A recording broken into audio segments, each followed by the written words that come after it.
Chapter 51. At first, everyone thought Liu Mang and Iron Man's accusation was a joke, but as things progressed, people gradually began to doubt Wenbolin. Bringing the president to court was a big deal. After a week of preparation, the Supreme Court finally issued a trial notice. Mr. President, are you really HYDRA?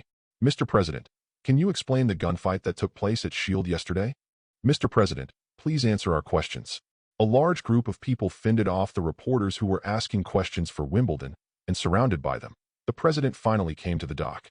The judge said, Mr. Wimbledon, I don't want to be the sixth judge to try the president, but this is a public matter, and I hope you understand. A president cannot be convicted for his political views, but if he commits a crime, that is a different matter. Wimbledon nodded and shouted, I believe that the court is a fair place, and my innocence will be vindicated. The judge nodded and said, Now, I declare the court open. Lawyer Liu, you may state your case. Liu Mang said, Here, on behalf of my client, Mr. Tony Stark, I am filing a complaint with President Wimbledon. I accuse President Wimbledon of being the leader of HYDRA, and accuse President Wimbledon and the Hydra executives of tampering with the mind gem, causing my client Mr. Stark's artificial intelligence to go out of control, which indirectly caused the Sokovia incident. Suddenly, the whole audience was in an uproar. Even Tony Stark turned around and looked at Liu Mang with disbelief. Silence. Lawyer Liu, we all know that the Sokovia incident was caused by Tony Stark's artificial intelligence, Ultron, going out of control. Are you trying to tell us that all this was done by His Excellency the President? Liu Mang said, Yes. Wimbledon immediately cursed. Cole, you are talking nonsense. Is there water in your brain? You can even tell such a lie. The judge slammed the table and said, Mr. Wimbledon, please don't roar in the court. Even the president cannot speak nonsense under the majesty of the law. In fact, it's not surprising that Wimbledon was so excited. Liu Mang believes that Wimbledon is HYDRA.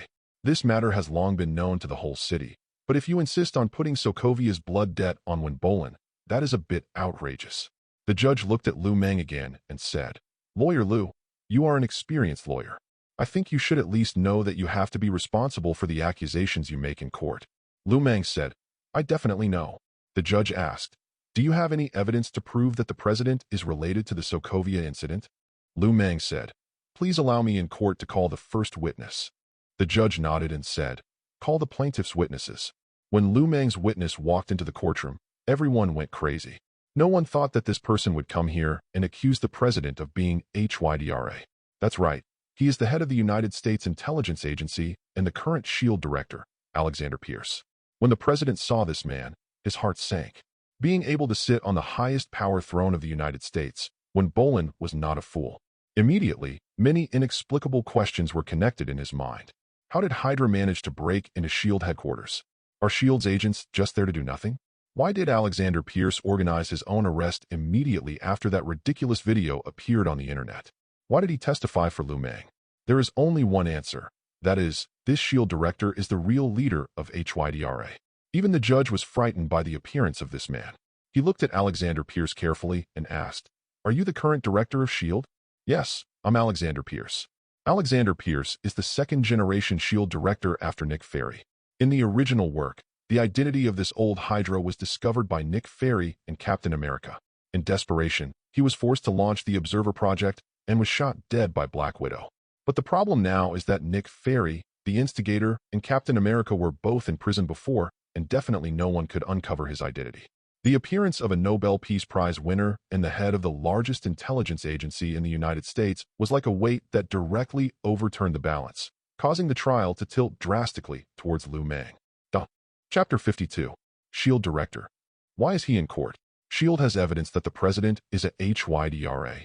You know, the case related to Hydra originally fell under the jurisdiction of S.H.I.E.L.D. For this reason, after confirming that Wimbledon was a suspect, he was directly transferred to S.H.I.E.L.D. for custody. As long as Alexander Pierce appears here, people will be suspicious of Wimbledon. This is the power of S.H.I.E.L.D. director. Mr. Alexander Pierce, are you trying to say that you can prove that the president is HYDRA? Alexander Pierce said, Not only that, I have evidence in my hands that can prove that Mr. Wimbledon is related to the Sokovia incident. After that, he took out a USB flash drive and said to the court, In fact, this USB flash drive was in my hands half a month ago, but even with it, I didn't dare to directly challenge Mr. Wimbledon. I believe everyone knows how difficult it is to bring down a president. The judge then asked, "How did you get this USB drive?" Alexander Pierce said, "Half a month ago, Level 7 agents from S.H.I.E.L.D. disappeared inexplicably, and then I received the contents of this USB flash drive in an encrypted email from S.H.I.E.L.D. I thought that the person who got this key information for us might have been killed, so I have been waiting for this moment. Now please allow me to show you the contents in court. Please ask Mr. Alexander Pierce to present the exhibits to the evidence officer."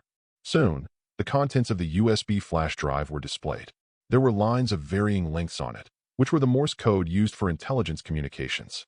The evidence officer opened a software, and soon the code was translated into English. Its content is as follows. January 11th call. "This is Scorpion, reporting to the headquarters. Roger's got the mind gem in Siberia. Please give new instructions. Do we need to take it back?" January 12th call. "This is Viper. After discussing with the headquarters, we believe that the Avengers will definitely use it to develop weapons such as artificial intelligence. If we can make good use of this opportunity, we can use the law to catch the Avengers in one fell swoop." January 16th call. "This is Scorpion. I have sent someone to implant a virus that uses electromagnetic waves as a carrier in the mind gem. If the Avengers really use it to develop weapons, they will definitely create a crazy giant. I can't wait to see Tony Stark's face. Call on January 20th. Please be advised that a group of S.H.I.E.L.D. agents are investigating you." January 31st call. "This is Scorpion. The plan is going well. HYDRA hail." After seeing the contents of the telegram, many people took a deep breath. Even Tony Stark looked at Liu Mang and asked, Am I really being wronged?" Liu Mang didn't say anything, but the people present were already excited. Wimberland's defense lawyer said, "I don't understand. What does this have to do with His Excellency the President?" Alexander Pierce said, "It definitely does matter. I checked the physical address of the telegram, and it shows the office of Lord Wimberland. This is impossible. Defendant's attorney, are you telling the judge that I, Alexander Pierce, will perjure myself in court?" The lawyer opened his mouth. Even a normal litigator would know that he had to deny it outright at this point. But facing Alexander Pierce, he really couldn't say anything. The person in front of you is not only the S.H.I.E.L.D. director, but also the head of an agent who has been active in the intelligence agency since World War II and a winner of the Nobel Peace Prize. So he could only say, "There are many people in the White House.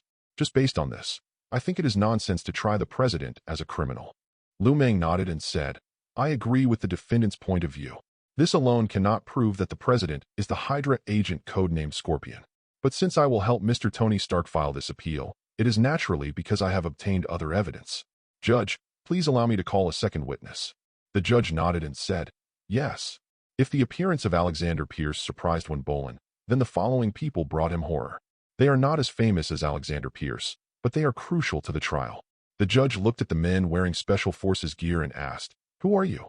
The leader said, "We are the FBI's ace snipers, responsible for the president's safety. We are President Wimberland's personal bodyguards." Wimberland covered his chest and pointed at these people and said, You dare to betray me?" The sniper said indifferently, "Sir Wimberland, we are loyal to the federal constitution, not to you. If you really could be HYDRA, then we need to inform the court of everything we have seen." Liu Mang asked, "Tell me, what have you seen in the past week or so?" The sniper said, "Through the scope of the sniper rifle, we saw that Lord Wimberland went to the park outside Washington every night to meet with a woman. They talked happily and were very close." Liu Mang took out a photo, which was the government's wanted poster for Mrs. Viper. "Is this the woman you are talking about?" "Yes, as agents. We made a detailed comparison between the photo on the wanted warrant and the woman in the park. Please trust our professionalism. I am sure that the person who met with His Excellency the President was Mrs. Viper." Suddenly, the entire court exploded. Chapter 53. In fact, Alexander Pierce was committing perjury, but the problem is that no one would believe him even if he said so. The testimony of witnesses has legal effect because they are originally irrelevant to the interests of the lawsuit. You said the code provided by Alexander Pierce was not enough to prove that the president was the Hydra agent codenamed Scorpion? Then may I ask, what about the testimony of these bodyguards? The judge said, "Mr. President, you need to give the court a reasonable explanation. The truth is, I didn't know she was Mrs. Viper. She said she was from Europe and was an ordinary traveler," said Wimberland. "Do you take us for idiots, travelers? You mean to say that Mrs. Viper was traveling to Washington and you happened to run into her?" "Mr. President, please do not insult our intelligence." President Weinberg said loudly, "Think about it, everyone. If I were really HYDRA, would I still meet with Madame Viper after being accused? It's easy to find a pretext to accuse someone of something. This is Hydra throwing water on me. Liu Mang stood up and said, "Objection. Mr. Wimberlin slandered my client Mr. Stark for making false accusations against himself without any evidence. I would like to ask everyone present if Tony Stark falsely accused the president in order to overturn the case for the Avengers. Then why did Director Alexander and the FBI agents come out to accuse you? Are they also HYDRA?" The judge said, "The objection is valid." Liu Mang took a deep breath and took out a list and said, "I think everyone knows that a few days ago, when the president was arrested and imprisoned, a group of Hydra attacked S.H.I.E.L.D. in order to rescue him. The following list was provided by Alexander Pierce. It is the identity information of these people. If the court has any doubts about whether the people on this list are real, you are welcome to go to the S.H.I.E.L.D. morgue for a second comparison. First, Gordon, a Berliner, a veteran Hydra agent. He has been conducting intelligence activities in Warsaw since 1985 and has caused the deaths of dozens of S.H.I.E.L.D. agents in the past 15 years. As early as 10 years ago, S.H.I.E.L.D. issued a formal wanted order for him. I would like to ask Mr. Wimberlin, 10 years ago, you were not even the governor. At that time, Nick Fury, who was the S.H.I.E.L.D. director, began to target you and wanted to bring you down." When Bolin was stunned and speechless, Liu Mang continued, "The second one, Raphael, is from Munich. He joined Hydra in 1974. His ancestor was a famous Nazi officer. He has more seniority than Gordon before." The third one. Liu Mang read out more than a dozen names in one breath and gave a detailed introduction to these people to the court. Alexander Pierce and the witness stand breathed a sigh of relief. In order to help Liu Mang, Hydra spent a lot of money this time. These dozens of people may not be considered powerful, but no matter which one, they are all ace agents who have caused major incidents. Hydra has no shortage of assassins, but such a loss still makes Alexander Pierce very sad. This is definitely a false accusation, a naked false accusation. Whether it is authentication or physical evidence, everything is fictitious. Several leaders of Hydra just want to see if Liu Mang really has the ability to confuse right and wrong. By the time Liu Mang finished reading out the names, the courtroom had fallen silent. Liu Mang added, "Everyone present, maybe Tony Stark is indeed very rich, and maybe he is one of the two leaders of the Avengers. But I don't think he has the power to make dozens of Hydra ace agents pay the price of their lives just to throw a basin of dirty water on the president." At the moment, applause broke out in the court. When Bolin's lawyer said with lingering fear, "It's amazing. People say that there is no case in the world that lawyer Liu can't win. Today I have witnessed it. But lawyer Liu, it's not that easy to bring down a president. Oh, does the other lawyer have any other advice?" When Bolin's lawyer said, "Your Honor, now is the time for us to present evidence, right?" The judge nodded and said, "Yes. I request that witnesses be called." Soon, 3 people walked into the court. One of them was the Wall Street tycoon Bill. Bill couldn't help but look at Liu Mang, and at the same time, Liu Mang also looked at him. Suddenly, Bill's face turned pale. This was not the first time they had met. Their real first acquaintance was this morning. Early in the morning, as soon as Bill rolled back the covers, he was ready to call Faith. This was not the first time he had worked with this vampire. Although Faith was arrogant and domineering, he was very efficient. If nothing unexpected happened, he should be able to hear the good news he wanted soon, just like in the past. But soon, he found that he didn't need to call Faith, because the vampire was lying on the same bed with him and was chopped in half alive. "Ah, ah, ah." Faith, covered in blood, screamed constantly. Normally, his family and servants would rush in to ask him what happened. But strangely, no one paid any attention to his screams. "Mr. Ficey, please allow me to introduce myself. My name is Liu Mang, and I am a lawyer. One day ago, you sent this vampire to deliver a gift to me, so I came here to return the gift." Faith looked in that direction in horror and found a very young man sitting next to his curtain. At the same time, there were his family members who were tied up like dumplings and kneeling on the ground. Chapter 54. Mr. Carl. Under the judge's questioning, Carl suddenly came back to his senses and said, I am. "Mr. Carl, you look very bad. Is everything okay?" Carl said, "Your Honor, I have no problem." The judge continued, "According to the defendant's lawyer, you are actually the distant uncle of Lord Wimberlin, right?" "Yes. Your Excellency Wimberlin's ancestors were 1/8 Jewish. During World War II, we were all in concentration camps." Suddenly, the scene that had just been quiet became noisy again. The judge asked anxiously, "What did you say?" President Weinberg was in a concentration camp. During World War II, the Nazi army basically flattened the entire Eastern Europe. Wherever the Nazis passed through, Jews were inevitably massacred and cleansed. People who live in peacetime can never imagine what life was like for the Jews at that time. Would a person with this kind of experience become a Nazi and join HYDRA? When Boland's lawyer immediately seized this opportunity and said to the judge, "Modern legal trials are based on 4 factors: motive, criminal logic, evidence, and criminal results. Now I want to ask, does my client, Mr. Boland, have a motive for committing a crime? From a state point of view, he is the president. Can HYDRA give Lord Vimberlin a higher power and status? No, that is impossible, because Hydra is just a group of Nazi remnants. From an emotional point of view, why would a Jewish person who had been persecuted in a concentration camp take such a huge risk to become a running dog for the Nazi party?" As the lawyer spoke forcefully, Alexander Pierce's brows gradually furrowed. As the saying goes, the law is merciless. But if you really think that judges are emotionless legal machines, you are very wrong. In fact, in court, it is rare for people like Rogers and Baron Zemo to confess everything that happened. Most lawsuits are like this, with no direct evidence and only relying on factual presumptions as the basis for trial. At this time, the emotional inclination of the judge and the fishing reel is extremely important. If he loses the lawsuit against Weinberg, the deaths of those Hydra agents would be in vain, and if things go wrong, he, the SHIELD director, would be implicated. Sure enough, after hearing that Berlin had been in a concentration camp, the expressions of the reporters and the public softened. In the entire courtroom, only Liu Mang's eyes were still as sharp as a knife, staring at Carl tightly. The Jewish old man felt that there was a rope around his neck, constantly tightening around him. The judge's tone became more serious and he asked Carl again, "Do you mean to say that Mr. Berlin was persecuted in the Nazi concentration camp, like other Jews?" Both Berlin and his lawyer showed relieved smiles on their faces, but Carl gradually became breathless under Liu Mang's stare. It took him 30 years to get Berlin to the presidency, and he made countless efforts and spent countless money and resources to do so. It can be said that the policy convenience brought to him by Berlin is the biggest bargaining chip that allows Carl to dominate Wall Street. If Carl really gave up Berlin at this time, his efforts over the years would be in vain. But Carl had no choice, because if he didn't give up Boland, Liu Mang would never let him and his family go. You can earn money again if you lose it, but if you lose a person, you really lose everything. So he said, "No, Lord Berlin has not been persecuted." Berlin turned around suddenly, glared at Carl and asked, "What did you say?" The judge roared at Weinberg, "Mr. President, are you threatening the witness? Please shut up while I question the witness." In court, threatening remarks to witnesses are a taboo, so the president could only grit his teeth and shut his mouth.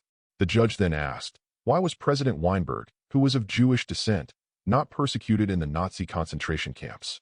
In the Nazi concentration camps, anyone with the name Jewish generally had a bad end. But there was one kind of Jew who could escape this fate, and everyone present knew who they were. Sure enough, Carl trembled and said, because the president was a policeman who defected to the Nazis at the time. He helped the Nazis massacre his compatriots and helped them manage the concentration camps, so the Nazis did not throw him into the gas chamber. As soon as Carl told his past, the president knew he was finished. His legs went weak, and he sat down on the ground. Chapter 55. The judge ignored Berlin, who fell to the ground, and his voice became harsher and angrier. "Mr. Carl, please tell me why, as a witness for the president, you made statements that were unfavorable to the president." "I am Jewish. I grew up in a concentration camp. The thought that our president might be a Hydra makes me uneasy. As you know, I am the capital supporter behind President Weinberg, and it is of great benefit to me to testify for him. But I am very scared. I am afraid that the Nazis will rule the world again. I am afraid that I will return to the concentration camp. Am I to understand that President Berlin is threatening you to help him give false testimony?" Things have come to this point, but Carl calmed down instead. He simply gritted his teeth and said, "Yes. You." Berlin on the ground was shaking with anger. He pointed at Carl and gritted his teeth. Carl said sternly, "Did I lie? President Wimblin's original name is not Wimblin Jesus. He also has a Jewish name, Benjamin Urabi Isis. You can ask the older generation of Jews who have been in the Warsaw concentration camp what this man did. He personally massacred hundreds of Jews. Why would I give you the ballot paper? You scumbag. You killed 6 excellent SHIELD agents, and you forced all the superheroes to leave their homes. Kill him. He must go to the gallows." The first to come out were the reporters outside the door. They picked up the things in their hands and threw them at Berlin. The guards tried their best to stop the crowd and prevented the people of rage from rushing in. Otherwise, when Bolin might have been beaten to death on the spot. The judge then stood up and said loudly, "I now declare that President Wimbledon Jesus is guilty of treason. The Supreme Court hereby deprives Wimbledon of his presidency and sentences him to life imprisonment without bail. No appeal." Shock. The President of the United States is a Hydra agent, codenamed Scorpion. The President of the United States steps down, and the Democratic Party is sure to win the election. A man who killed the president, a lawyer or a messenger of justice? Since Liu Mang came out of nowhere, he has often taken on controversial cases. Until now, people are still discussing whether it was right to put Rogers and Nick Fury in jail. But this time, everyone generally thinks that Liu Mang did a good thing. Definitely, this does not include a certain former S.H.I.E.L.D. director who is still in prison. After the Rogers case, Nick Fury has been serving a sentence in prison. His crime is abuse of power, so his sentence is only 2 years. On this day, Agent Phil Coulson came to the prison to visit the old leader and told Nick Fury about the recent major events. After listening to this, Nick Fury was silent for a long time, and then said, "Winter Berlin is not Hydra. How can you be sure?" Nick Fury said, "Risking huge amounts of danger to sneak into Congress and then become president is something that only a diehard of the Nine Heads would do. When Berlin is a villain, he does not have the firm will of a Nazi soldier." Phil Coulson was puzzled. But even Alexander Pierce appeared in court to accuse him. "That's what I'm really worried about." "What do you mean?" Nick Fury opened his only remaining eye and said, "Have you ever thought that Alexander Pierce might be Hydra? How is this possible?" Nick Fury didn't know the details, but he knew one thing. Hydra was behind this incident. Otherwise, the leader of the Viper Party would not have appeared in the park, and the agents would not have raided S.H.I.E.L.D. headquarters under such circumstances.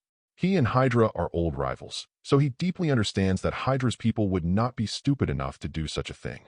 In addition, what worried him even more was Alexander Pierce. If there were no high-level officials in S.H.I.E.L.D. as an internal factor, dozens of Hydra agents would never have been able to rush into S.H.I.E.L.D's cell and rescue Berlin. In addition, Alexander Pierce personally testified in court in this lawsuit. The more he thought about it, the more frightened Nick Fury became. He looked up suddenly and said anxiously, "Oh no. The Observer Project. I should have thought of it earlier.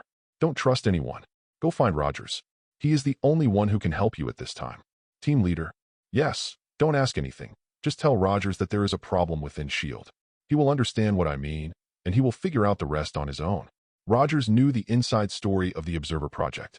If he was told that there was Hydra in S.H.I.E.L.D., he would immediately understand what Nick Fury meant. Seeing the old director's solemn expression, Phil Coulson nodded heavily, then turned and left the prison. Chapter 56. If there really is a lawyer in this world who can bring down even the president, then what else can't he do? After winning the lawsuit, Tony Stark's legal fees were quickly paid. Black Widow was soon released from prison, and Tony Stark took her and the war weapon and quickly rushed to South America to prepare to meet Captain America.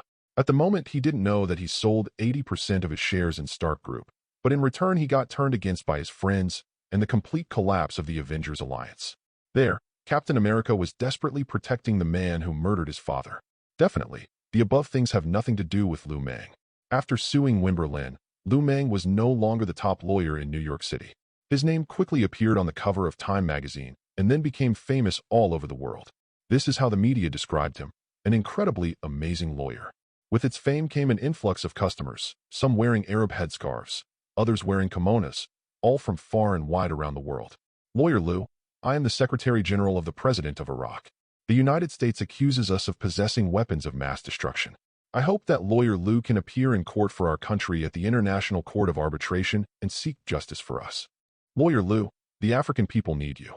Only you can help us resolve this water conflict. I am the Prime Minister of Afghanistan. I hope Lawyer Liu can appear in court for Bin Laden and clear our name." When Hydra arrived at Liu Mang's law firm, he was frightened by the scene. Craven at the door smiled apologetically at the Hydra leaders, then said, "Are you here? Lawyer Liu is waiting for you. What's going on here? It has been like this since the Berlin case. Please come this way." In any case, Hydra did pay a price to help Liu Mang. Since they are here, Liu Mang should naturally receive them well. Soon, Liu Mang appeared in the reception room again. "I'm sorry, I've been really busy lately. I'm just one person and can't fight so many lawsuits. But these customers can't be driven away no matter what." Alexander Pierce, in disguise, nodded and said, "Lawyer Liu is definitely the first in the history of the United States to be able to do something like this." Liu Mang understood what he meant. He was not the first lawyer in the United States to take down the president, but he was definitely the first lawyer to successfully frame the president. According to Hydra's corporate culture, this is definitely something that is very commendable. Liu Mang nodded to Alexander Pierce and said, "Thank you for your help. Without you, this case would have been very difficult. I believe allies should trust each other.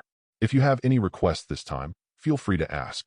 Alexander Pierce said, "Lawyer Liu, we are here mainly to make a proposal." "Proposal? I wonder if Lawyer Liu is interested in becoming president." Liu Mang spat out the water he had just drunk. "I'm curious. Why do so many people give me this advice? Has there ever been an 18-year-old president in the history of the United States? I still have 2 months before I go back to school to defend my thesis and get my degree. How do you think reporters will report on me when I run for election? Even if I take a step back, I'm still a yellow person." Hydra was definitely not the first to let Liu Mang run for president. When Liu Mang was confused, Madame Viper said, "Your Excellency still does not understand the power a lawyer has in this land. Lawyer Liu, we found you because you have proved your ability. In fact, you should know without me saying that Hydra has been in a bad situation in recent years." Hydra's situation was more than just bad. After World War II, these guys became the rats crossing the street that everyone wanted to kill. To be honest, Liu Mang thinks that the biggest miracle is that they are still alive. "I can't help you." "No, only you can help us." Immediately, Liu Mang understood what Hydra meant. "You guys want to clear your name?" Liu Mang thought he was fairly familiar with Marvel's plot, but he never imagined that Hydra, who were supposed to be extinct soon, would suddenly become smart. Mrs. Viper sighed and said, "The several lawsuits you fought for us have given us a lot of inspiration. Things that originally cost a lot of money were easily accomplished with your defense. So we must admit that times have changed and our practices are outdated. Especially this time in the trial of Wimberlin. Even the little mustache leader has never overthrown the President of the United States. But you did it, and the cost was not that high. So, we have an idea. What do you think?" "Excuse me, Lawyer Liu, are you willing to aim to be a politician and become the leader of Hydra?" Suddenly, Liu Mang was completely stunned. Chapter 57. If this group of people had come to him and said this, Liu Mang would have pulled up his pants and ran away. After all, Hydra would not last for 2 years. If he joined Hydra now, wouldn't he be idle for too long? In Liu Mang's view, Hydra's ideals are pure daydreaming. After World War II, the concepts of rule of law and human rights have been deeply rooted in people's minds. Hydra's delusion of recreating its past glory through assassination and infiltration is nothing but a pipe dream. Even if the Observer Project had not been thwarted by Rogers and Nick Fury, there were still Lee Jesse and Majes who rose up. So from the very beginning, Hydra had no chance of winning. But if these guys really get it, that would be a different story. It is definitely impossible to whitewash the Nazis. But if these people are willing to adopt a relatively gentle approach, then Hydra, which inherited the foundation of the Third Reich, may not be without a chance of success. Liu Mang hesitated for a long time before asking, "You have so much confidence in me?" Madame Viper sighed and said, "Your Excellency knows how to use the rules of this era and has political capital. Most importantly, you are not as hostile to us as most people. Lawyer Liu, do you know how much courage it takes for us to make such a decision? If Your Excellency is willing to recognize Hydra's ideals, then we can swear an oath to you now." For the Nazis, the etiquette inherited from the Third Reich was the last dignity of this group of lonely ghosts. Red Skull swore an oath to the mustached Führer that in the years that followed, even if the Third Reich collapsed and he was displaced and starving, he would never break his promise. The same is true for Madame Viper, who swore an oath to Baron Zemo. Even though her master had been dead for many years, she still spared no effort to find a way to get his son out of prison and put him in power. If he really just wanted power and status, with Alexander Pierce's identity, he could get more as long as he cut off his ties with Hydra. But that's how these guys are, so stubborn that it's incomprehensible. If these people really swear an oath of allegiance to me, and I happen to perform well in my leadership role later, then Hydra may be more loyal than halfway supervillains like Mystique. In a trance, Liu Mang seemed to see the slums of Queens again, and saw himself in thin clothes braving the wind and snow, helping Mexicans carry goods on the dock. I saw school interviews again and again. I saw the black men who tempted me to try drugs, and I saw the human traffickers who wanted to kidnap me. There was a voice roaring in his heart. What are you hesitating about? Think about it. Why did you grit your teeth and endure all those years of suffering? This is the moment. This is the moment. Liu Mang lowered his head, twirled his 2 thumbs, and opened his mouth to say, "Is it okay for me to say this? I may not necessarily become president, but I will try my best to take you as far as I can." Mrs. Viper nodded slightly and said, Rights also mean obligations. Lawyer Liu, I hope you understand the weight of this decision. Definitely. Now you can swear to me. Liu Mang raised his head, and at that moment, the seemingly gentle Oriental man disappeared. His eyes were like an eagle perched on a cliff, stinging people's faces and causing pain. The mustachioed leader never allowed his subordinates to kneel down to him, because he believed that people who could even give up their dignity did not deserve to live, let alone be loyal to him. Hydra continues this tradition to this day. They stood straight, raised their right hands, and told Liu Mang the obligations they would fulfill in the future. So on this unknown night, the largest evil organization in Marvel history was born in Liu Mang's law firm. This includes the entire Hydra, the Sinister Six, and the mutant remnants left over from the Magneto era. From today on, Liu Mang is the biggest supervillain in Marvel history. Chapter 58. Congratulations, host, for completing the S-Class lawsuit and vindicating the Avengers. The rewards are as follows. Please choose one of the three. 1. The World of Devil May Cry, Soul of Sparta. 2. The World of the Boundary of Sky, the Demon Eye of Death Perception. 3. D&D World, Golden Dragon Heart. I choose the first option. Spartan Bloodline is loading, please wait. All three options have their own benefits. The Golden Dragon Bloodline of D&D can give people super long lifespan and turn people into dragons, but the greatest function of the Golden Dragon Heart is to provide people with arcane energy. In the world of Marvel, it is undoubtedly a pipe dream to find someone to learn magic from the D&D world. The second skill, Death Perception, is one of the skills Liu Mang wants the most. When facing an immortal like Wolverine or Deadpool, this ability can kill him with one strike. However, considering that he is going for the physical strengthening route, Liu Mang finally chose Devil May Cry Soul of Sparta. Warning, warning! The Spartan bloodline in the Devil May Cry world is integrating with the Scion bloodline. Congratulations, you have obtained the mutant bloodline Demonized Scion. Demonized Scion. You will be stronger than ordinary Scions, and you will also have eternal life and super recovery abilities that Scions do not have. Even if your head is blown up or your heart is pierced, the damage will heal in a short time. This bloodline has inherent potential like Scions and can be further developed. Liu Mang, Strength, 7 Constitution, Level 7, Near Immortal, Speed, 6 levels Intelligence, Level 2, Super Genius, Energy Emission, Level 6 Overall Evaluation, Level Godfather is lower. Liu Mang suddenly clenched his 5 fingers, and the air in the bedroom was directly crushed by him, turning into a wave of impact and spreading out. The glass in all directions instantly shattered into powder and then poured down from the building. Boss, if the glass hits someone, you will be committing a crime endangering public safety. Liu Mang took a deep breath, fully feeling this strong body, closed his eyes, and answered Mystique. Then go and take care of it. Don't let the neighborhood committee come to your door. Mystique said, I'll go right away, but I have to remind you that we should leave for Europe now. If you don't get ready, we might be late. Liu Mang opened his eyes and said, I know. What is he doing in Europe? The lawyer will definitely still have to fight the case. Liu Mang knew that Hydra's oath to him was still at the moral stage. If he wanted to convince these guys, he had to show some results. After accepting Hydra's allegiance, Liu Mang immediately turned down all cases and went to Europe to help Hydra redress their wrongdoings. Madame Viper and Strucker are certainly not going to be cleared of charges, but there are still a large number of agents in Hydra whose statute of limitations has expired, and there are still many assets that can be legalized. In the following week, Liu Mang carried a thick stack of lawsuits and sued almost all over Europe. Later, the public prosecutors almost hid when they saw Liu Mang, not wanting to have anything to do with this difficult lawyer. Thanks to Liu Mang's efforts, the Hydra members who were imprisoned were released, and those who were wanted were released from arrest. After half a month, most of the Hydra members had obtained legal status. Dr. Faustus John Finhoff never thought that one day he would be able to see the light of day again.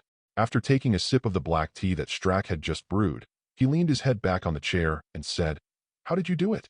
It's unbelievable that I walked out of the prison in a swagger. It wasn't us who did it, said Stark. It was the new leader. A new leader? A new leader has emerged among us. Mrs. Viper said, Yes, John, we were just about to discuss this with you. You have met him, the lawyer who defended you in court. Dr. Faust screamed, You put the power of Hydra in the hands of a teenage Asian lawyer? Are you all crazy? Strucker said, It took a long time to make him our leader. Liu Mang is very good.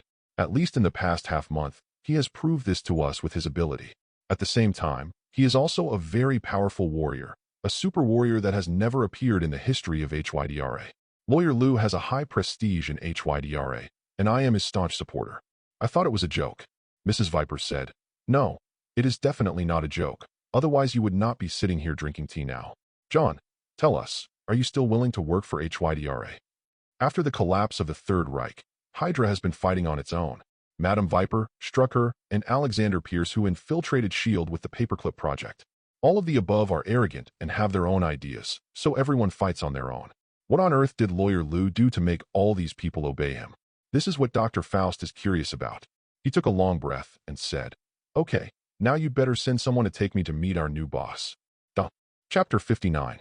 This was the first time that Liu Mang had taken on cases so frequently since he became a lawyer. Thanks to his efforts, a large number of Hydra members were released in court. At the same time, a lot of legitimate wealth left by the Third Reich was also returned to the names of Hydra personnel.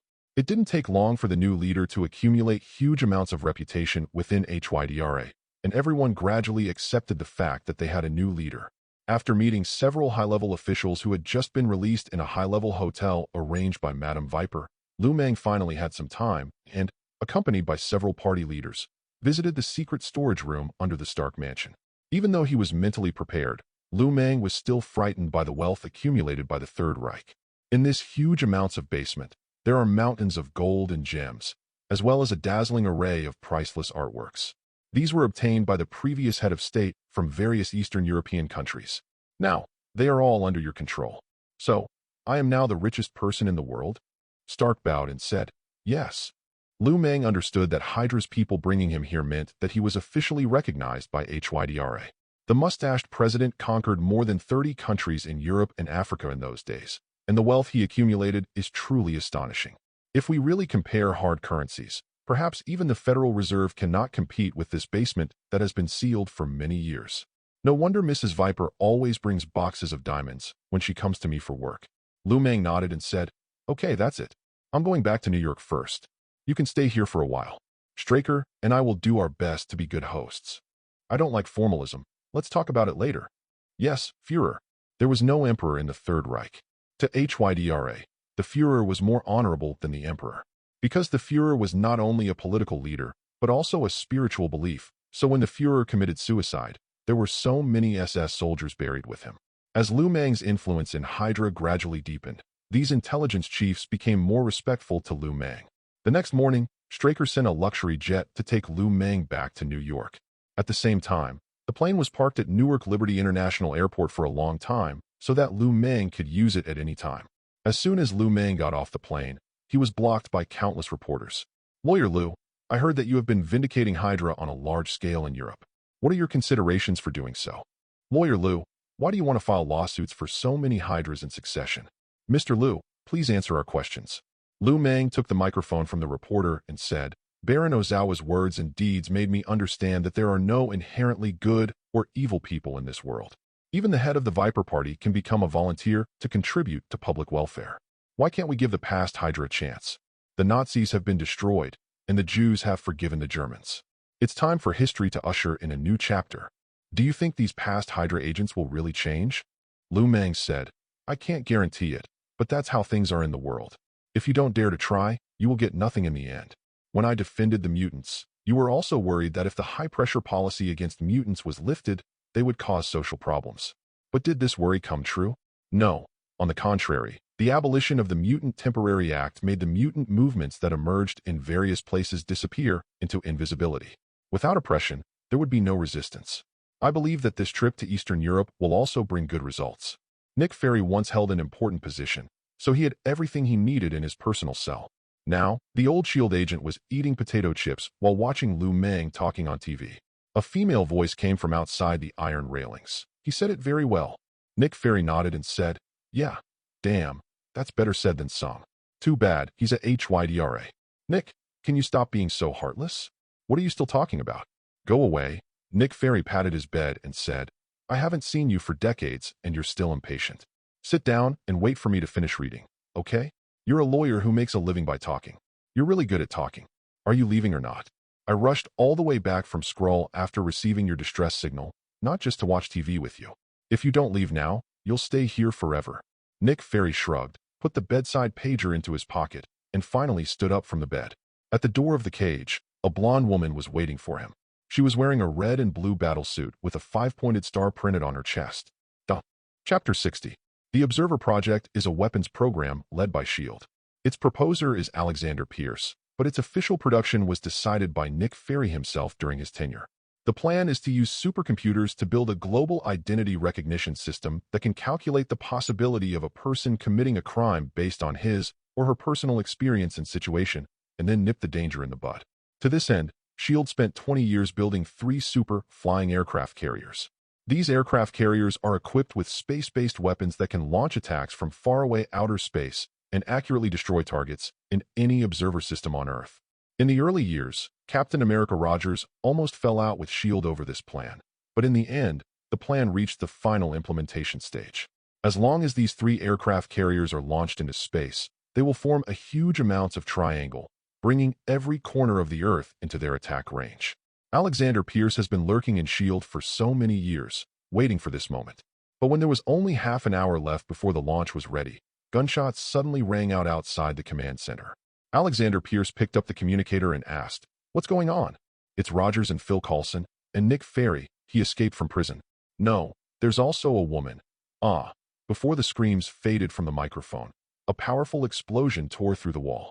Amid the loud noise, the alloy shell of the launch center was completely blown away, and a woman with golden flames all over her body was actually holding a roof weighing thousands of tons with her bare hands, floating in the air. "Oh my God! Oh my God! What kind of power is this?" Under the stunned gaze of the S.H.I.E.L.D. agents, Nick Fury led Rogers and several Avengers and jumped in through the gap, torn open by Captain Marvel. Alexander Pierce said, "Nick, what on earth are you doing? Leading people to attack S.H.I.E.L.D. This is treason." Nick Fury shrugged and said, "Son of a b*********, I know you have a good lawyer. Don't give me the law. I'm here to commit a crime. As for how long they keep me in jail afterwards, I don't care at all." "Nick Fury, are you crazy? What on earth are you doing?" Nick Fury knew the horror of the Observer Project, so when he realized that Alexander Pierce was actually a HYDRA, he immediately prepared to fight to the death. If such a weapon fell into the hands of HYDRA, what would happen next would be unimaginable. With these 3 space fortresses, Hydra can shoot anyone on Earth from outer space at any time if they want. To this end, he specifically called Captain Marvel back from outer space, just to kill him in one battle. Nick Fury looked at the agents operating the equipment in the command center and said, "Hey, how long are you going to pretend?" Crossbones, who was next to Alexander Pierce, immediately drew his gun and yelled, "Go." The current S.H.I.E.L.D. director didn't even think twice before turning around and running towards the emergency exit. After decades of hard work, what they got was not just the Observer Project, and their biggest gain was not the 3 aircraft carriers, but the position of S.H.I.E.L.D. director. As long as he could escape from here alive, Nick Fury and the 3 Avengers would all be judged and everything could start over again. But if he is dead, no matter what punishment the attackers suffer, no matter what honor the government gives him afterwards, it will all be meaningless. Without his protection, Hydra will lose the soil to survive in S.H.I.E.L.D. Nick Fury saw this point clearly and was willing to risk life imprisonment to kill him here. With 3 superheroes and Captain Marvel, the HYDRA agents' resistance didn't last long before they completely collapsed. Alexander Pierce rushed into a warehouse, took out his phone breathlessly, and called Liu Mang. "What's the matter so late?" "I was exposed, and Nick Fury brought people to kill me." He wanted to say that, but when the words came to his lips, Alexander told Liu Mang nothing. Alexander Pierce didn't know where the woman who could tear open the space base with her bare hands came from. Nick Fury actually had such a trump card. No matter how many people Hydra sent, it would be useless in the end. Alexander Pierce took a deep breath, then said, "HYDRA hail. Führer, Alexander Pierce will be waiting in hell for his colleagues in the Third Reich." After saying that, he hung up the phone, and then, sweating profusely, he walked towards the figures who were slowly walking towards him. Chapter 61. "Can you give me a moment? I want to catch up a little bit." "You better hurry up." Nick Fury nodded. Then he took a bench and sat backwards opposite Alexander Pierce. "Old man, that's the last thing I'll call you. I don't understand why being Hydra is so good. You were once my most trusted agent, and I even gave you the position of S.H.I.E.L.D. director." "What?" Nick Fury is an extremely suspicious person, and his life motto is, "Never trust anyone around you." He said this to Rogers, and he said this to Phil Coulson. But in this long life, Nick Fury also had a friend he could trust, that is Alexander Pierce in front of him. They galloped through the battlefield together and went deep behind enemy lines together. But what Nick Fury did not expect was that this old friend was a spy sent by Hydra from the beginning. Alexander Pierce took off his suit and asked, "Would you sell out your country just because someone gives you money and status?" "Your country is destroyed," Alexander Pierce yelled. "No, not yet, because I'm still alive." "Because I'm still alive?" Nick Fury took a long breath, then stared at the pale light on the ceiling with his single eye. 40 years later, neither status, reputation, nor friendship have changed this SS agent. Even a ruthless man like Nick Fury can't help but admire Alexander Pierce's will. So he threw away the gun in his hand, waved to the enemy in front of him, and said, "I am not mistaken, Alexander Pierce. You are indeed the best agent I have ever seen in my life. Come on, let's end it here." They had sparred countless times before when they were on missions together in Africa, but Alexander Pierce had never been a match for Nick Fury. As the best agent of S.H.I.E.L.D., Alexander Pierce is naturally a master of fighting, but Nick Fury is a person who has undergone physical transformation after all. Even with a lame leg, Alexander Pierce is no match for Nick Fury. Heavy fists fell on Alexander Pierce again and again, breaking his ribs and rupturing his spleen. Only 5 minutes had passed, and Alexander Pierce had turned into a bloody man. He dug his nails into the wall and tried hard to get up. Nick Fury clenched his fists and yelled, "Alexander Pierce, I ask you again, why? Why? Why is that?" In a trance, Alexander Pierce recalled what he had said to himself when he was first summoned by the mustachioed leader. "Don't bend over. Straighten your back like other German men. People who bow and scrape to others are not worthy of being warriors. You are afraid of me, so how can you have the courage to face the enemy?" Alexander Pierce stood up again and rushed towards Nick Fury and fought with him. His eardrum was bleeding and his vision was blurry, but Nick Fury still stood before his eyes like a mountain. Alexander Pierce thought about his past. He was born after World War I and grew up in Munich. At that time, the Ottomans forced them to sign countless unequal treaties, people lived in poverty, and Jews came and took away all their money. When he was 6 years old, his mother left the last bite of bread for him and passed away.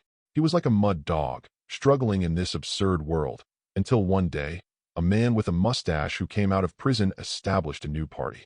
Together they carried their guns and strode across the Rhine, and the eagle and hairy men who enslaved them looked at him with fear. That day, Alexander felt the dignity of life for the first time. After that, they invaded more than 20 countries in Eastern Europe and then were defeated again, not by the Siberians, but by a snowstorm that was rare in a century. The gasoline froze into ice, the tanks were stuck in the snow, and the proud SS soldiers turned into stiff corpses before they reached their destination. Why? He wanted to ask the same question as Nick Fury. Why are soldiers like us not worthy of winning the war? Maybe their massacre of the Jews caused the wrath of God, or something else, but Alexander Pierce didn't care. The Third Reich collapsed, but Alexander Pierce, who had been a man, was unwilling to be a dog in the mud again. If Nick Fury in front of us is compared to an unshakable mountain, then what is he? The people and things that can serve as metaphors for him no longer exist in this world. He was a body without a soul, with only a reluctance left in his chest. It was this reluctance that supported him and prevented him from falling in front of Nick Fury, a Superman. Touch! A heavy fist hit Nick Fury's face, and Nick, who had a limp in one leg, fell to the ground. Then he picked up the pistol he had dropped on the ground, climbed up, and pointed it at Alexander Pierce, who was no longer in human form. "That's it. Alexander Pierce, you are a worthy opponent."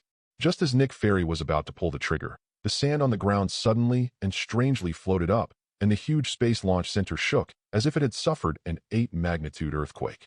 Rogers looked up at the ceiling and asked, "What happened?"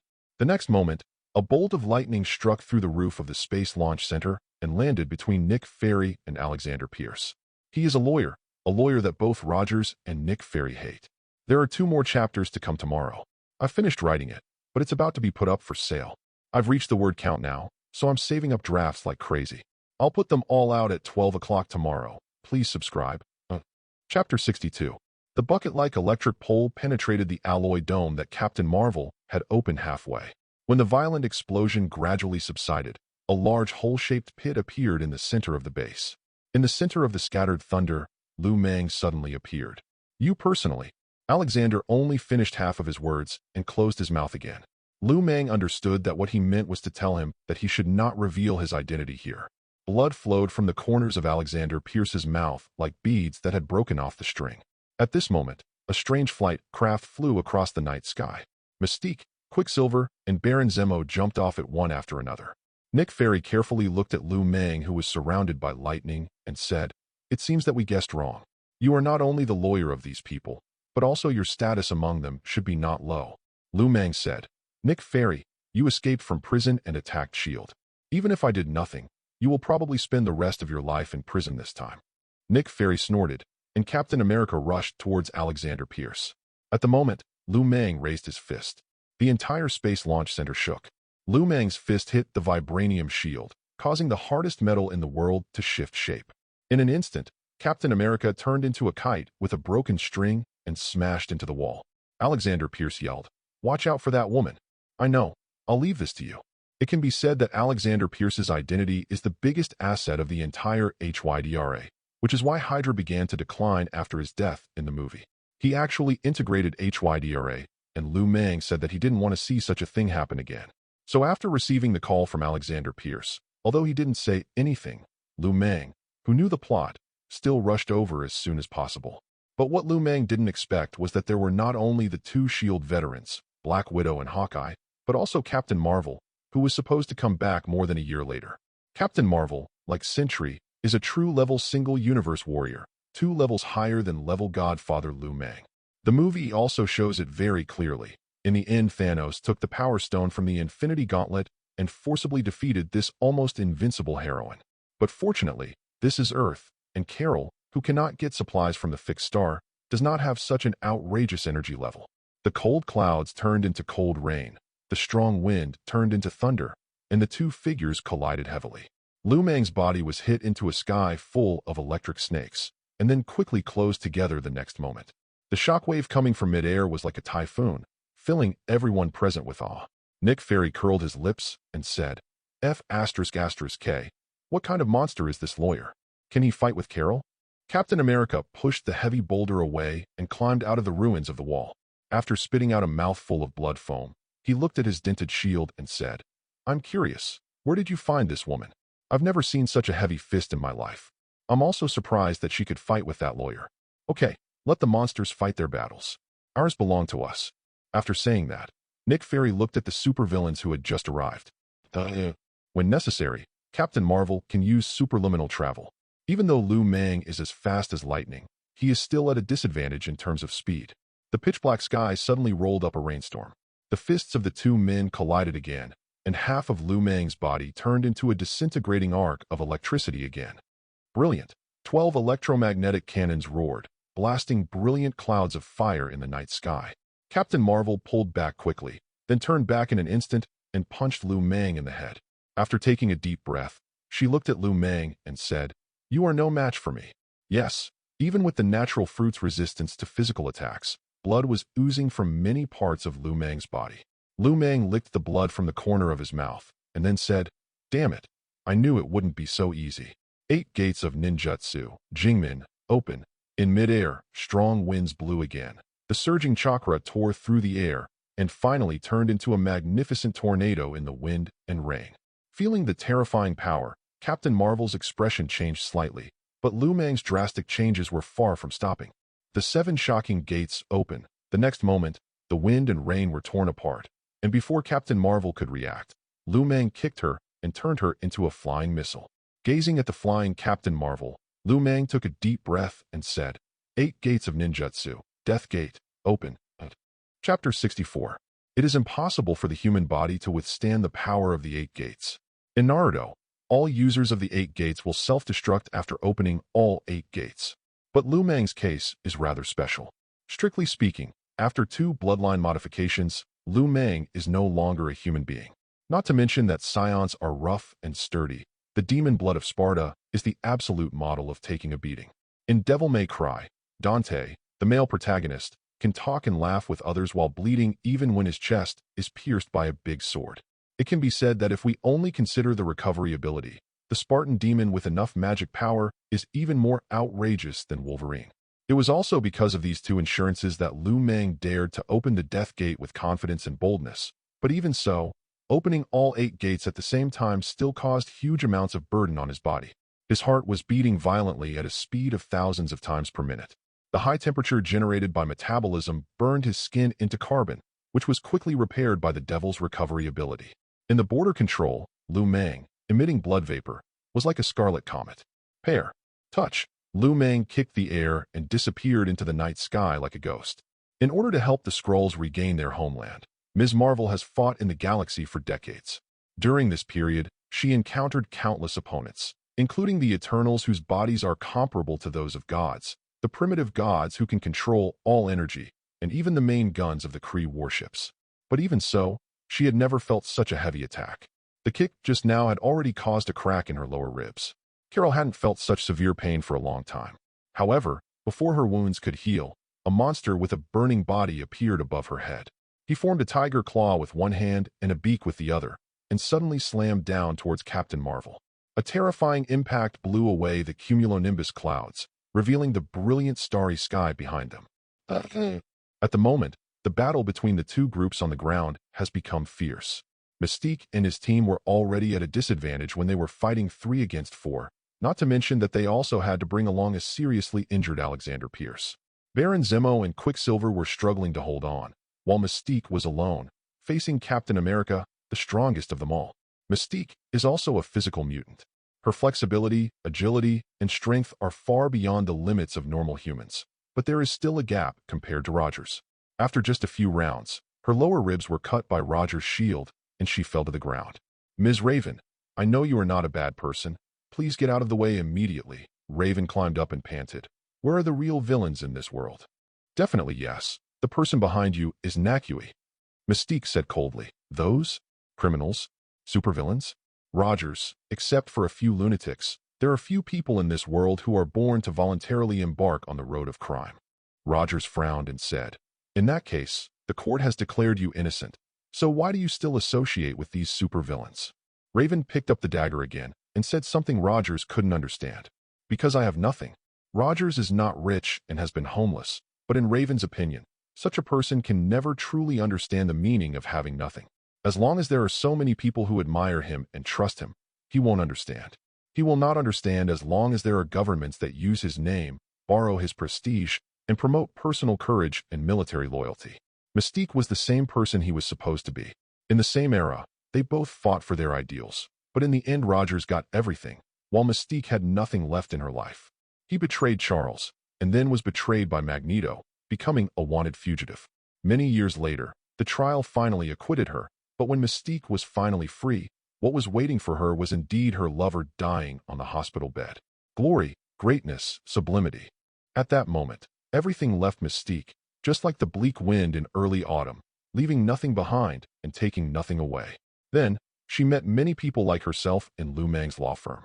They lived together and joked all day long.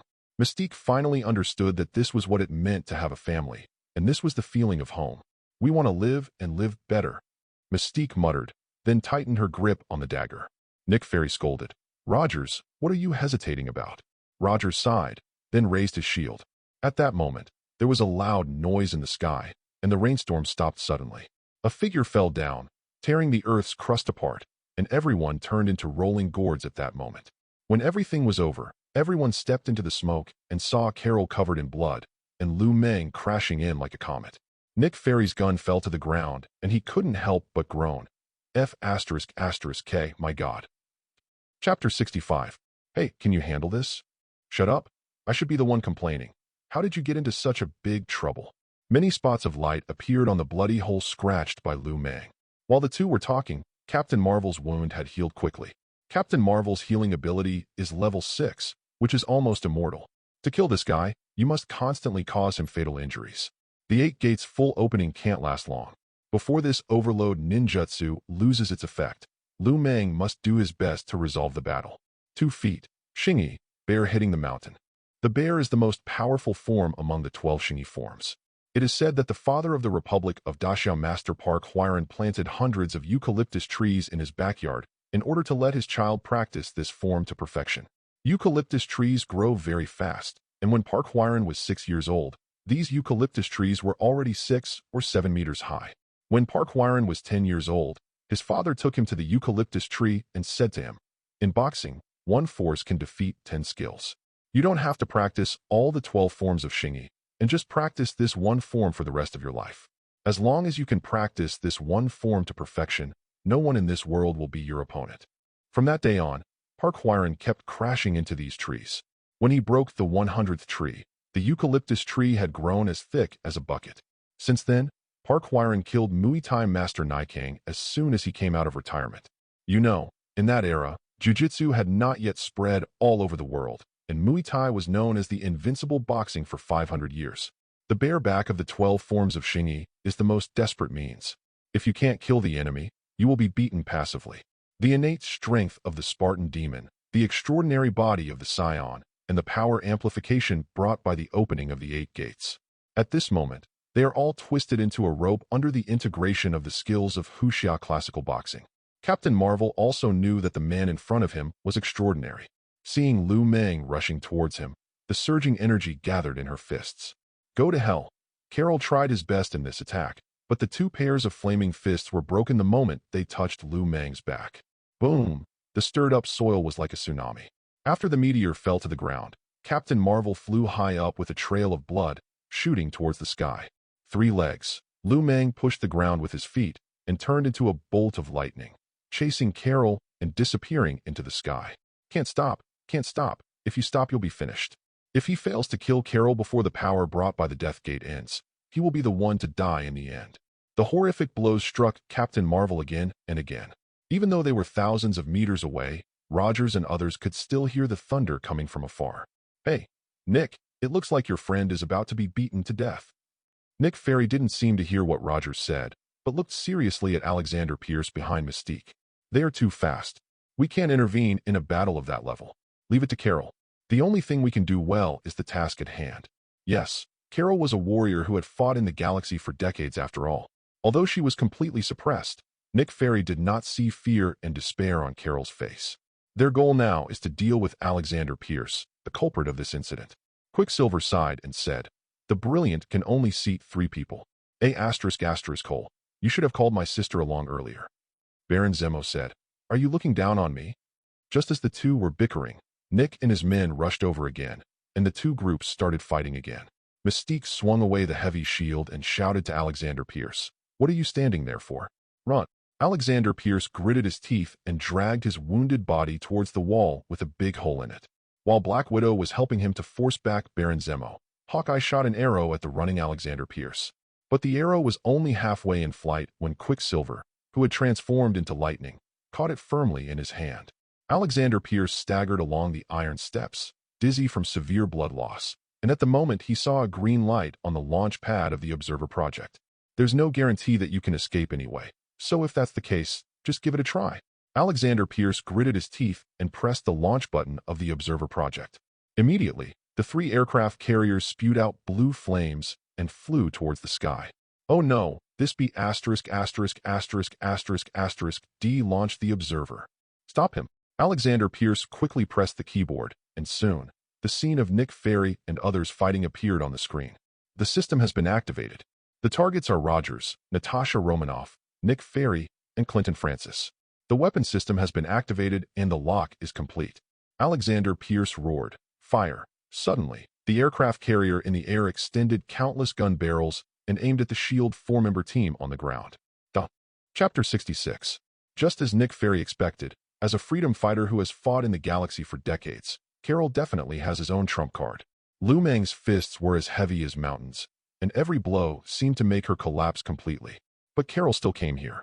When Captain Marvel's figure penetrated the stratosphere and reached the upper atmosphere, his body, which was almost exhausted, was instantly replenished.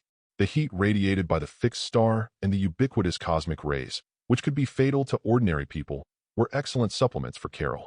The broken bones began to heal rapidly, the dim flames burned again, and in an instant, Carol turned into the second sun in the vast night sky. Oh no!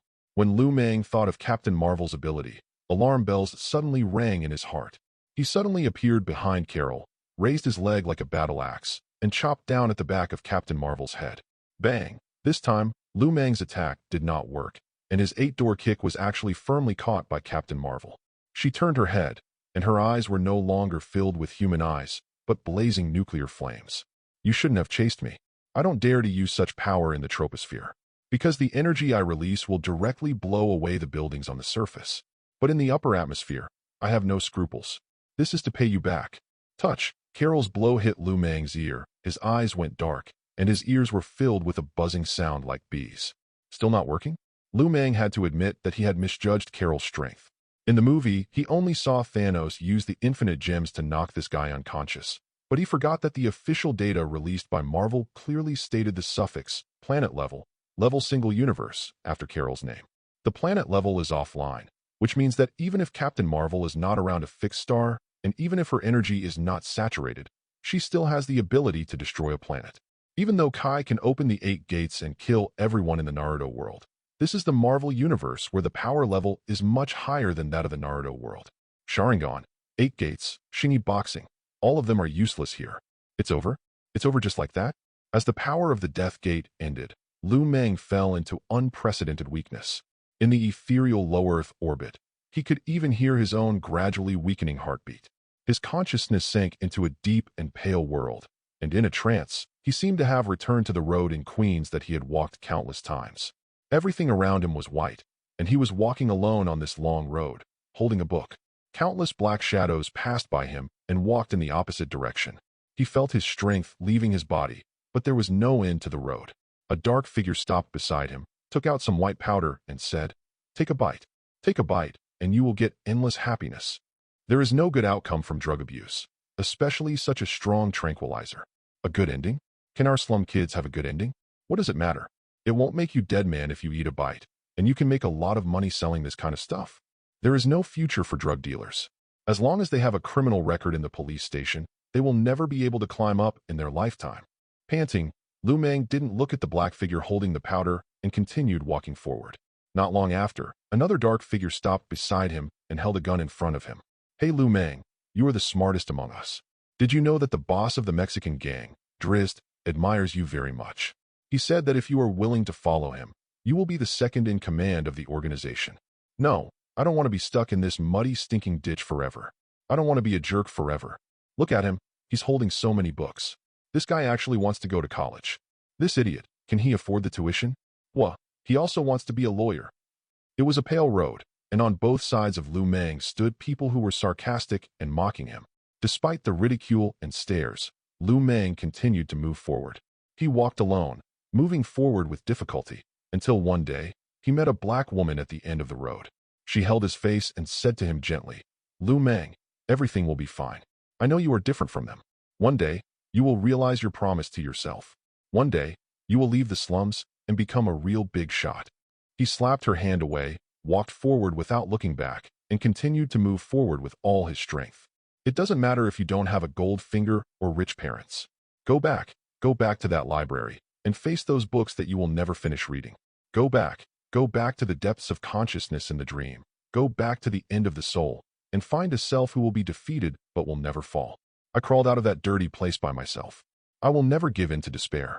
I control my own destiny. I control my own destiny. I control my own destiny. In the thin atmosphere, Liu Mang opened his mouth wide and muttered over and over again. Facing the light of dawn, Liu Mang's failing heart began to beat strongly again. A strong aura spread from his body, dyeing his black hair golden little by little. He let out an earth-shattering roar. His golden hair shot up into the sky, and his eyes turned emerald green. Volume number 2. Chapter 1. A level 7 energy reaction has been detected in the low Earth orbit of the upper atmosphere of the Northern Hemisphere. Coordinates XXX. XXX. Oh my God. Is this the end of the world? The energy level is still rising. The night is not over yet. The dawn is coming. When people got up with the same mood and prepared to start a new day's work, a golden star appeared in the sky. It is so bright that it exceeds people's understanding of stars. At the Ministry of Defense's Observation Center, a large group of scientists were in a state of confusion. The last time this kind of energy reaction occurred was when Apocalypse was about to turn the entire Earth's crust over. General Ross said, "What happened? Are those people from S.H.I.E.L.D. useless? They didn't give any advance warning for such a big event." S.H.I.E.L.D. was established to prevent world crises caused by supernatural forces. A thing like a sub-fixed star appeared in the low Earth orbit of 01, but S.H.I.E.L.D. did not send any emergency notice, which made military leaders like Ross say it was really hard to accept. At the moment, the operator said, "Just received news. Nick Fury escaped from prison. He led 3 Avengers to raid S.H.I.E.L.D., killing many agents." Now, S.H.I.E.L.D. is basically paralyzed, and the battle is still going on. This be asterisk asterisk asterisk asterisk asterisk D. Bring some people, let's go support Chief Alexander. Ross didn't know what happened, but this strange phenomenon was probably related to Nick Fury. Just as the entire Earth was worried about this incident, the battle at S.H.I.E.L.D.'s launch center had already become completely intense. Dense barrages of bullets poured down from the sky, almost razing the entire space center to the ground. Only after the brilliant fire cloud passed did Alexander Pierce lift the stone slab and stand up. Cole, are you trying to kill us all? Ms. Raven, please take them away. I have sent a distress signal to the military. The troops will be here soon. I tell you to go. Go and contact Strucker and ask him to support the Führer. Baron Ozawa had finally cleared his name. No matter who was right or wrong in this battle, he should not be involved. Otherwise, Hydra would have gotten him out of prison in vain. As for Quicksilver, he had a criminal record, so he should not be here. Captain America and others thought the same. After finally escaping from the Sokovia incident, if he is arrested at this time, it will be the end of him. If nothing unexpected happens, he and the Widow and others may be imprisoned in prison number 42, which is specially for guarding supervillains, and will never see the light of day again. So, Captain America, who was bleeding profusely, also picked up Black Widow and Hawkeye and said to Nick Ferreira, "Run away." "No, I'm not leaving." Let's go. I can't leave anymore." The breeze swept across the ruins, blowing up clouds of gunpowder smoke. The old Nick Fury gasped and tore off his tattered vest. His wrinkled skin was covered with bullet holes that were bleeding profusely. Rogers gritted his teeth, carried the two guys who had fainted in the explosion, and ran into the wilderness. "Now there are only two of us. Come on, be asterisk asterisk asterisk asterisk asterisk D." Alexander Pierce twisted his neck, clenched his fists again, and rushed towards Nick Fury. In the barrage just now, Nick Fury had been seriously injured, and some bullets had even hit his vitals. Now, what supported Nick Fury was no longer his Superman-like physique, but his tenacious will. Finally, the battle was brought back to the same starting line. His fists went from being heavy to being weak. His professional and agile fighting steps gradually became disordered, and then he faltered. In the smoke-filled launch center, there were only two old men, punching and kicking each other. Until the end of the long night, until the sky was pale, Nick Fury stabbed a steel bar into Alexander Pierce's chest, and then they both fell to the ground at the same time. Nick Fury said, "I won. I killed you." Alexander Pierce coughed up a large pool of blood and said, "No, I won. The Observer Project has been successful. From now on, Hydra will have space-based weapons covering the entire world." Nick Fury was silent for a moment, then continued, "Do you remember those days when you were an undercover agent in Siberia?" Alexander Pierce was born as Nick Fury's assistant. During the Cold War, the two had carried out a decade-long subversion mission together. Although they could not be said to be brothers, they at least trusted each other. Today, Nick Fury could not help but sigh. Alexander Pierce said, "I'm a tough guy. Only sissies reminisce about the past." "Ma?" Nick Fury cursed, and then couldn't help laughing heartily. They are both veteran agents who have fought all their lives, but apart from their positions and philosophies, they should be the rare friends in the world who can understand each other. I didn't expect that when life comes to an end, there will still be a time to laugh off all grudges. Hydra hail. You can't spit out ivory from your dog's mouth. S.H.I.E.L.D. hail. Hydra hail. S.H.I.E.L.D. hail. Hydra hail. On this sunny morning, the two old men cursed at each other and then gradually fell into eternal sleep. I don't know how long it took before the quarreling of children finally died down with a sigh. Chapter 2. After going through countless trials, Scions are able to transform into Super Scions under the stimulation of anger and fighting spirit. Liu Mang had never experienced any training since he was a child, but the system gave him the experience and physique of a warrior through various skills. Finally, when the outline of the fireball appeared on the curved horizon, Liu Mang brought the super form from Otherworld to the Marvel Universe. With his flowing golden hair and muscles made of steel, Captain Marvel knew that Liu Mang was no longer the same even by looking at his appearance. What is this? Carol had been fighting in the galaxy for 40 years, but even she had never heard of such a race. Come on, the second round begins. Carol turned her head, and at that moment, Liu Mang suddenly disappeared from the spot. Carol's heart was filled with alarm, and he immediately stretched out his right arm to protect his cheek. But the power of that punch still exceeded Carol's imagination. Boom! Carol's right hand was smashed to pieces, and the bloody stump flew into the depths of the universe. She herself turned into a tumbling top and fell into a brief electric shock. If it was in his prime, Captain Marvel's strength would definitely not be lower than Super Saiyan 1. But the problem is that this is Earth. Without the ability to supplement Carol's strength, her original strength is greatly reduced. Not to mention that even if she reaches saturation, Carol, who is good at energy attacks, should not fight with Scions who live on melee combat. Before Carol recovered from her fainting, Liu Mang grabbed her thigh and pulled it off her body. Amidst the splattering of blood, Captain Marvel let out a heart-wrenching scream, but it was not over yet. In fact, at the moment, Liu Mang had already lost consciousness. His body was just following the Scion's fighting instinct and was killing the enemy crazily. Monster, die. Carol roared in fear and stretched out her only remaining right hand. The remaining fixed star energy in her hand turned into a huge amount of light ball, which was then aimed at Liu Mang in front of her. At the moment, Liu Mang also raised his hand towards Carol. Boom! The two magnificent beams of light suddenly collided with each other and then accumulated on each other. Don't mention that the grass on the grave of the last Scion who fought against the Scions is already 3 feet high. In the Marvel Universe, Captain Marvel is definitely one of the representatives who is good at energy attacks. The two beams of light in the sky are growing and shrinking, each of which has the terrifying power to burn the Earth to ashes. When the energy density exceeds a certain limit, strange things happen. There was no explosion, no raging fire cloud. In the end, Liu Mang's Qigong cannon and the energy column released by Carol twisted together and turned into a dark dot.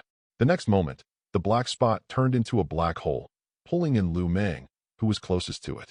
Carol, whose life or death is unknown, turns into a meteor and falls to the earth. Scions cannot survive in the void, and Liu Mang, who was in an unconscious state, did not know that he should immediately get rid of the terrifying gravity. At the critical moment, a white line crossed the upper atmosphere, and Song opened his cockpit, stuffed Liu Mang in, and was swallowed by the black hole together with him. On the planet Xander, millions of light years away from Earth, a trial is taking place. Those on trial were Gamora and Star-Lord and his crew, who had caused trouble in a public area. Just as the judge was about to make a verdict, a black sphere appeared on the ceiling of the courtroom, and a silver shape-shifting King Kong fell from it. What the hell is this? What happened? Amid the discussions of the Xander people, a human opened the cockpit of a strange flight machine and climbed out from it, coughing. F***K, where is this? Boss, your fight with Captain Marvel created a wormhole. We must have been thrown into an alien planet by the wormhole. Liu Mang stood up and moved a little, then found that his physical condition was extremely bad. Just when he was about to complain about the side effects of the Death Gate, he was surprised to find 2 shining new skills on his skill bar. Demonized Super Scion. Transform into a demonized Super Scion, and your strength can reach the upper planetary level in an instant. Qigong Cannon. Transformation. Good for King Nuo. After becoming a Super Scion, you finally mastered the Scion's ability to use Qi. This ability is a regular skill that can radiate large-scale energy attacks. I became a Super Scion. Before Liu Mang could react, the judge pointed at him and said, "Where are you from? You are destroying the court. You are contemptuous of judicial authority and vandalism." Liu Mang was immediately furious and pointed at the judge and said, "Where are you from? This was clearly an accident caused by the crash of the flight equipment, and you dare to accuse me of destroying public property? I will sue you for defamation, personal defamation, and illegal framing. I will sue you until your family is destroyed." Suddenly, the judge's face turned pale with fear. Chapter 3. On Marvel Earth, there are 3 forces that possess decedent resurrection technology. The first one is Shahewi, whose representative is Bullseye.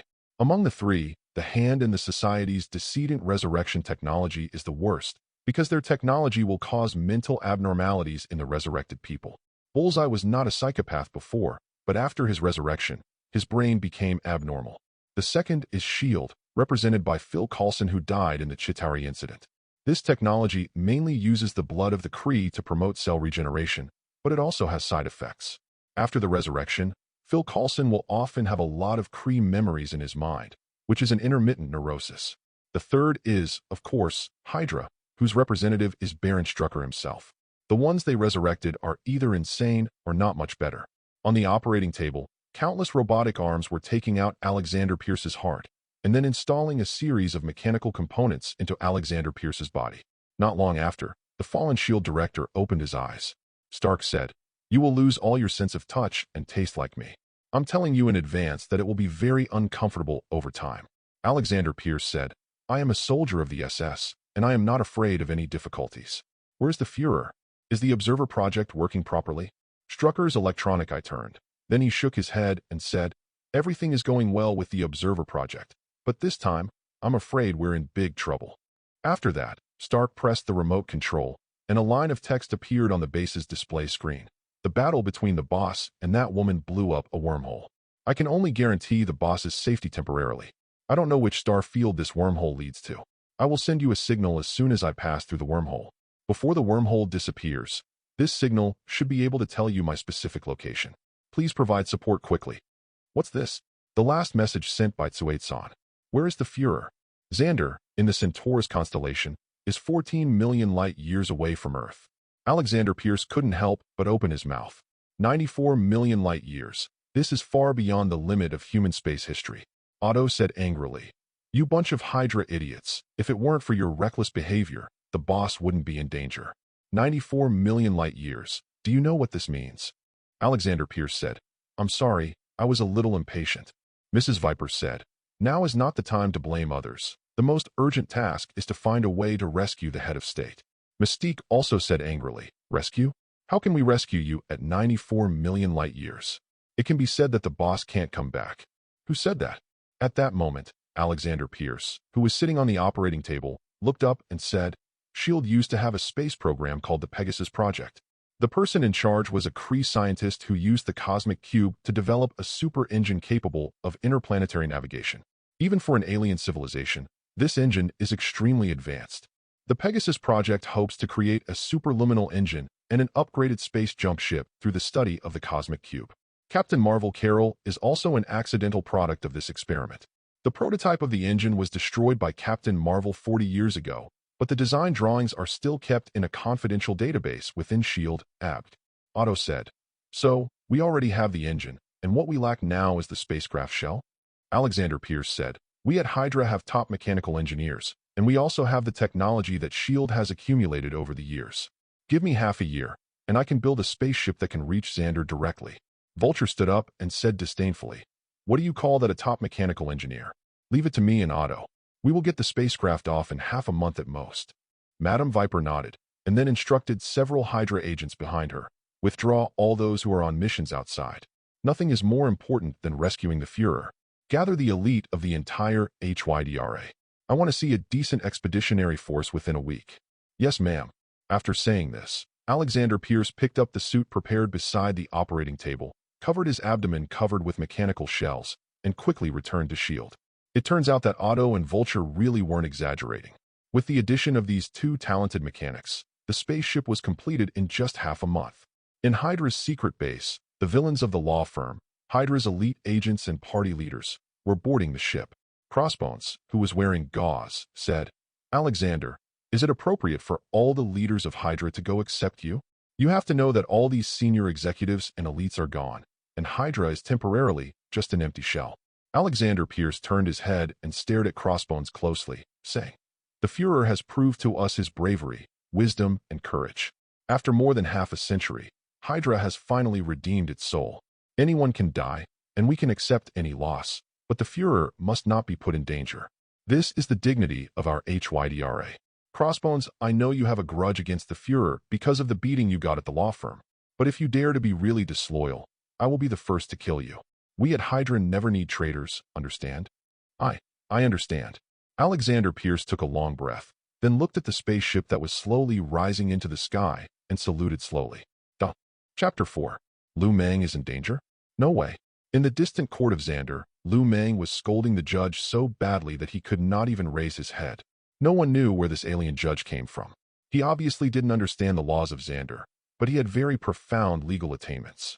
The two talked about everything from judicial to legislative, and in the end, the judge couldn't help but sweat profusely. So am I guilty? No. Are these alien tourists guilty? No. We are all just passengers who encountered an accident. What we didn't expect was that Xander, a planet known for its civilization and peace, not only did not lend us a helping hand, but also sent us to prison. What a barbaric planet this is. On behalf of my home planet, Asgard, I want to make a severe accusation against you. The judge was surprised and asked, Are you from Asgard? When he was young, Odin was a conqueror who killed the gods and wiped out the entire race of frost giants. Although there has been no fighting in recent years, the reputation remains. The Earthlings and Asgardians look exactly the same, and the judge had no idea that Liu Mang was an imposter and was immediately frightened. Yeah, where's the Asgard embassy?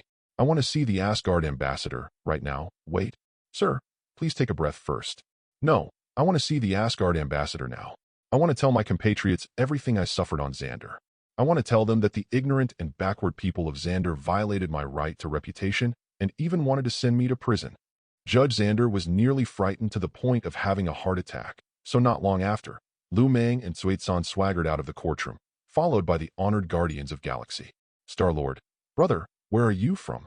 Rocket Raccoon wiped the shiny shell of the Brilliant and said enviously, Hey, are you selling this thing? Groot, I am Groot. Liu Mang turned around and immediately saw Drax the Destroyer grinning foolishly. Why are you in court? Star-Lord said, Destroy the prison. Liu Mang touched his chin. According to the plot, Star-Lord and his men blew up the Xandar prison when Ronan came to steal the Power Stone. If this was the case, it meant that the Power Stone was no longer in this guy's hands. Liu Sure immediately lost interest in him. On the surface, Liu Mang was intact, but in reality, only he could guess how serious his injury was. Even at the Spartan Devil's recovery speed, it would probably take a week or two to recover. You have to eat when you are on Xandar. Robbery? The Nova Corps on Xandar is the largest superhero group in the Marvel Universe, with 500 Centurions, all of whom are super soldiers at the level of Captain America. And each of them is given a superdimensional fighter, armed from head to toe. If there was no space gem, even if the purple potato spirit came with the Chitauri army, I'm afraid it would break a mouthful of teeth. In Liu Mang's current state, making trouble here is basically tantamount to courting death. During the 2 weeks of recuperation, he couldn't possibly ask restaurants and hotels whether they would charge RMB. Guardians of Galaxy, who had just been released from prison, were also poor, so it was natural for Liu Shi to turn his attention to his old business. Request flowers. Hey, do you guys want to make a lot of money? Big money. Guardians of Galaxy are more like interstellar pirates than superheroes. Apart from talking nonsense, their favorite thing to do is to rob merchant ships in distress in the galaxy. When Star and Rocket Raccoon heard about the big deal, they immediately got excited. Do you have any connections? Liu Mang asked earnestly. Definitely. Do you want to join in? What should be done? 0. Now, I want you to help me collect some information. Congratulations to the host for completing the sea-level litigation mission and successfully helping the Guardians of Galaxy and yourself get out of trouble. Reward: mastery of all cosmic languages and mastery of all cosmic jurisprudence. The reason why Liu Mang dared to make such a boast was largely because of the knowledge that the system had stuffed into his mind. Xandar is also a highly civilized country ruled by law, but its court system is somewhat different from that on Earth. There are lawyers here, but there is no special lawyer license. As long as the client recognizes your professional ability, they can entrust you to defend them. However, Xandar is a country that has been in war for many years, and the criminal law here is much stricter than that of the United States. As long as you are involved in war crimes, no matter how many heads you have, they are not enough to be chopped off. Recently, there are a group of rich, unlucky people on Xandar who are about to be hanged. They are Kree people, former subordinates of Ronan the Accuser, who were abandoned on Xandar by Ronan when they attacked the prison on Xandar to steal the Power Stone. Chapter 5. The main enemy of Xandar is the Kree. In the Marvel Universe, the Kree Empire is a behemoth that rose after the decline of the Skrulls. Compared with the Kree, the power of Xandar is not worth mentioning. But fortunately, the Kree had more than just Xandar as their enemy. Coupled with the invincibility of the Nova Corps, Xandar was able to gain a foothold in this chaotic world in a short period of time. War breeds hatred, so naturally, Xandar is also gritting its teeth at the Kree. After attacking the Xandar prison and being caught on the spot, the fate of this group of Kree is clear. Ronan threw us away with the 2-1-3 strategy. He got the infinite gems, and we became abandoned pawns. It was the pursuer Yadas who spoke. The Kree have a strict hierarchy. Under the highest wisdom, the first-level ruler is called the judge, and the second level is the accuser. Ronan, who was danced to death by Star-Lord, is in this class. After this, the third level is the pursuer. The pursuer Yadas is an elite captain in Ronan's army. His combat power level is level 3, and he is also a ruling class among the Kree. Yadas gnashed his teeth at Ronan's betrayal, but he had no way to change his fate. At the moment, the prison door was opened. Someone wants to see you. Who? He calls himself a lawyer. Lawyer. Not long after, the pursuer Yadas was taken to the visiting room along with a dozen Kree people. Rocket Raccoon leaned over to Liu Mang's ear and said, "Is this reliable? We spent all the money we had to meet this beat asterisk asterisk asterisk asterisk asterisk D." Liu Mang said, "Don't talk nonsense. I told you. This can make a lot of money." Yadas asked, "Are you a lawyer?" Liu Mang nodded and said, "Yes, Mr. Yadas. You should be thankful that you are on Xander. Otherwise, I really can't get you out." After hearing Liu Mang's words, a group of Kree people began to whisper. There are no laws on the Kree, only the Supreme Intelligence. If the Supreme Intelligence thinks you are guilty, then you are guilty, but it is different on Xander. Yadas said, "You can't get us out." Liu Mang spread his hands and said, "How do you know I can't do it if you don't even try? Please, this is Xander, not the Kree planet. The Xander Empire is a country ruled by law. Don't think about this with the old Kree way of thinking. What's more, do you have any other options? There is a question that all rule of law countries cannot avoid. Is procedural justice more important or outcome justice? Many people are complaining about the stupid laws in Western countries. They often see eloquent lawyers finding legal loopholes and then acquitting the guilty. Then the question arises, are all Westerners fools? Don't they know the consequences of sticking to legal dogma? That's definitely not the case. As long as people are wise, they will know how to use rules. If laws can be selectively interpreted according to the judge's preferences, the consequences will be even more serious. Therefore, Westerners value procedural justice above all else. Is it a good thing for you, Iron Man, to kill terrorists and rescue hostages? Yes. But the problem is, if you are not a law enforcement officer, then you are committing a crime. If the courts recognize that you are righteous, then soon there will be a large number of people committing murder and destruction in the name of fighting crime. Are you, Daredevil, doing something bad by helping Kingpin get away with his crime? Yes. But the law recognizes what you did. As long as you can find a loophole in the law, you are right. Although Jean Bing was released, the court can revise the law based on this experience in order to not let the next criminal go. But if the judges themselves abide by the law and cut off Jean Bing, then the majesty of the judiciary will definitely disappear. Note, Daredevil is a lawyer, and he was the one who released Kingpin's men from prison several times. As long as it is a country ruled by law, it cannot avoid this problem. The United States is like this, and Xander is definitely like this. This is not caused by culture, but is the inevitable development of the rule of law. As a star civilization, Xander's laws are more complete than those of the United States, but this does not mean that their laws are completely free of loopholes. Yadas asked, "What do you want me to do?" Star-Lord made a money gesture and said, "Hey, big guy, I heard that you Kree officers are all very rich." Yadas said, 1,400,000 star dollars. That's all I have. As long as you really let us go, I'll keep my word. Liu Mang snapped his fingers and said, "Deal." Instantly, Liu Mang received a system prompt. A B+ level litigation mission was found to help the pursuer Yadas escape punishment. Liu Mang couldn't help but let out a comfortable moan. Damn, I love this the most. Chapter 6. In the eyes of the Xander people, the Kree are all war criminals, and this does not mean that the Xander people look at others through tinted glasses. The Kree should be the most bizarre race in the universe. Their ruler is not a person, but a computer, and this computer is the so-called Supreme Intelligence. All the Kree's minds are connected by the Supreme Intelligence, a bit like the Protoss in StarCraft.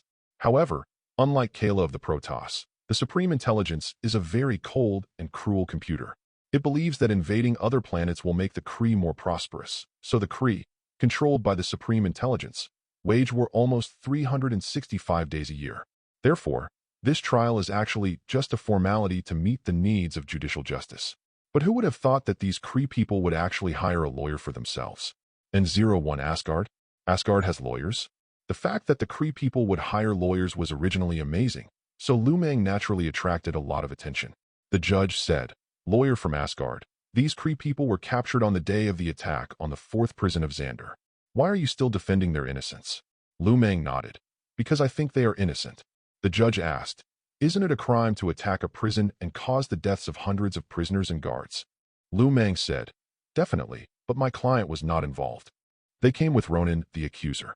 I asked the court to call my witnesses." After that, the Guardians of Galaxy were brought up. Star-Lord glanced at the dazzling figure beside him with a guilty look and whispered, "Is your boss okay?" Chwaikin said, "Don't worry, the boss is the most powerful lawyer on Earth. You can't go wrong if you listen to him." The judge coughed and then said to the whispering people, "Lawyer Liu said that these Krees were not involved in the prison attack. Is that true?" Star-Lord said, "It's true. Then why are they coming to Xander with Ronan?" They were on a sightseeing tour and were taking pictures on a small planet near the prison when Ronan attacked it. This is complete bullshit. You can't even lie?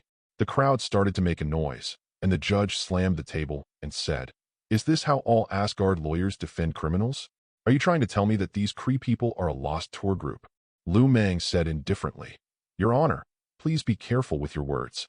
Were you present when the replay was made?" Liu Mang turned around again and looked at the jurors in the courtroom and asked, "Are you all here?" Suddenly, everyone in the court was stunned. The prison that originally held the Guardians of Galaxy was built on a belt of small planets.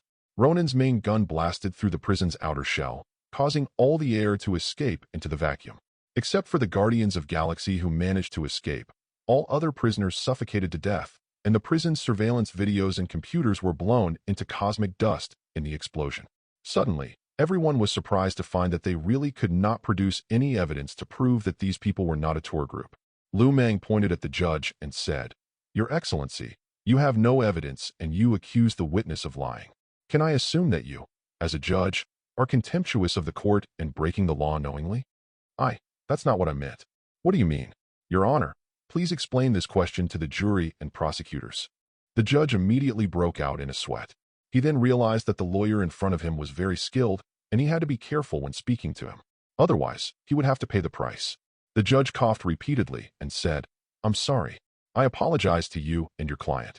Liu Mang nodded, and then said loudly, "So, my client did not attack the prison on Xander Star, and the charges against them by the Xander Star Public Prosecution Office are not established." At that moment, the evidence officer stood up, slapped a stack of wanted posters in front of Liu Mang, and said, "Even if the prison attack is not established, these people in front of you are war criminals. The pursuer Yadas and the elite assault team he led were involved in the massacre of 2 satellites in the Xander galaxy." Liu Mang looked at Yadas and asked, "What's your name?" Yadas swallowed his saliva, and then followed Liu Mang's instructions. "My name is Liu Sun. What about you?" "My name is Leo Tolstoy. My name is Jehovah. My name is Tathagata Buddha." The evidence officer roared, "Nonsense. They are clearly Kree war criminals." "What Tathagata? That doesn't sound like a Kree name." Liu Mang tilted his head and looked at the evidence officer and said, "Can you prove that his name is not Tathagata Buddha? Is there a law on Xander that a person who calls himself Tathagata Buddha is also guilty?" Liu Mang snorted coldly and suddenly raised his voice. "Do you have their ID cards? Do you have their DNA test samples? If you can't prove it, what are you talking about?" "Your Honor, I asked the evidence officer to apologize to my client, Tathagata Buddha, immediately." Chapter 7. In the past, Liu Mang would have been trembling when he saw a B+ level lawsuit, but now Liu Mang has even won an S-level lawsuit. It would be easy to get a few Kree people out of prison, but the evidence officer of Xander did not know this. If he were an Earth judge, he would never dare to make such a rash statement when facing Liu Mang. Otherwise, given Liu Mang's personality, if he really gets mad, he'll have plenty of ways to find fault. How can we prove that he is not called Tathagata Buddha? The Kree identify their identities through brainwave connections. There is no such thing as an ID card. As for DNA samples, that is even more impossible. The judge said, "Evidence officer, you need to apologize to lawyer Liu's client, Tathagata Buddha." The witness officer also understood that if he did not apologize, he would be contemptuous of the court evidence and maliciously spreading unfair remarks. Therefore, he could only grit his teeth and say, "I'm sorry, I apologize to Mr. Tathagata Buddha for my loss of speech, but I don't think this can prove the identities of these Kree people. If we accept lawyer Liu's point of view, then in the future, can every captured Kree person say that his name is Tathagata Buddha?" Liu Mang said, "I want to correct the evidence officer's statement. War criminals are war criminals because they were captured on the battlefield, but my clients are different. They were just in a damaged spaceship and were rescued by the fleet of Xander. They didn't even go to the battlefield. How can they be called war criminals?" The evidence officer said angrily, "The whole universe knows that all Kree are war criminals." Liu Mang asked, "Excuse me, evidence officer, why do you think all the Kree are war criminals?" "Because they are controlled by the Supreme Intelligence." Liu Mang nodded and said, "Excuse me, Judge. If I take out a gun and put it to your head and ask you to break the glass of the neighbor next door, and you do it, according to the laws of Xander, does this constitute the crime of destroying other people's property?" The judge said, "Definitely not." Liu Mang asked, "If someone controls your mind and uses your body to commit a crime, are you guilty?" As soon as Liu Mang finished speaking, the whole audience was in an uproar. The judge kept wiping the sweat from his forehead and said, "This. Yes, everyone knows that the will of the Kree is controlled by the Supreme Intelligence. According to Liu Mang, does that mean that all the Kree can betray innocents? Because they are indeed coerced by the Supreme Intelligence." The legal staff took out their handheld browsers and began to quickly read through the terms of Xander, but no matter how they looked, Liu Mang's theory was impeccable in Xander's jurisprudence. Seeing that the case was almost over, Liu Mang finally said to the judge, "Your Honor, you just happen to have a browser in your hand. Please tell me what Article 7, Section 53 of the Xander Federation Criminal Code says." The judge muttered, "When the criminal is in a situation of force majeure, coercion, mental disorder, he does not have the ability to bear criminal responsibility, and in this case, the coercion is regarded as a direct." Liu Mang clapped his hands and began to make his closing statement. "Isn't that the end? There is no evidence to prove that these Kree people attacked the Xander prison, so they are not attackers. As for the claim that all Kree people are war criminals, this is even more false. We can't regard all Xander people as criminals just because one Xander person committed a crime. What's more, these Kree people were coerced. They boarded the fighter plane and couldn't control their own behavior. Can you make a person without autonomy a war criminal? No, because they are not qualified.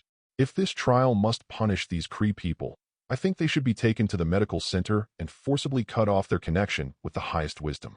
This is like sending a mental patient to a mental hospital or a child to a nursery. This has never been judged like this in the entire Xander planet." Liu Mang smiled confidently and said, "I'm sorry, Your Honor. It's obvious that you will be the first one." At the same time, in the distant galaxy, a warship was speeding towards Sagittarius. This warship is called the Rescuer, and it is another masterpiece of the poor scientist trio after the Brilliant.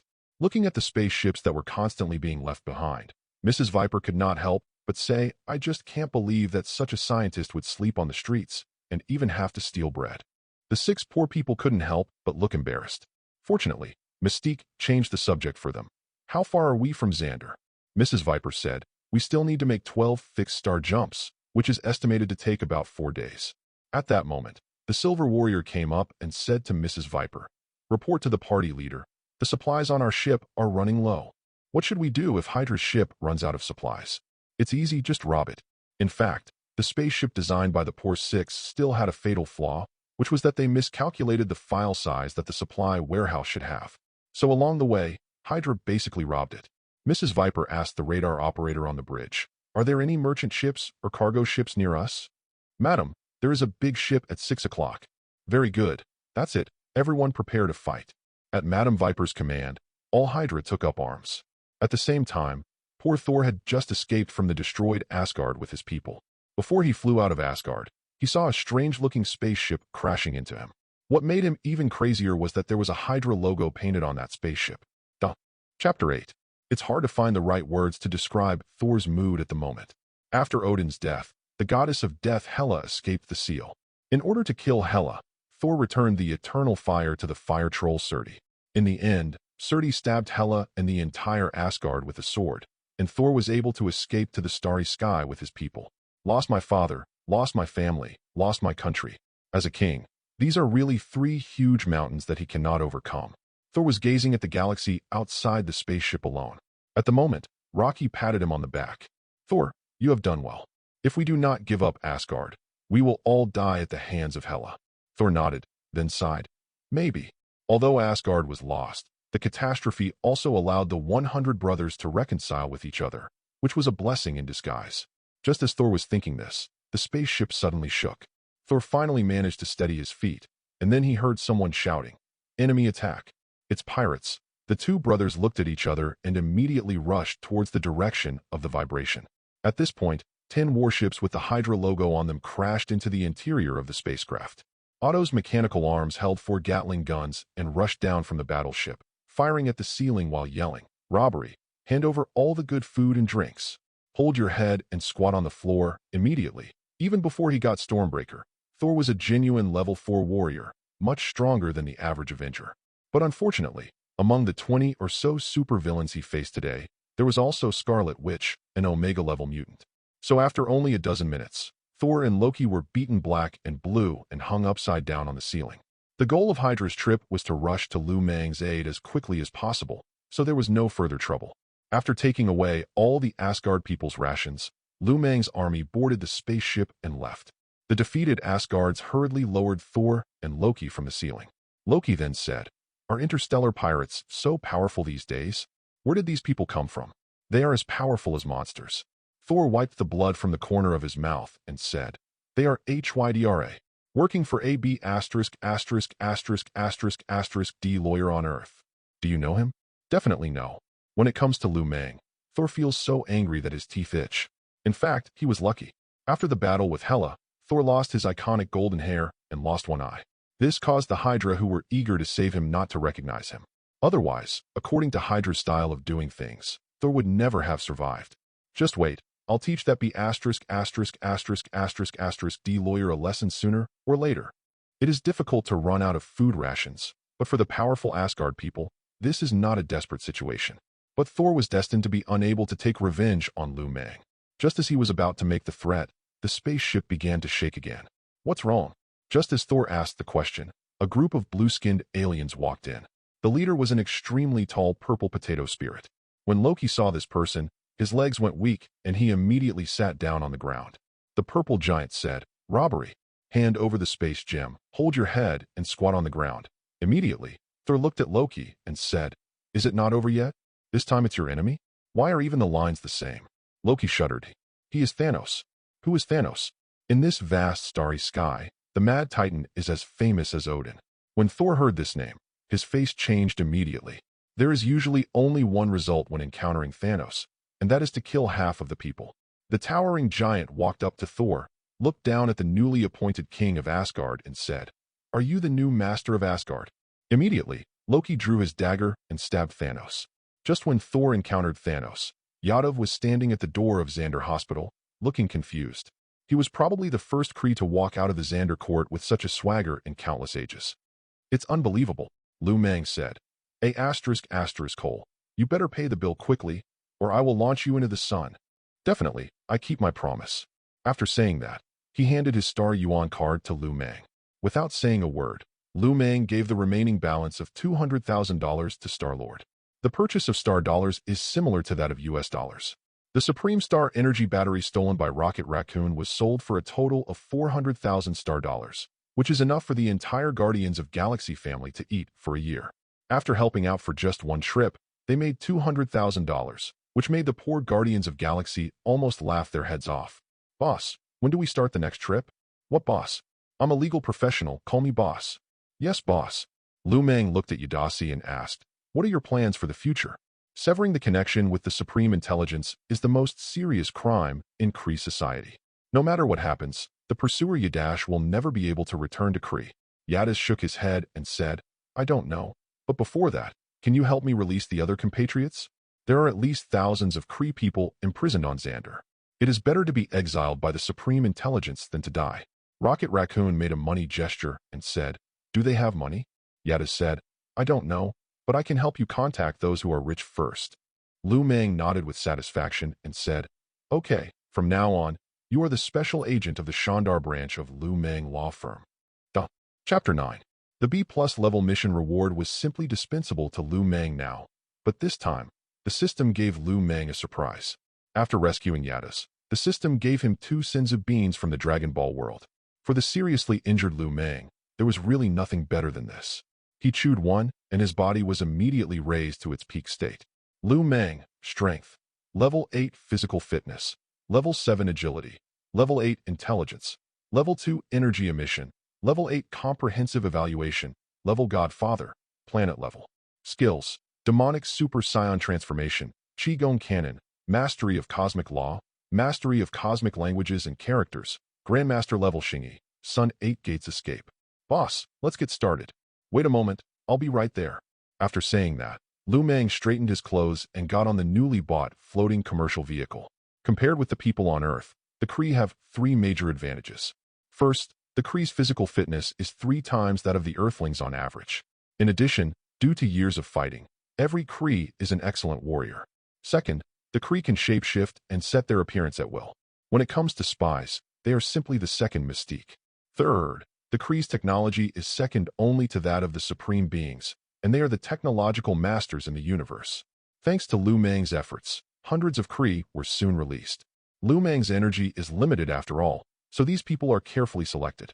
They include 2 Kree scientists, a defeated and captured accuser, and 7 pursuers. They are all elites among the Kree people. For Liu Mang, these cosmic races with strange abilities are very valuable resources. If they can be brought back to Earth, the technological resources alone will be enough to drive all the major forces on Earth crazy. The only unfortunate thing is that none of these lawsuits received system rewards. However, not everything went smoothly. Just when Liu Mang's power was expanding rapidly, a group of rage people from Xander rushed into the law firm that Liu Mang had just established. This is the lawyer who specializes in representing the Kree people. Kill him. These bastards are all scum. They will not die well. Take away all the valuables. They are all ours. The dispute between the Kree and Xander has a long history. When some mobs on Xander heard that someone was specializing in rescuing Kree people who were about to be tried from prison, they couldn't sit still. They were armed with various weapons, wantonly vandalized the office, and stole all valuables. In fact, the so-called riots are mostly like this. Some people do come to vent their anger, but more people come for the benefits. Seeing the law firm that they had worked so hard to build destroyed, the surviving Kree people were extremely angry, but they could only grit their teeth and dared not do anything. Just like Ronan the Accuser, who immediately jumped out to join the resistance after releasing the control of the Supreme Intelligence, few Kree people voluntarily went to the battlefield. They invented the highest intelligence in the hope that the rationality of computers could help them make the right choices and thus build a prosperous society. But what all the Kree people didn't expect was that they would eventually become slaves of this computer. Now, everyone has finally escaped from the control of the highest wisdom, but nothing has changed. This starry sky is so vast, but there is no place for the Kree. On the Kree planet, they are slaves, and here, they are sinners. 0. Request flowers 0. Yashida was hit hard on the head with a stick and fell to the ground. He stared with lifeless eyes, staring blankly at those people pouring fuel on the cabinets in the office. They collected litigation materials from everywhere, and Liu Mang appeared in court, and they finally saved enough money to buy it. The Kree people's tooth crowns were bleeding, and at that moment, a voice came from behind them. Get up and kill them. Liu Mang operated the camera and said, Can't you hear me? I've been in the business for so many years, and I've never suffered any loss. I'm telling you to get up and kill them. One of the rioters pointed at Liu Mang and said, How dare you fight back? The camera in your hand seems to be very valuable. Hand it over to me. After saying that, he rushed towards Liu Mang. Liu Mang snapped his fingers disdainfully, and the barrel of the cannon, which was as thick as a bucket, was pressed against the mob's head, and then a blast turned it into a bloody mist.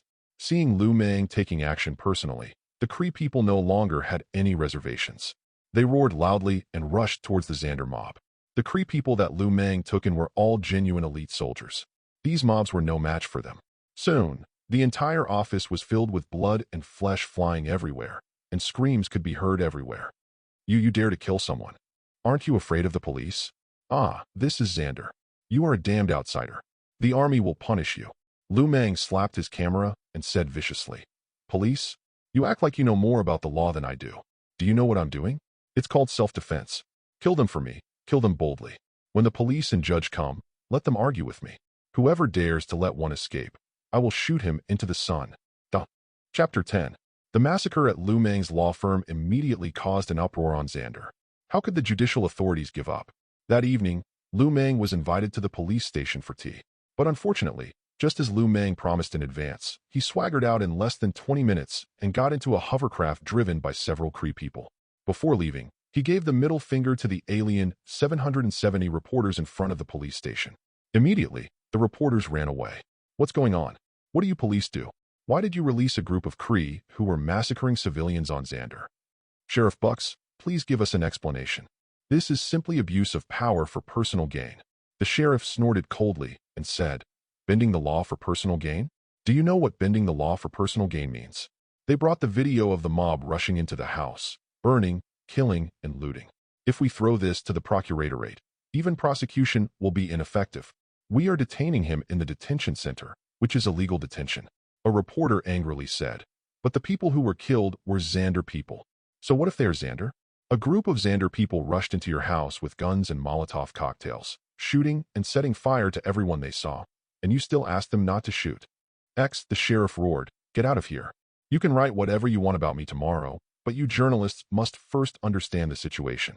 We are a country on Xander that advocates freedom and the rule of law. If we protect thugs who break into people's homes and commit crimes, how will outsiders from other planets view us? If you want to blame someone, blame the thugs for being too stupid and letting them get hold of the key evidence. If you are not satisfied, the public prosecution office is right next door. Go and sue, and see if the judicial authorities will accept your case or not. After saying this, the sheriff turned around and slammed the door shut. The next morning, Liu Mang's name was on the headlines of major news media on Xander. A group of Xander people were massacred in a law firm run by the Kree. Was it due to the inaction of the judicial authorities, or was it what they deserved? Strongly boycott Liu Mang law firm, a rogue lawyer from Asgard. All in all, Liu Mang is famous again. When the angry people of Xander rushed to Liu Mang's law firm, they saw the 4-meter-tall Tsangtsan and the sign he was holding. There was a line of text written in the language of Xander. No non-business inquiries will be received. Those who want to cause trouble should leave quickly or come in and die. I am Liu Mang, a part-time funeral business, and you are welcome at any time. A red line was drawn in front of the gate, and the angry people immediately withered. You know, hundreds of Shanders died in this law firm last night. If there are still people who dare to go in and cause trouble, then they are really tired of living. After all, no matter which planet they are on, people cherish their lives, so it didn't take long for all the Xander people gathered at the door to disperse. The incident passed quickly, but for the Kree people, Liu Mang's decision in the accident will remain in their memory for a long time. At night, Yadas couldn't fall asleep for a long time, so he opened the window alone and looked at the distant Kree planet in the sky. At the moment, there was a knock on the door. Come in, is that you? Are you still awake? I can't sleep. I want to talk to you. The person who came was the only accuser among the Krees, named Silva. After being acquitted, Silva became the real leader among the Krees and was the second in command of the law firm after Liu Mang. They said they were chatting, but the two of them didn't say a word for a long time. They just looked at the stars in the sky quietly. After an unknown amount of time, Silva finally sighed and said, "Does this mean that we have regained our future?" Yadas said, "I think so." In the past, some Kree people had managed to escape the control of the Supreme Intelligence, but their fates were generally not good. They were either hunted down and purged by the Kree army, or died in the trials of other planets. The Kree were not willing to be slaves to a computer, but they really had nowhere else to go except Kree. It was such a relief to punish those thugs before. Damn, I've never felt so relieved in my life. We are lucky to have a good boss. Yadas sighed and said, "Yes, I hope our compatriots can be as lucky as us one day." Having said this, the two fell silent again and looked towards the east together at the tiny star that represented their longing. All the Kree people are grateful to Liu Mang for taking them in, but this does not stop them from missing their hometown. On the distant Kree planet, there is always a mountain or a river that is the most distant concern of a certain Kree person. It makes them wake up in the middle of the night and find themselves in tears. Chapter 11. For the Kree people, this job opportunity was hard-won, so everyone knows how to cherish it. Their work was not much different from that of the poor Six in the past. They just helped Liu Mang collect some information and evidence. As the population gradually increased, many Kree people who did not want to eat for free also started to do odd jobs in Starport. It is impossible for supermarkets and stores to hire these Kree people, but the Kree people who were born as soldiers have plenty of strength, and they are very welcome to do hard labor in the Starport. Over time, some people gradually discovered that these Kree people were not that annoying after all. Soon, Liu Mang's Kree army grew to 700 people, almost emptying most of the prisons on the planet. At that moment, a strange spaceship docked at the starport of Xander, and a large group of Earthlings walked down from it. The Führer is on this planet. Is this an alien civilization? It's amazing. Amid the exclamations of HYDRA, Madame Viper looked at Otto and asked, "What's the situation?" Otto said, "I have contacted Titsan via radio, and the boss asked us to wait at the port." At that moment, several hovercrafts stopped in front of the Hydra people, and two blue-skinned Kree people walked down from them. "Excuse me, are you from Hydra and the agency?" "Yes." "Who are you?" "My name is Silva, his name is Yadas, and we both work for Lawyer Liu. He asked us to pick you up, please follow me." Mrs. Viper nodded and said, "Everyone else go back to the spaceship and wait. We will go meet the head of state first." After that, everyone got on the bus. Along the way, Hydra saw all kinds of new things. Whether it was the floating buildings that violated common sense of physics or the strange flying machines that kept crossing the sky, they all made everyone feel extremely shocked. The relatively young Scarlet Witch Wanda kept her face pressed against the car window, observing the scenery outside, until the floating business car stopped in front of Liu Mang's letter office. The Führer, boss, Baron Zemo and Mystique shouted, then hugged his legs and burst into tears. Seeing that Liu Mang was safe and sound, Mrs. Viper also breathed a sigh of relief. Prince, I must say that the previous fight with that female warrior was a bit too reckless. From now on, please pay attention to your own safety. For HYDRA, 100 Alexander Pierces can't catch up with you. Liu Mang kicked the two-leg pendants away, then nodded and said, it was just an accident. No one would have thought that Captain Marvel was there. Come in and talk first. After that, several people, led by Liu Mang, came to the reception room. Until the moment, Mrs. Viper asked, what's going on with these blue-skinned guys? The Kree, on average, are 3 times stronger than humans and possess alien technology that is at least 100 years ahead of Xander. At the same time, like Mystique, they can change their appearance at will. When everyone heard Liu Mang's words, they couldn't help but gasp. Especially HYDRA, as conspirators and military strategists, Strucker and Lady Viper definitely understand what this means.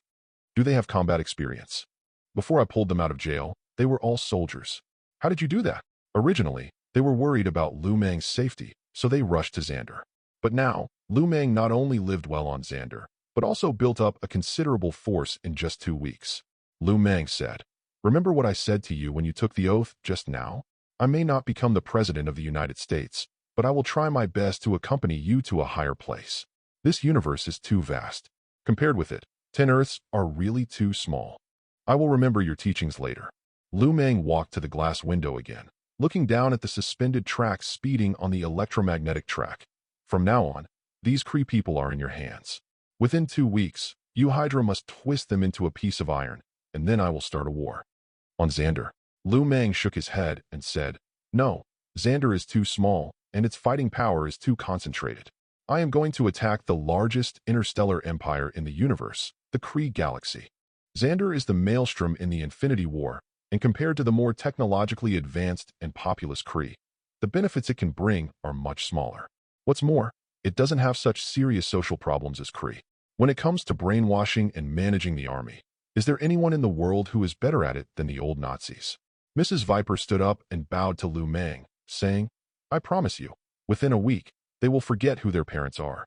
They will only remember you and will risk their lives for you. Chapter 12. The Kree are an excellent race. You have a strong body and a long-standing civilization. Why?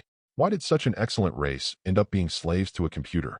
Why is there no place for the Kree in such a vast starry sky? Now, on behalf of all the Kree, I am sending a notice to this starry sky. We demand that, based on the right of self-determination, the stars honor us as the great Kree Empire. We demand that unearned gains be abolished. At the podium in the office, Sklat was talking excitedly. In fact, he was talking about the party constitution of the mustached leader. Except for changing the word Teeks to Krees, not a single word was changed. Many years ago on Earth, this theory directly fooled half of the world into going crazy. Now that it is used on these guys who have been controlled by computers for many years, it is naturally more effective. Just as Mrs. Viper promised. Only a week had passed, and these guys had become brainless fans who could only shout, HYDRA hail, Liu Mang hail. Even Liu Mang once thought that what he opened was not a law firm, but a large-scale pyramid scheme organization. After the ideological work is completed, professional training will naturally come. As the number of his subordinates increased dramatically, Liu Mang simply divided Hydra into several new organizational structures. The first is the military center led by Strucker and Lady Viper. During World War II, Strucker was an outstanding military commander, and it was a perfect fit for him to be in charge. The second is an intelligence organization led by Mystique, whose members are mainly Hydra agents and a small number of Kree soldiers. As Magneto's ace spy, Mystique is extremely experienced in both infiltration and counterinfiltration. Coupled with the generous teachings between Hydra's old agents and the Kree, the agency's progress is the fastest among the several organizations. Finally, there is the science class led by Otto and Vulture, whose members are mainly Hydra weapon scientists and Kree scientists. Now, these people get together all day long, exchanging knowledge and genius ideas from both worlds. In order to meet their requirements, Liu Mang rented a large office building as a laboratory. Soon, a groundbreaking weapon was developed by these guys, a copycat version of the steel battlesuit. I have to admit that Tony Stark is really a genius. Even if we integrate the technologies of the two worlds, our battlesuit is still much worse than Iron Man's. Mrs. Viper asked, "What is the approximate combat capability? When ordinary people wear it, its combat effectiveness is roughly comparable to that of an ordinary Quinjet. The difference between us and Tony Stark lies mainly in nanotechnology and operating systems. However, this battlesuit has a very significant advantage over Tony Stark's product, which is that it is cheaper. We named it the Star Armor. Can it be mass-produced?" Otto said confidently, "Definitely." After hearing Otto's words, Stark and Lady Viper looked at each other and saw the long-lost light in each other's eyes. Too long. Yeah, it's been too long. Hydra has been silent for too long, and they have never seen hope since the end of World War II. But now it's different. Because of Liu Mang, countless supervillains gathered together. Among them are technological geniuses with outstanding brains and super warriors who are good at fighting. Now they have the Kree. With the emergence of the Star Armor, they will soon be able to organize an elite force with strong combat effectiveness. The old Hydras who have been trudging through the mud finally see the dawn of hope. But as the saying goes, fortune and misfortune go hand in hand, and nothing can go smoothly. A month later, Liu Mang's law firm received a notice asking him to go to Xandar to meet with Queen Adora of Xandar. In the original work, Adora's combat power is not strong, but she is the supreme commander of the entire Nova Corps. In addition, Adora also controls a joint fleet consisting of thousands of warships. For Xandar, Adora is both the political leader and the military leader. Accompanied by a group of Hydra, Liu Mang soon met Her Majesty the Queen in the Palace of Xandar. She sat on the throne, one hand supporting her head, and below her stood the Supreme Council of Xandar. Trigger the prosecution mission and exonerate all the Kree people. Difficulty: impossible. When Liu Mang heard the system prompt, he immediately understood that the Queen of Xandar was here to cause trouble. Impossible difficulty? Does that mean it is impossible to win this game? Just when Liu Mang was alert, Adora said, "Are you the lawyer who often defends the Kree?" "Yes, may I ask your majesty?" "I now sentence you and your accomplices to be hanged immediately." Suddenly, a grim smile appeared on Liu Mang's face. Chapter 13. May I ask, your majesty, which law of the Xandar Federation can convict me of a crime? Queen Adora said coldly, "Definitely there is. The law is that the queen is above everything. Outsider, you have gone too far." The grudges between the Xandar people and the Kree people had already reached a point where they could not be reconciled. Liu Mang's act of rescuing the Kree people from the prison on Xandar was like digging up the ancestral graves of the Xandar people. After all, many Xandar people lost their family members at the hands of the Kree. The Queen may not consider judicial justice or diplomatic impact, but she cannot ignore the public sentiment. Large-scale demonstrations broke out in many places on Xandar, so she had to call Liu to the palace. The Kree clenched his fists and gritted his teeth. At the moment, Liu Mang burst into tears and said, "Your Majesty, please look at these Kree people. It has been almost 2 months since they were released in court. Has any of them done anything illegal? No. Just because they won't now doesn't mean they won't in the future. Can you convict someone based on something that didn't happen in 093? This is obviously not in line with basic morality and justice." "Definitely," I said, "you and these Kree will be hanged. Guards, take them down." Adora didn't want to waste time on such things. She was the Queen of Xandar, and her word was law. Now he was just going to execute a group of outsiders, and this Asgard lawyer dared to talk back? This made Adora, who was originally impatient, extremely unhappy. As soon as she finished speaking, the Xandar soldiers drew their weapons and pressed towards Liu Mang and the others. "Your Majesty, you can't do this, Your Majesty." Adora looked at the crying Liu Mang and said coldly, "As a lawyer, you are indeed very good, but outsider, please understand that this is Xandar. No one can disobey my decision." "Damn, this is a fake rule of law country, F***K. Adora was furious and asked, "What did you say?" "Liu Mang has been acting for so long just to try to see if he has a chance of winning the lawsuit. If you win, what kind of reward can you get from an impossible litigation task?" "Definitely. This is just something we can think about. The meaning of the law is based on the rule of law. If the officials of this country are not prepared to reason with you, then no matter how powerful your mouth is, it will be meaningless." Finally, Liu Mang lost the case for the first time in his life. In an instant, the sadness on his face disappeared, and Otto walked up from behind him and asked, "Boss, what are the arrangements this time?" "As usual. Yes, the dashboard." If Liu Mang had just arrived on this planet, he would have been really afraid of the Nova Corps, but now that his injuries had long since healed, there was no need for him to care about the faces of the Xandar people. Just as Queen Adora was curious about what these guys were whispering about, Lady Viper said, "Do it." Suddenly, The Kree and Hydra agents pressed the buttons on their belts, and a set of alloy armor instantly covered their entire bodies. The Xander guards never thought that these people would dare to resist in the palace. They were caught off guard. Facing the flying flesh and blood, Liu Mang lit a cigarette and walked towards Adora on the throne. Crazy, do you dare? Boom! A raging aura exploded from Liu Mang. Bullets, soldiers, blades, anything within 3 meters of Liu Mang was blasted to pieces by the Scion's aura. In front of the throne, the burly Roman Dai roared and rushed towards Liu Mang below.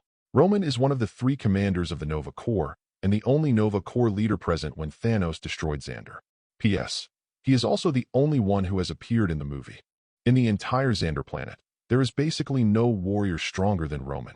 However, the Liu Mang he faced was a very rare and powerful person among the planetary level. Liu Mang grabbed his throat, and with a snap, the strongest warrior on Xander became a corpse. Liu Mang threw him down the steps of the throne like a piece of junk, and then came to Adora. Me?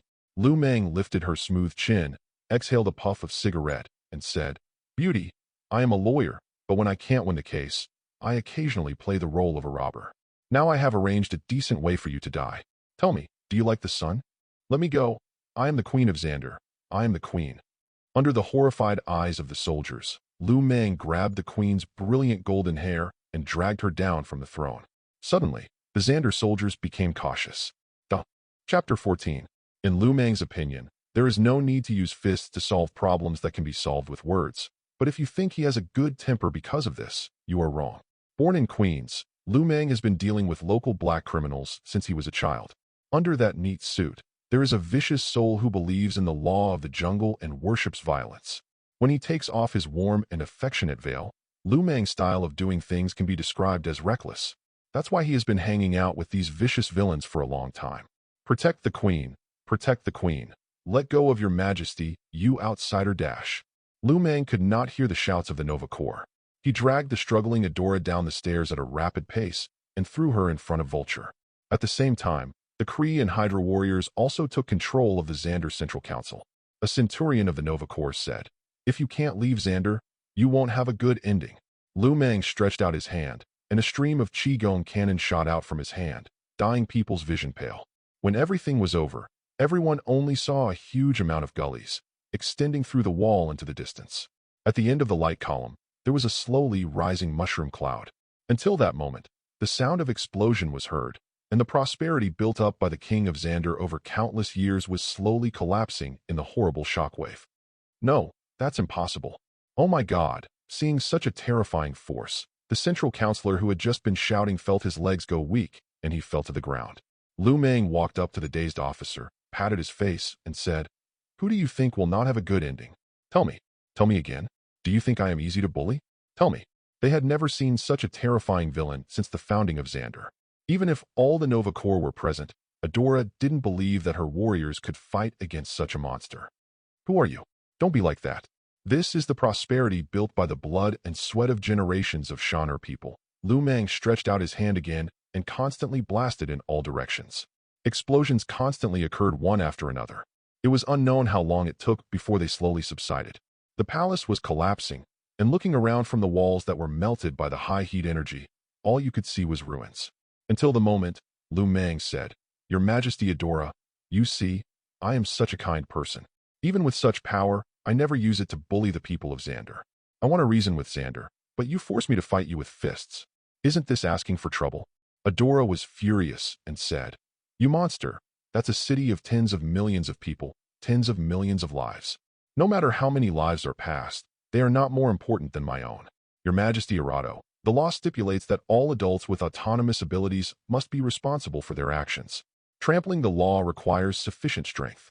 I have such strength, but obviously you don't. Because of your unfair trial of me, I lost the first lawsuit in my life, which made me very angry. So the people of Xander must pay the price. Now I ask again, do you like the sun?" "What sun? What are you talking about, you devil?"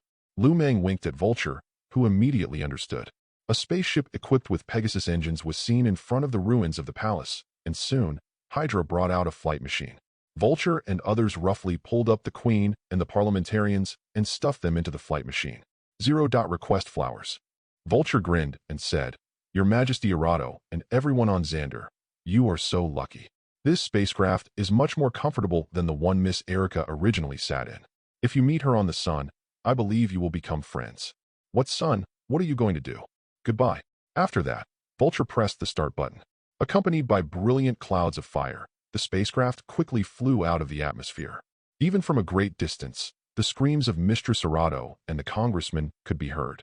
The members of the Nova Corps could only watch helplessly because they were completely powerless to resist these monsters. When Queen Arado completely disappeared, Lady Viper walked up to Liu Mang and asked, "Headmaster, what should we do next?" Liu Mang spread his hands and said indignantly, "I wanted to get more technology on Xander, but it was all ruined by this stupid woman. It's too early to go to Kree now. To get the highest intelligence, we need another device. Let's go back to Earth first." Yes, Führer. Under the horrified gaze of the Xander people, Liu Mang and others boarded the spaceship and started their journey home. The next day, a wanted order was quickly issued from Xander to the entire galaxy, causing an unprecedented sensation. Attached to it was a photo of Liu Mang, and the following was written. Name: Liu Mang, Asgard, a super criminal who can rival Thanos. The Shandar people offer a reward of 50 billion star dollars, and only ask the heroes in the universe to bring back this man's head. Chapter 15. In fact, in Liu Mang's original plan, he wanted to stay on Xander for a while. According to the plot in the movie, it shouldn't be long before Ronan, the accuser, will come with the Power Stone to attack the capital of Xander. But now, he blew it up himself, and Ronan probably won't come. The freedom-loving Guardians of Galaxy once again embarked on a journey through the starry sky, while Liu Mang returned to his hometown with his people. After the Avengers disbanded, even the villains seemed to have stopped causing trouble, and the Earth was peaceful.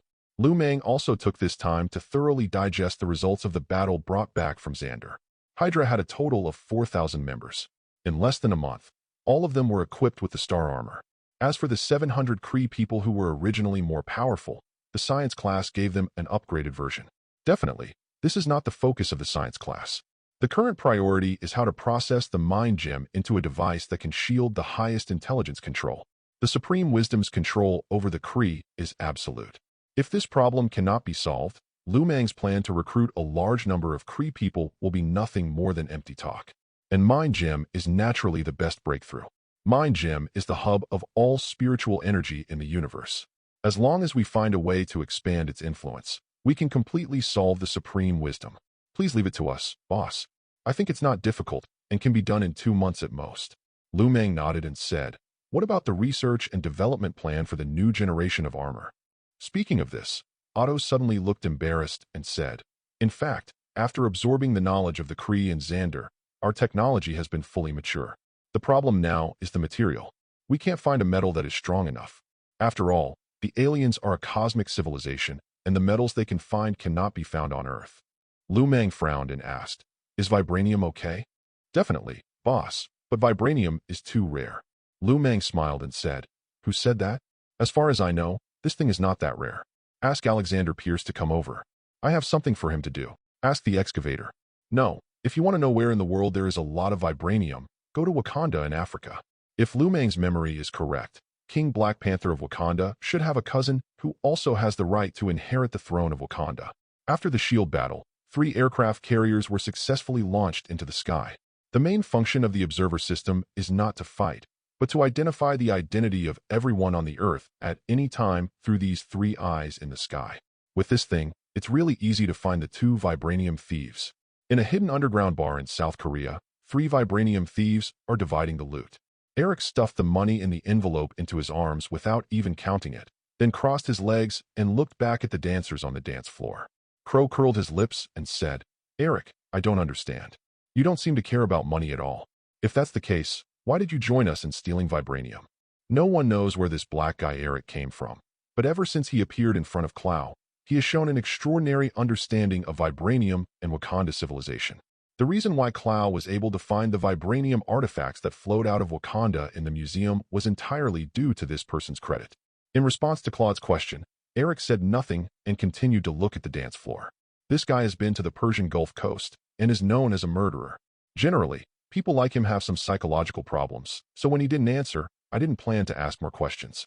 After all, people who work in the gray industry know that it is the most impolite behavior to rashly inquire about other people's secrets. At the moment, the door of the underground bar was opened, and a young Asian man in a suit walked in accompanied by a man and a woman, and then sat down at the table where Eric and others were. Crow looked at Liu Mang with dissatisfaction and said, "Hey, man, you are not welcome here. Führer, are these two still useful?" Without, before Clow could react, Baron Zemo suddenly pulled out the two sharp knives from his waist. After a flash of white light, the two vibranium thieves covered their necks and fell on the table with a thud. Blood flowed down their clothes to the ground, but no one in this noisy and dim underground bar noticed this scene. Liu Mang slapped Baron Zemo in the face and angrily yelled, "What are you doing? What are you doing? Why do you kill people just because of a disagreement? You scared our distinguished guest." "Sorry. I'm sorry, Führer. Shut up and stand aside, a few floors." Eric then turned his head from the center of the dance floor and said, "Don't play this kind of military trick in front of me. I won't be scared by your tactics." Liu Mang shrugged and sat down again, saying, "Mr. Eric, you are excellent." Eric glanced at the bodies of his two companions and said, "Tell me, why did you come to see me?" "Mr. Eric, no? I should ask this. Prince Eric, do you want to take back your throne?" Suddenly, Eric's pupils shrank rapidly. "Who is your excellency?" Liu Mang smiled and said, "I'm a lawyer. I actually think that Chaka is not worthy of inheriting the throne of Wakanda. He has such a powerful army and such advanced weapons, but he doesn't know how to use them to change the world. I think he will do better, right?" Duh. Chapter 16. Afterwards, Eric took Liu Mang and others back to his apartment. This is a very shabby little house. Looking down from the mottled concrete balcony, you can see a group of people beating a child about 10 years old in a dark alley. Liu Mang would not ask what the child did. He was already very familiar with such scenes. Stealing things or delivering goods for drug lords in other territories are probably the reasons for being beaten. If he's lucky, this kid might be found by a charity organization. If he's unlucky, his body will rot in that alley, never to see the sun again. Eric looked at his designer suit and said, "A rich man like you would never understand our situation. I definitely understand that I was born here." "Real?" Eric looked a little surprised. Liu Mang asked, "Is the great shark Hobskin still in charge of this street?" 01. Do you still know Hobskin? "No, he died in a gunfight 3 years ago." Liu Mang opened his back and saw a scar on it. "Hobskin beat me when I was a kid. What a pity. I also wanted to ask him if he likes the sun." "Sun?" Eric didn't know what Liu Mang was talking about, but he had to admit that Liu Mang's previous words touched him. He is a direct descendant of the royal family of Wakanda. If he wants, he can return to Wakanda and enjoy a life of luxury. But Eric will not do so because he has an unquenchable anger in his heart. Eric's father and the previous Wakanda King Chaka are brothers who are as close as brothers. In order to ensure that his brother could inherit the throne with confidence, and to prevent him from being taken advantage of by those with ulterior motives, Eric's father left Wakanda early and came to live in New York. In this shabby apartment of less than 20 square meters, he married a black girl and gave birth to Eric. It was the early 1970s, before Martin Luther King gave his famous speech under the Statue of Liberty. Every black person in New York was living a miserable life. So his father decided to join the black resistance movement. In order to get enough money to buy weapons, Eric's father began to use his royal status to smuggle vibranium, but this was soon discovered by the then Lord Tika. So, Chaka came to the apartment and killed his father in front of him. That year, Eric was only 6 years old. "You are the king of Wakanda, why can't you see? In this place, our compatriots are suffering. You have the most powerful army and the most advanced weapons in the world, but why are you unwilling to lend a helping hand to your compatriots? They are starving to death. They are imprisoned for no reason." Amidst his tearful accusations, Eric watched his father fall to his feet. Since then, he has been working hard to dethrone Chaka. In the dark alleys, he fought with local gangs, and in the distant Persian Gulf, he fought with the Afghans as a member of the U.S. Army. Until people started calling him a killer, until he had accumulated enough skills to prepare for a decisive battle with Chala, the son of Chala. "Will you help me?" Liu Mang said, "Definitely. I am a yellow person, and like black people, I have also suffered greatly from racial discrimination. Then you are my first partner." In the past 30 years, Eric had never met a like-minded friend. Under Liu Mang's instigation, he quickly opened his heart and exchanged plans with Liu. When they came out of the apartment, Baron Zemo asked, "Führer, you are actually an idealist?" Liu Mang laughed and cursed. F***K the idealists. People can't change the world. Changing the world is the greatest achievement in Western humanistic concepts. So Baron Zemo was puzzled and asked, "Why do you say that?" Liu Mang sighed. "Because people can't change each other." After that, he took the two hydras and walked towards the car parked at the end. Seeing the familiar street, Liu Mang recalled many years ago when he lived in an apartment like this with a black woman. She was a kind-hearted woman, and it was with her help that Liu Mang was able to grow up. Although he never called her his adoptive mother, Liu Mang was very grateful to her. How many times have I told you not to smoke this stuff? Are you crazy? Give it to me, give it to me. If you continue to smoke, you will die. I told you to give it to me. Liu Mang closed his eyes slightly and seemed to see the skinny black woman again. Then he murmured Edgar Allan Poe's poem, "The Lord's eyes are blind. There is no savior. People must save themselves and learn to control their own destiny. People must learn to control their own destiny." Chapter 17. Technological development and cultural development are two different things. Thanks to its research on vibranium, Wakanda's technology is at least half a century ahead of the world. However, what is extremely disproportionate to its technological ability is that Wakanda's cultural customs are no different from those of ordinary African tribes. The way this country chooses its king is extremely simple. Have a fight, and if you win, you become the king. Definitely, the challenger must also have direct bloodline from the 5 royal families of Wakanda. This generation's Black Panther T'Challa is the winner of this duel, but the new king's prestige is not high, mainly because his father T'Chaka did nothing during the period of governance. In addition, T'Challa once boasted that he would arrest the vibranium thief Clow, who caused the explosion in Wakanda. A whole year passed, and T'Challa hadn't even gotten a single drop of Claw's fur, which naturally led many tribes to believe that he had inherited his father's incompetence. Wakabi, the Wakanda defense commander, is one of them. On this day, Waka was patrolling the outskirts of Wakanda as usual when he encountered a group of strange visitors. No trespassing outsiders. Liu Mang winked at Eric, who threw a bag in front of Wakabi. Wakabi looked down and his face suddenly turned pale. Inside the bag was the body of the vibranium thief Crow. Eric opened his lips, revealing a row of laser text on his gums. That was the identification code of the Wakanda people. And judging from the style of the text, the person in front of him was actually a member of the royal family. "Who are you?" Liu Mang said. "Let me introduce you. This is Eric, the cousin of Wakanda's current King T'Chaka."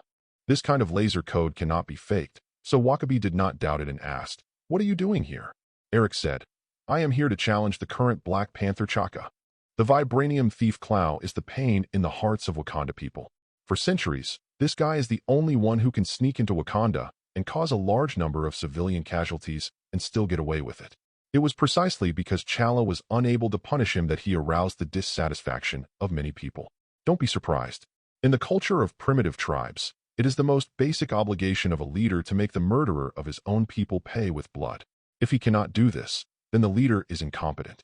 Eric has done what T'Challa couldn't do, and he has the royal blood of Wakanda in him. It would be strange if those who were dissatisfied with T'Challa didn't have other ideas. What happened next was similar to the original film. Eric went to the palace to meet T'Chaka, and after a fierce argument, T'Chaka accepted Eric's challenge. Liu Mang and others were arranged to stay in a hotel outside Wakanda. Otto said, "Boss, maybe we can just attack directly." With Liu Mang's current power, he doesn't even have to do it himself to capture Wakanda. But Mrs. Viper said sarcastically, "Otto, you should go back to your research. Military intelligence work is not suitable for you. It's easy to storm Wakanda, but the subsequent problems are not easy. Hydra and a group of aliens have conquered Wakanda. Once the news gets out, the whole world may immediately declare war on the thugs who occupied Wakanda. If the Avengers and X-Men come again, Liu Mang will have a hard time. Therefore, the ideal situation would be to be able to control Wakanda without anyone noticing." Liu Mang said, "Don't make a fuss. I want you to find a way to forge the Wakanda identification code before tomorrow morning. Do you understand?" Mystique nodded and said, "I'll get someone to do it right away, but can you trust T'Challa?" "What does it have to do with us whether he is trustworthy or not?" But isn't he going to take the throne of Wakanda?" Liu Mang sneered. "Who said he would ascend the throne of Wakanda?" In fact, Liu Mang doesn't mind working with Eric for a long time. After all, he has no interest in the kingship of Wakanda. All he wants is vibranium. But the problem is that Eric is obviously not the kind of guy who will be a king. In the original work, as soon as he became king, he was ready to lead the people of Wakanda to start the Third World War. By that time, Wakanda's vibranium and various technologies will be fully exposed. A Wakanda in war, a Wakanda that may be attacked by other countries at any time, a Wakanda that cannot provide itself with a stable supply of vibranium. That was not in Liu Mang's interest. Therefore, the evil Black Panther Eric can never be a true ally of Liu Mang. Chapter 18. How should a person die? Bathed in thunder, sang wildly in fire and wind, and then buried at dawn. I was born in Africa, and my ancestors are the oldest people in the world. I came from the battlefield, an envoy from heaven, destined to correct the mistakes of this world. After me, the descendants of Negro will become a noble race, and the world will no longer associate them with poverty and famine. After me, black people will no longer live in rundown and dirty slums. I want every well-dressed white person to bow to the black person, and I want black people to be able to live and work in peace and contentment everywhere in the world. His father's last words were churning in his soul. He held the two swords and raised his head, and then he heard the immortal voice. Now I declare that Eric, the descendant of Negro, will challenge his brother T'Challa as a member of the royal family of Wakanda. The souls of our ancestors will be watching you. In this fair duel, you must uphold the honor of a warrior. Any act of poisoning, plotting, or kidnapping your opponent's family will be seen by our ancestors, and you will not be at peace in the afterlife. Now, I declare that Wakanda Royal Duel 363 officially begins. It was time.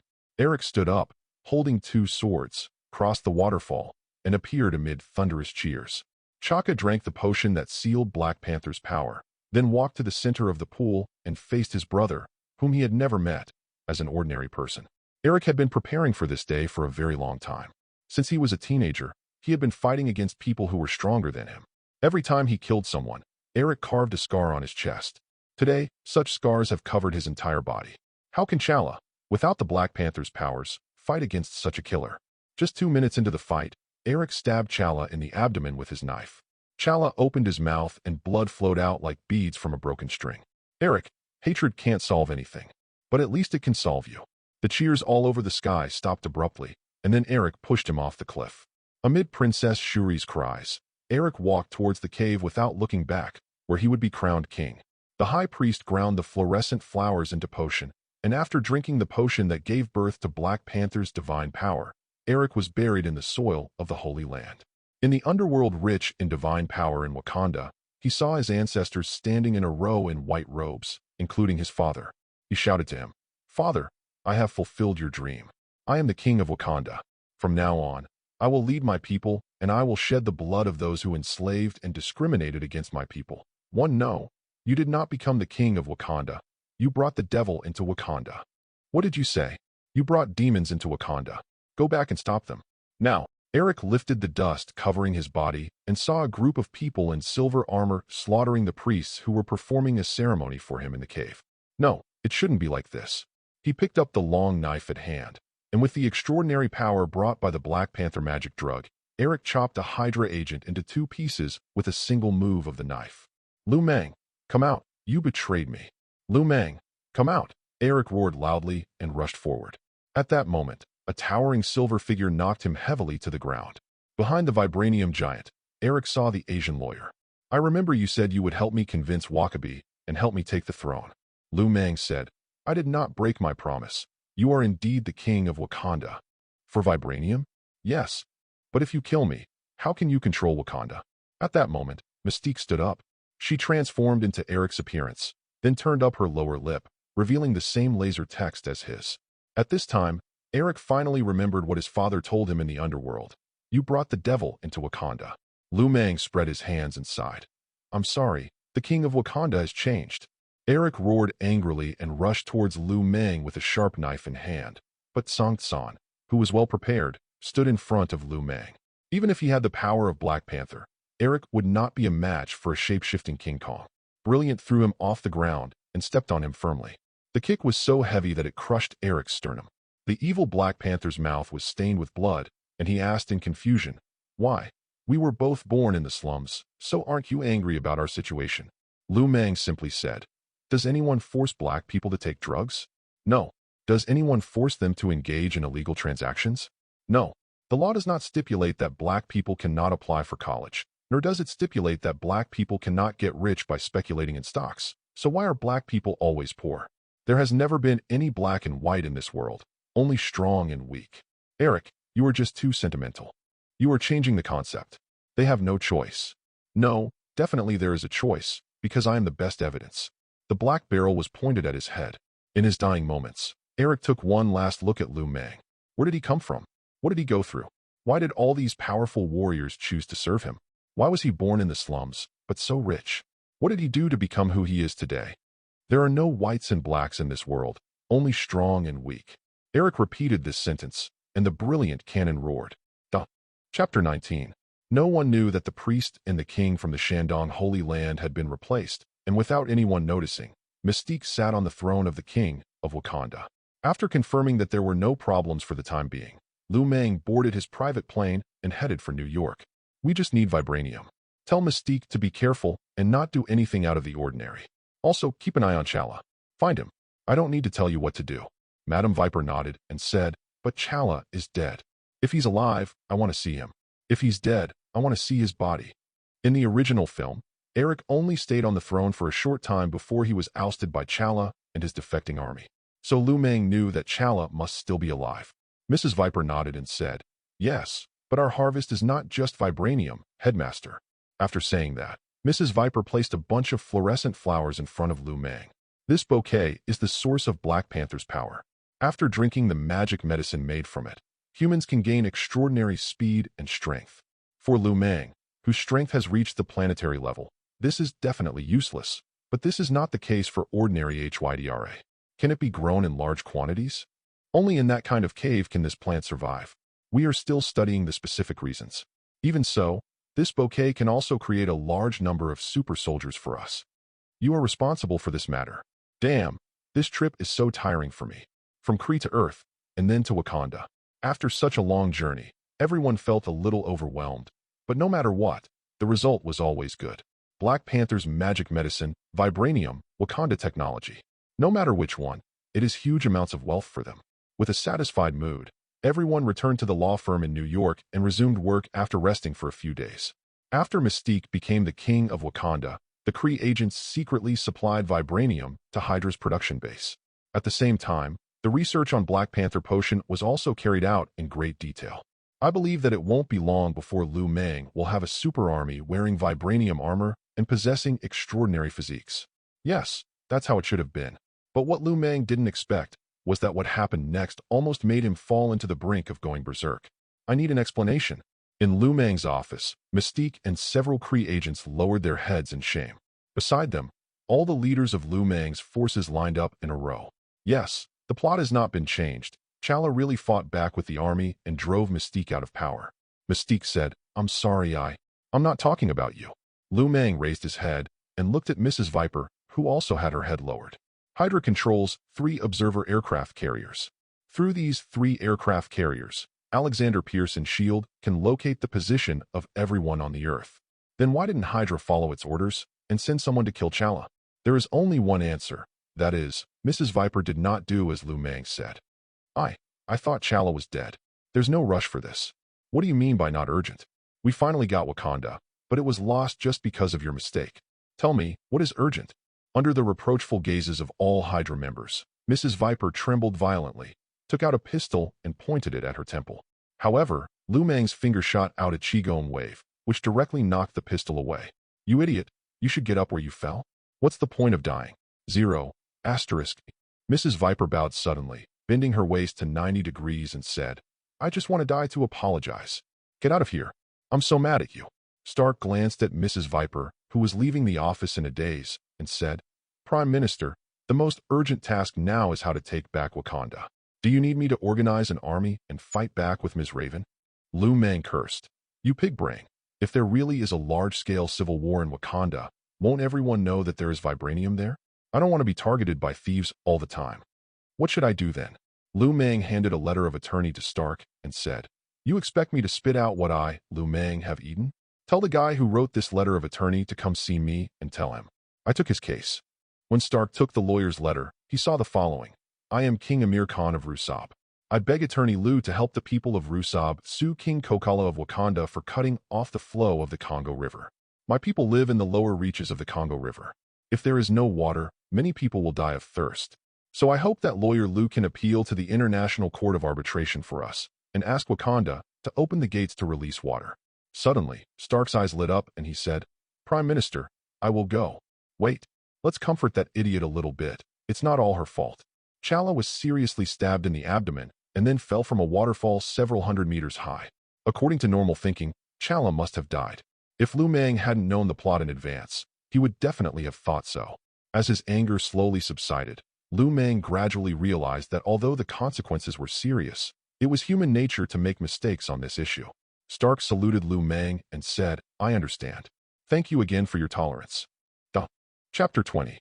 As the sun was setting, Mrs. Viper was lying on the balcony of the office building, alone, thinking about something. When she let out a heavy sigh, a voice appeared behind her. "It's rare to see you showing such a depressed expression." Mrs. Viper looked into the distance and said, "I used to complain about the injustice of the world and how it refused to give us even a little hope. Now, the Führer has brought us a chance for revival, but I ruined it with an extremely serious dereliction of duty. If I had contacted Alexander Pierce immediately, if I had listened to the Führer, 77T, she definitely didn't know that Liu Mang was a time traveler from Otherworld. So Liu Mang's concern about Chalia's life and death could only be understood as caution.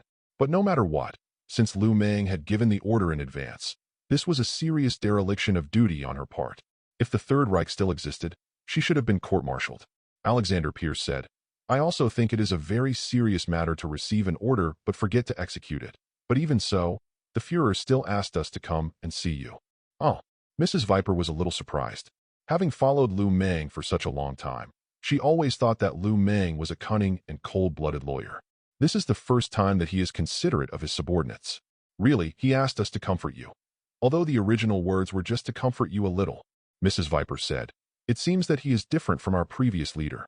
The mustached leader's philosophy of military management is very strict, so even though so many years have passed, Hydra still maintains a very rigorous style. It is precisely because of this that everyone thinks that the mistake made by Mrs. Viper is outrageous. It is almost impossible to be forgiven for causing such serious problems in the Nazi SS." The three of them sat in silence on the balcony for a long time, and then Pierce spoke again. "Maybe he's even better. At least he can see a more brilliant starry sky." Mrs. Viper sighed and said, "Letting Lawyer Liu become our leader is the smartest decision I have ever made. But the question now is, how can I make up for my mistake?" Stark raised the subpoena in his hand and said, "It doesn't matter. The Führer already has a remedy." Suddenly, Mrs. Viper's beautiful eyes widened. "So soon?" "Yes, that fast. The International Court of Arbitration and the International Joint Tribunal are two concepts. The purpose of the Joint Court is to punish international criminals. Just like the old man who pulled the lamp, if he committed a crime, he would be brought to the Joint Court. The purpose of the Arbitration Tribunal is to settle disputes between countries. The parties to the accusation and the accused are not individuals, but countries. For example, if the United States wants to accuse a country of possessing weapons of mass destruction, it must go through this tribunal. Rousseau is a small country in the lower reaches of the Congo River. Its land area is less than 3,000 square kilometers. Like Wakanda, it is a small non-regional country. The reason they appealed to the International Court of Justice was that the dam built by Wakanda previously blocked a tributary of the Congo River. This would not be a big deal on normal days, but in recent years, Central Africa has suffered from severe droughts. Without the irrigation of this tributary, many farmlands downstream would have died. Therefore, Rousseau appealed directly to the Nationality Court before the king. In fact, we can't blame the people of Wakanda for being unkind. No matter what happens, Chala may destroy the dam as Rousseau requested, because under the riverbed upstream is the largest vibranium vein in Wakanda. If the fishermen of Rousseau were allowed to fish in this river, it would not be long before the secret was exposed. On the throne, Chala, who had just regained the throne, was looking at the subpoena in his hand with a frown. "Princess," Shuri said, "it is the responsibility of the Wakanda Black Panther to protect vibranium. You can't let your people down, especially at a time like this." Although Chala successfully drove Eric and his followers out of the country, many people still refuse to accept Chala's rule, such as Military Minister Wakabi. If Chala fails again at this time, it will definitely lead to very serious consequences. Chala said, "I heard this lawyer is very powerful." "Yes. It's been said in New York City that there is no case in the world that he can't win. Do you want to appear in court?" "Definitely. I have no choice." For thousands of years, Wakanda has been disguising itself as a poor and backward small African country, and the peacekeeping force is unlikely to save its face. If it does not go, once the peacekeeping force enters Wakanda, many things will be revealed. So Chala said, "Help me get in touch with the best lawyer in the world." Chapter 21. Lawyer Liu wants to file a lawsuit against the state arbitration. The water dispute between Wakanda and Luxorbi. Has he had any experience of this kind? Liu Mang, a star lawyer in New York City, has been silent for several months. But what no one expected was that as soon as this guy reappeared, he made big news. Defending a country is different from defending a criminal. After all, most lawyers will never have the opportunity to come into contact with international law in their lifetime, let alone have any experience in international arbitration cases. The headquarters of the United Nations is in Manhattan. When Liu Mang and King Amir Khan of Luxembourg got out of the car, reporters swarmed in like sharks smelling blood. Lawyer Liu, as far as we know, you have never taken on a state lawsuit. Are you confident about this lawsuit? Lawyer Liu, you haven't taken on any cases in the past few months. Are you preparing for this international arbitration? Lawyer Liu, I want to give birth to a child for you. I'm a BBC reporter. This is my business card. Please call me after get off work. I'll be waiting for you at the new bar in Manhattan. Yammer Khan looked at the female reporter who kept waving her business card and said, Lawyer Liu, it seems that you have a very high reputation here. Liu Mang smiled and said, It's nothing to mention. Let's go in. At the United Nations headquarters, Black Panther Chala and Princess Shuri were sitting upright in the dock of the court. Coincidentally, this judge is the same judge as the judge in the Berlin case. Seeing the face of the plaintiff's lawyer, the judge couldn't help but sigh and said, Lawyer Liu, I don't want to see you in court in my life, but God doesn't seem to hear my request. Liu Mang smiled and said, Your Honor, please do not have a prejudice against me. The judge banged the gavel and said, Okay, the court is officially open. Lawyer Liu, you can start reading your lawsuit request. What followed was just a routine matter. Amir Khan's request was only to demolish the dam in Wakanda, which was clear to both the judge and the jury. After stating their demands, Black Panther's lawyer stood up. King Yammer Khan, as far as I know, this dam was built under the order of Wakanda's previous king, Chaka, and it has been 40 years old, right? Right. In that case, why didn't you protest to Chaka 30 years ago, instead of going to court today to file for arbitration? Amir Khan said angrily, What do you want to say? I am here for my people. If this dam is not demolished, many people will starve to death. Black Panther's lawyer interrupted. To paraphrase a phrase from Lawyer Liu's hometown, the law is merciless. King Amir Khan, I deeply sympathize with the plight of your compatriots. But you must understand that here in the court, we are talking about laws and evidence. According to the provisions of international law, if a country occupies an area or facility for more than 30 years, the international community recognizes that the area or facility is the property and territory of the country. I would like to ask the plaintiff, do you admit that this dam belongs to Wakanda?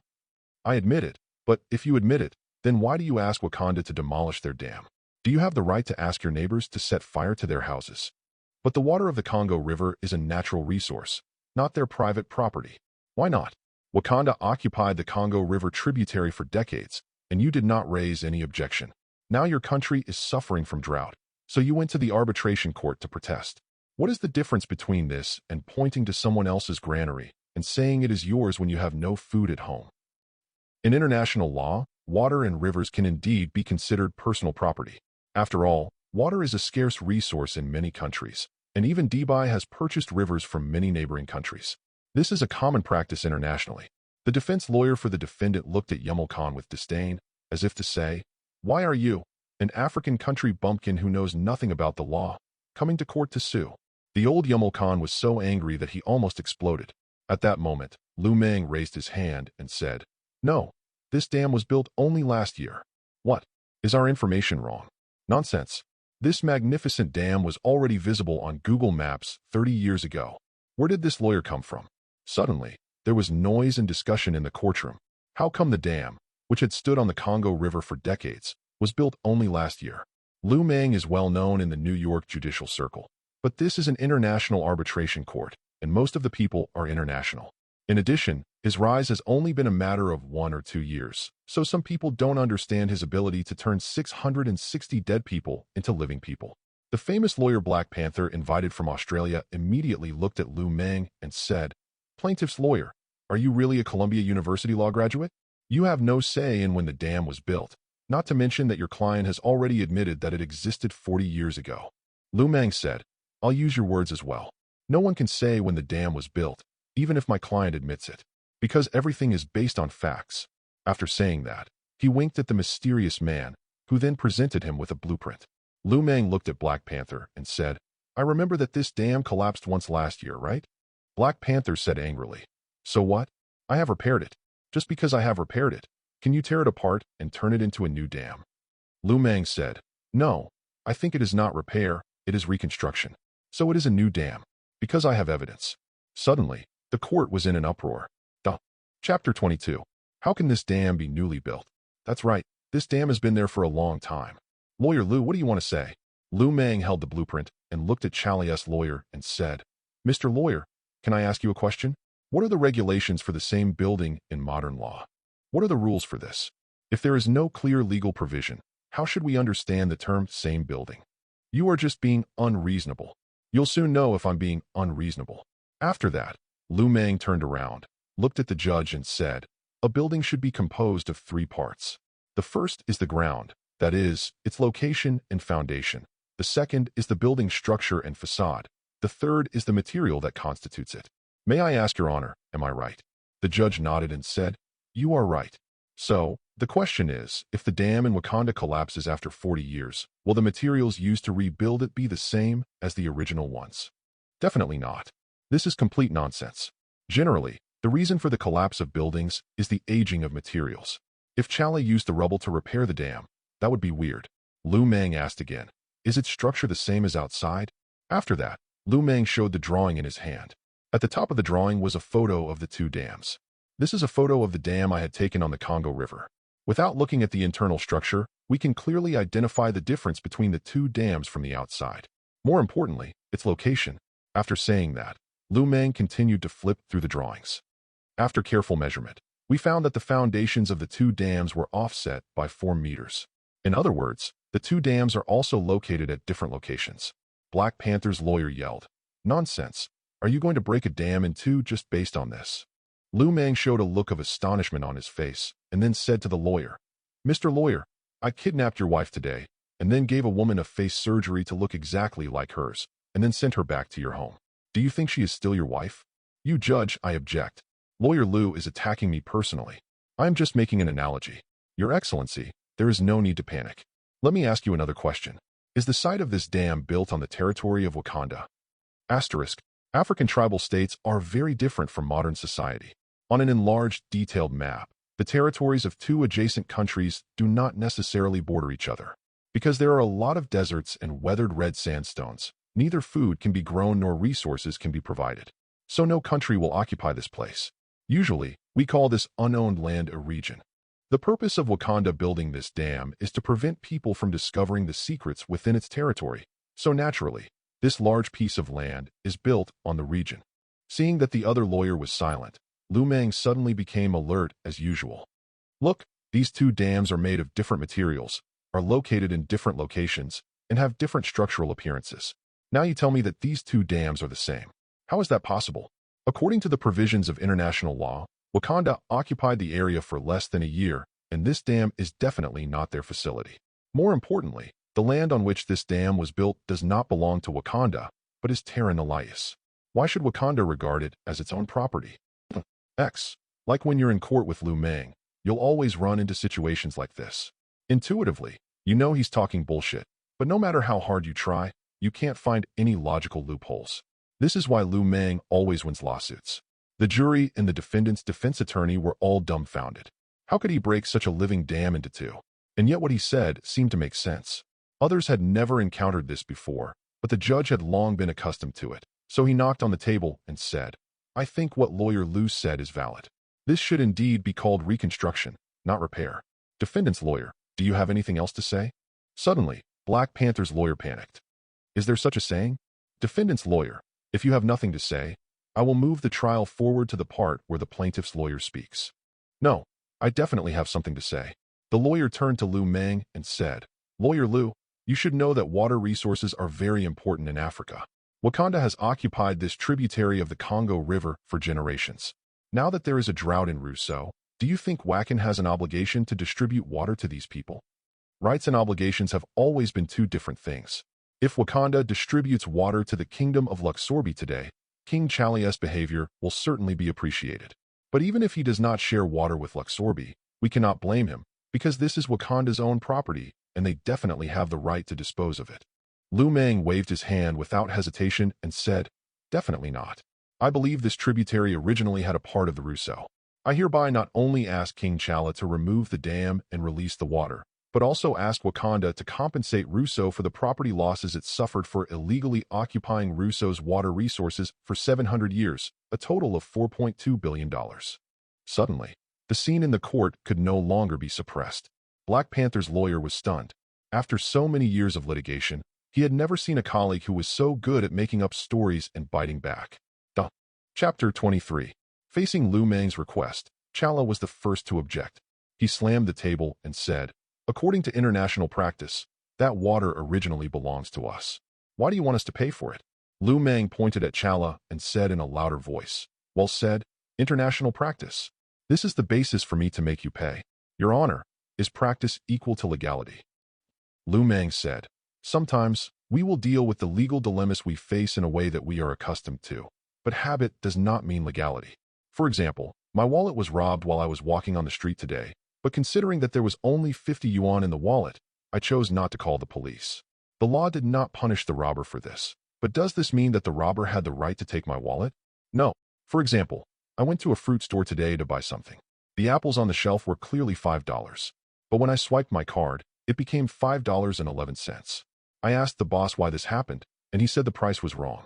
We don't habitually use the law for 11 cents, but this doesn't mean that the boss's behavior is reasonable. So now, is what Wakanda is doing legal?" Liu Mang looked at Wakanda's lawyer again and said, "Mr. Lawyer, please tell your client whether what he did is legal." So Black Panther's lawyer immediately said, "The way the International Court of Arbitration handles things is based on the actual situation. Your Honor, I think what Lawyer Liu said is actually saying that the International Court of Arbitration is not doing anything, which is a blatant contempt of court." Liu Mang said, "F*****KU for contempt of court." The judge roared, "Lawyer Liu, please stop yelling in court. This is a serious negligence for a lawyer. The peacekeeping force is not an omnipotent Superman like Sentry. I definitely understand the approach of the International Court of Arbitration, but it does not apply to this case." Liu Mang strode up to King Russo and tore open the seemingly gorgeous collar of his robe. Yammer Khan looked at Liu Mang angrily and asked, "What are you doing?" Liu Mang said, "Which is more important, dignity or the safety of your people? You choose." Amir Khan gritted his teeth and took off his shirt, and immediately there was a burst of exclamations in the court. Under the seemingly luxurious silk fabric was a skinny body with skin as thin as a mask, and one could even see the white joints on the elbows. Liu Mang pointed at the old man and continued to roar at the judge. "You are standing in front of such a king. While you are discussing international practices, his people are dying of starvation and thirst. He is the ruler of a country and can't afford to wear the most expensive clothes and carry the most expensive jewelry, but he may not be able to afford a full meal or drink a full drink of rain. King Yammer Khan, tell them, when was the last time you had a full meal?" At this point, Amir Khan had already shed 2 lines of turbid tears. He looked at the judge and said, "The last time I had a full meal was today, because I came to the United States, where gold can be exchanged for food. But before that, my children and I had not eaten a full meal for 6 months. I just hope that the court can give us back what belongs to us." Liu Mang added, "Transportation in Africa is inconvenient, especially in countries like Russo, where they don't even have roads.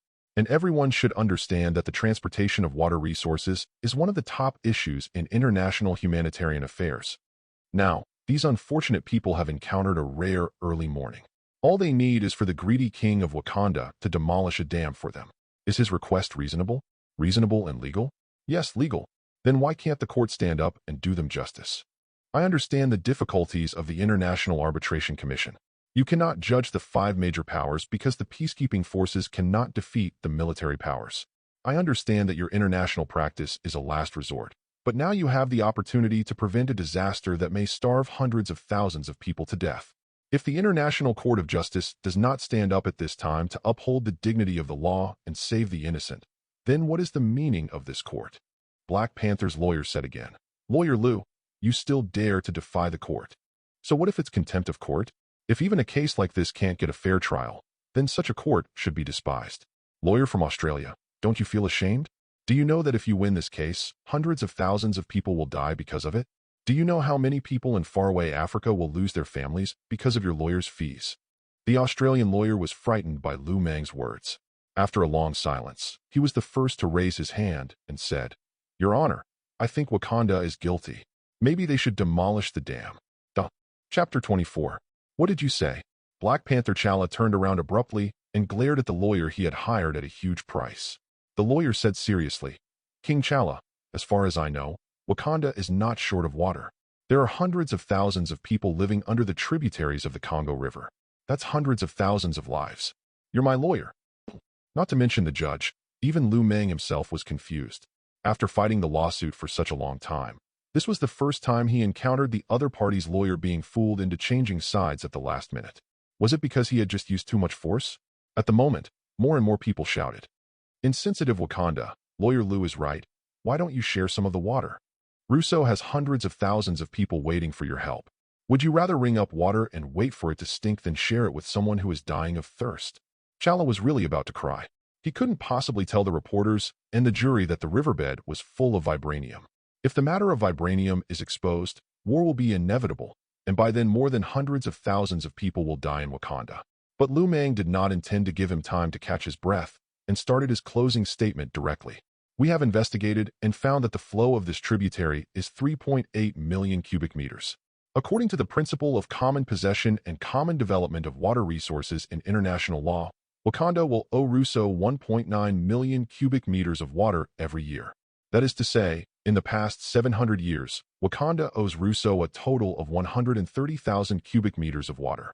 In the local area, the value of 1 cubic meter of water is about equal to a little more than 2 meters of water, so Wakanda is not only obliged to demolish the dam, but also to pay Russo a total of $4 billion. Seeing that Black Panther's defense lawyer was silent, the judge nodded and said, Today, Lawyer Liu taught us a thought-provoking lesson. I think we need to change some unreasonable conventions. King T'Challa of Wakanda, on behalf of the United Nations, I formally sentence you and your country to pay Russo $4 billion and demolish your damn dam. T'Challa yelled, I reject. Stingy king. This is an international arbitration court. There is no principle of appeal. T'Challa said again, I said I refuse. In fact, the people of Wakanda had no choice. T'Challa would not expose the vibranium mine to the world. This was what Liu Mang had expected, and this was exactly what he wanted.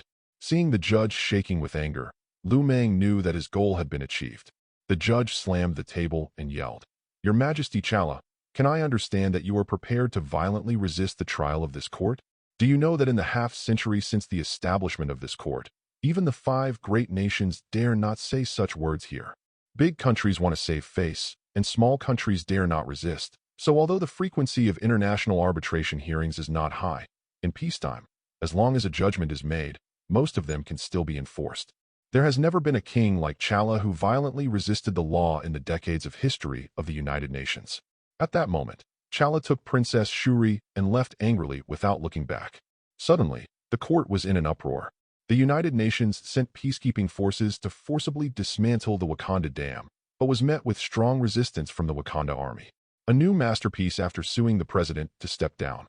Lawyer Liu's defense made the opposing lawyer turn against him in court. Lusobi Joint Peacekeeping Force, officially Wakanda War from this afternoon. The first just war of the 21st century. The next morning, the United Nations peacekeeping forces rushed to Luxorbi from all over the world and began to forcibly dismantle the dam.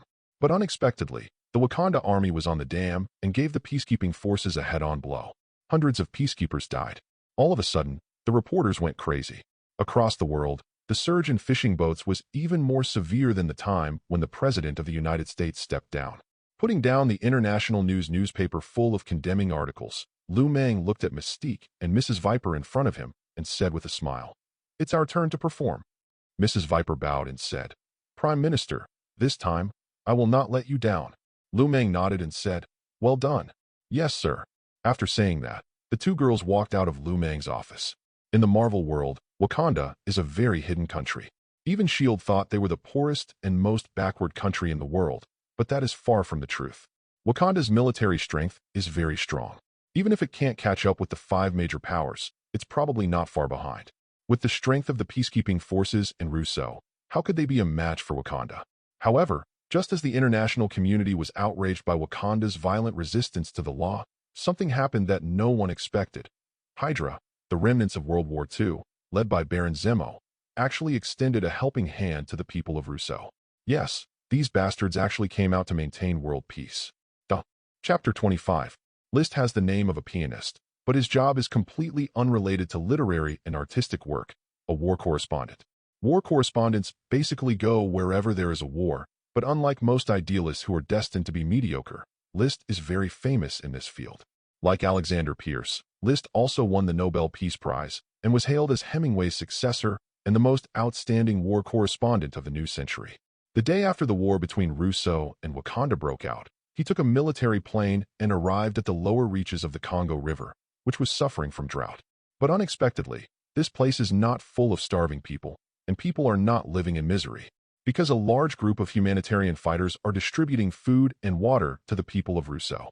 They are not volunteers from the 5 major countries, but a group of HYDRA? Excuse me, are you the legendary Baron Zemo? The 333 camera was aimed at Baron Zemo's body, which was mutated due to a chemical accident. His skin was covered with horrific burns, and he looked like Freddy, the monster in the famous horror movie A Nightmare on Elm Street. But there were many skinny and pale children holding his hands and playing together, and they seemed to like this weird uncle with a scary look very much. Baron Zemo turned around and said, "Yes, I am Zemo." "Excuse me, Mr. Zemo, are you Hydra going to intervene in the war between Luxorbi and Wakanda?" Baron Zemo said, "Yes, from today on, we Hydra will no longer just protect polar bears. We may also serve as liberal fighters and lend a helping hand to countries like Luxorbi that need help. We provide water and food, and we are also ready to join the war." List said unhappily, "But I remember that you are an opponent of Avengers. You curse the Avengers, but at the same time you imitate them to be a vigilante. Isn't this a double standard?" Just as List was thinking this, Baron Zemo tugged at his clothes and placed the military emblem on it under the camera lens. This is Rousseau's military badge, which means we are now Rousseau's soldiers." "Soldier, please don't get me wrong. We are not lawless vigilantes like the Avengers. A few days ago, I led some members of Hydra to join Luxorbi, and King Amir Khan and the local residents quickly accepted us. In other words, our participation in the war in Wakanda is legal. Everyone knows that the Ruo War was caused by Chake's violent resistance to the law. In this case, Ruo's declaration of war on Wakanda is definitely a just war. Even the peacekeeping forces are helping the Wakanda people fight, so since Hydra has Rousseau as a military member, it is naturally not an illegal violent group." List was immediately moved. With red eyes, he said to Baron Zemo, "You mean, you not only brought water and food to Rousseaubi and helped them fight against the insensitive king of Wakanda, but also consciously upheld the dignity of the law, and for this you gave up your status as a noble and joined the Rousseaubi nationality, right?" Baron Zemo had been preparing in front of the mirror for the entire night. He put his hands on his chest, his face showing a sanctified expression that was more virginal than a virgin, and then he lamented, "I believe everyone remembers the lawsuit that lawyer Liu fought for me. Before the court acquitted me, I was always labeled as a traitor, like a rat crossing the street, and everyone wanted to beat me. However, the court did not impose the crime on me because of the wrong fishing reel. Since then, I have always been determined to be a legal fighter like lawyer Liu, fighting for fairness and justice. I hope to tell people in this way that we, Hydra, can also be good people and do good things. I want to tell criminals all over the world that even if they have made mistakes, they still have the opportunity to reform and redeem themselves. I also want to tell the Avengers in this way that their approach is incorrect and that upholding justice is not a legitimate reason to harm legal interests." List excitedly shouted to the camera, "What a noble ideal this is. TV viewers, did you see this? This is a Hydra statement." Baron Zemo stretched out his hands, embraced the sky, and announced with stronger emotion, "From today on, the remaining Hydra troops led by me will become warriors of justice like the Avengers. No, what I mean is that we must not only uphold justice, but also abide by the law. In our HYDRA, there will be no tragedy like the Sokovia incident, because we never act recklessly. After joining the Rousseaubi military, we will obey the orders of King Rousseaubi throughout the process and firmly adhere to the justice of this war." In a small apartment, 3 former S.H.I.E.L.D. agents on the run were staring blankly at Baron Zemo pretending to be Jesus on TV, not knowing what to do. After a long while, Black Widow said, "Now, we are really in trouble. That be asterisk asterisk asterisk asterisk asterisk D lawyer played this trick really well." Hawkeye sighed, turned off the TV, and said to Captain America, "So, is your relationship with Tony sure really irreparable?" Captain America shook his head and said, "Unless I cut off Bucky's head and send it to him." Hawkeye and Black Widow both knew that Captain America would never do such a thing. Although Tony Stark's parents were victims, Bucky did not commit any fault. The Avengers are plagued by internal conflicts, and Hydra is taking advantage of the Ruby War to smear them.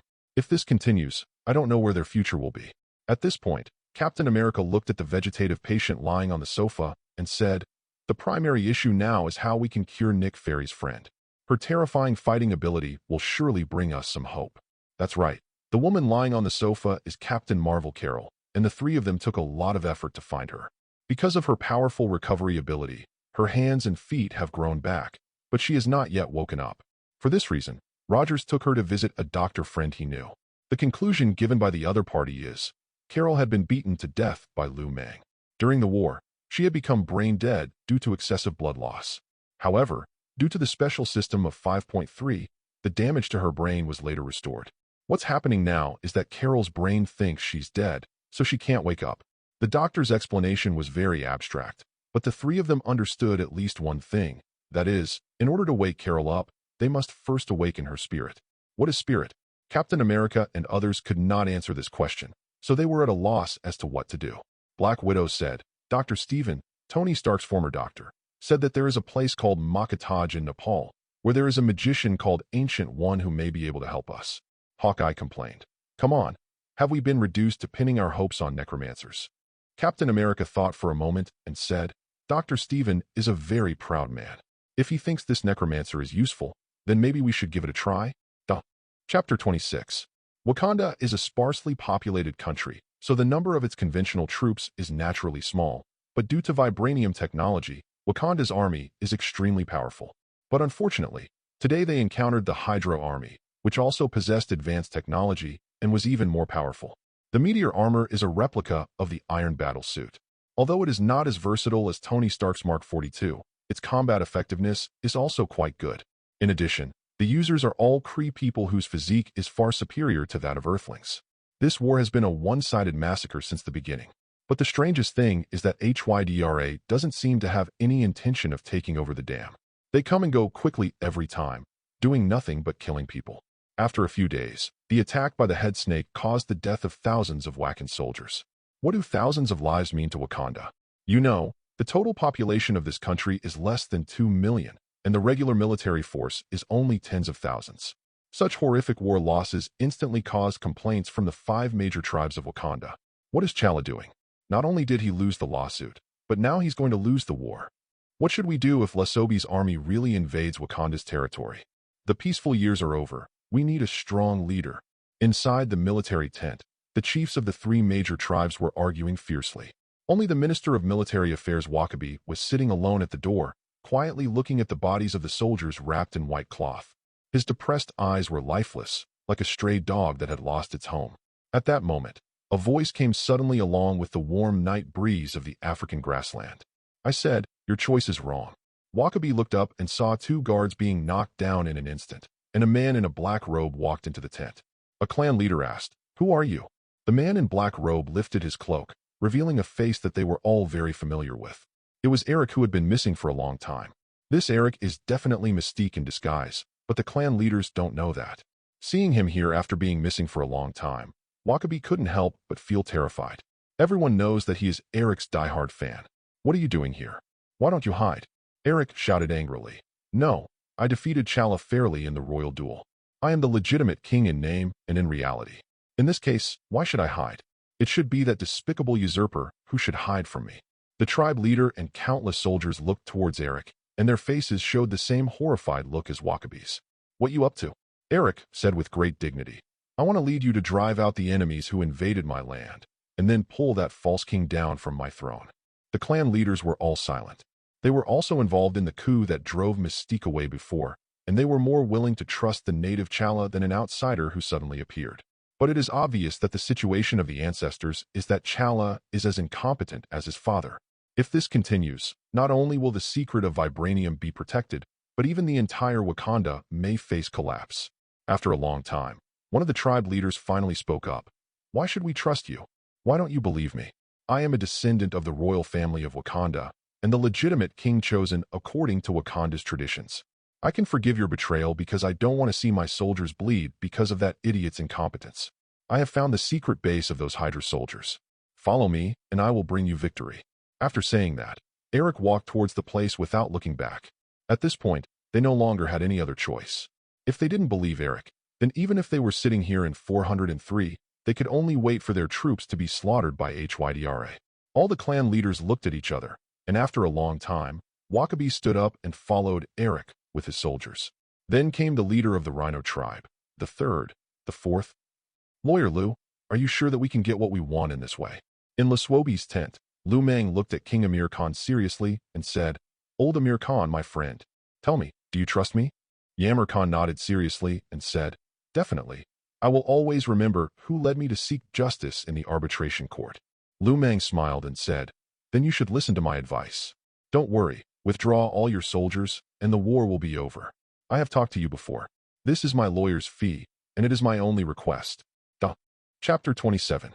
In the eyes of the Wakanda people, Russo's army is nothing but a bunch of idiots, not worth mentioning. The reason why this war was so difficult was entirely because of this group of Hydra soldiers who suddenly appeared. They had technological weapons that were no less than those of Wakanda, and they were even more capable and skilled in fighting. If we can launch a sneak attack in the middle of the night and completely defeat these Hydras, then this war may not be impossible to turn around. It turns out that Eric did not deceive them. In a bush on the banks of the Congo River, the Wakanda warriors did discover the Hydra soldiers stationed there. Is it true? These bastards must pay with blood. Eric was the first to pick up his weapon and charge, and soon the soldiers followed his pace.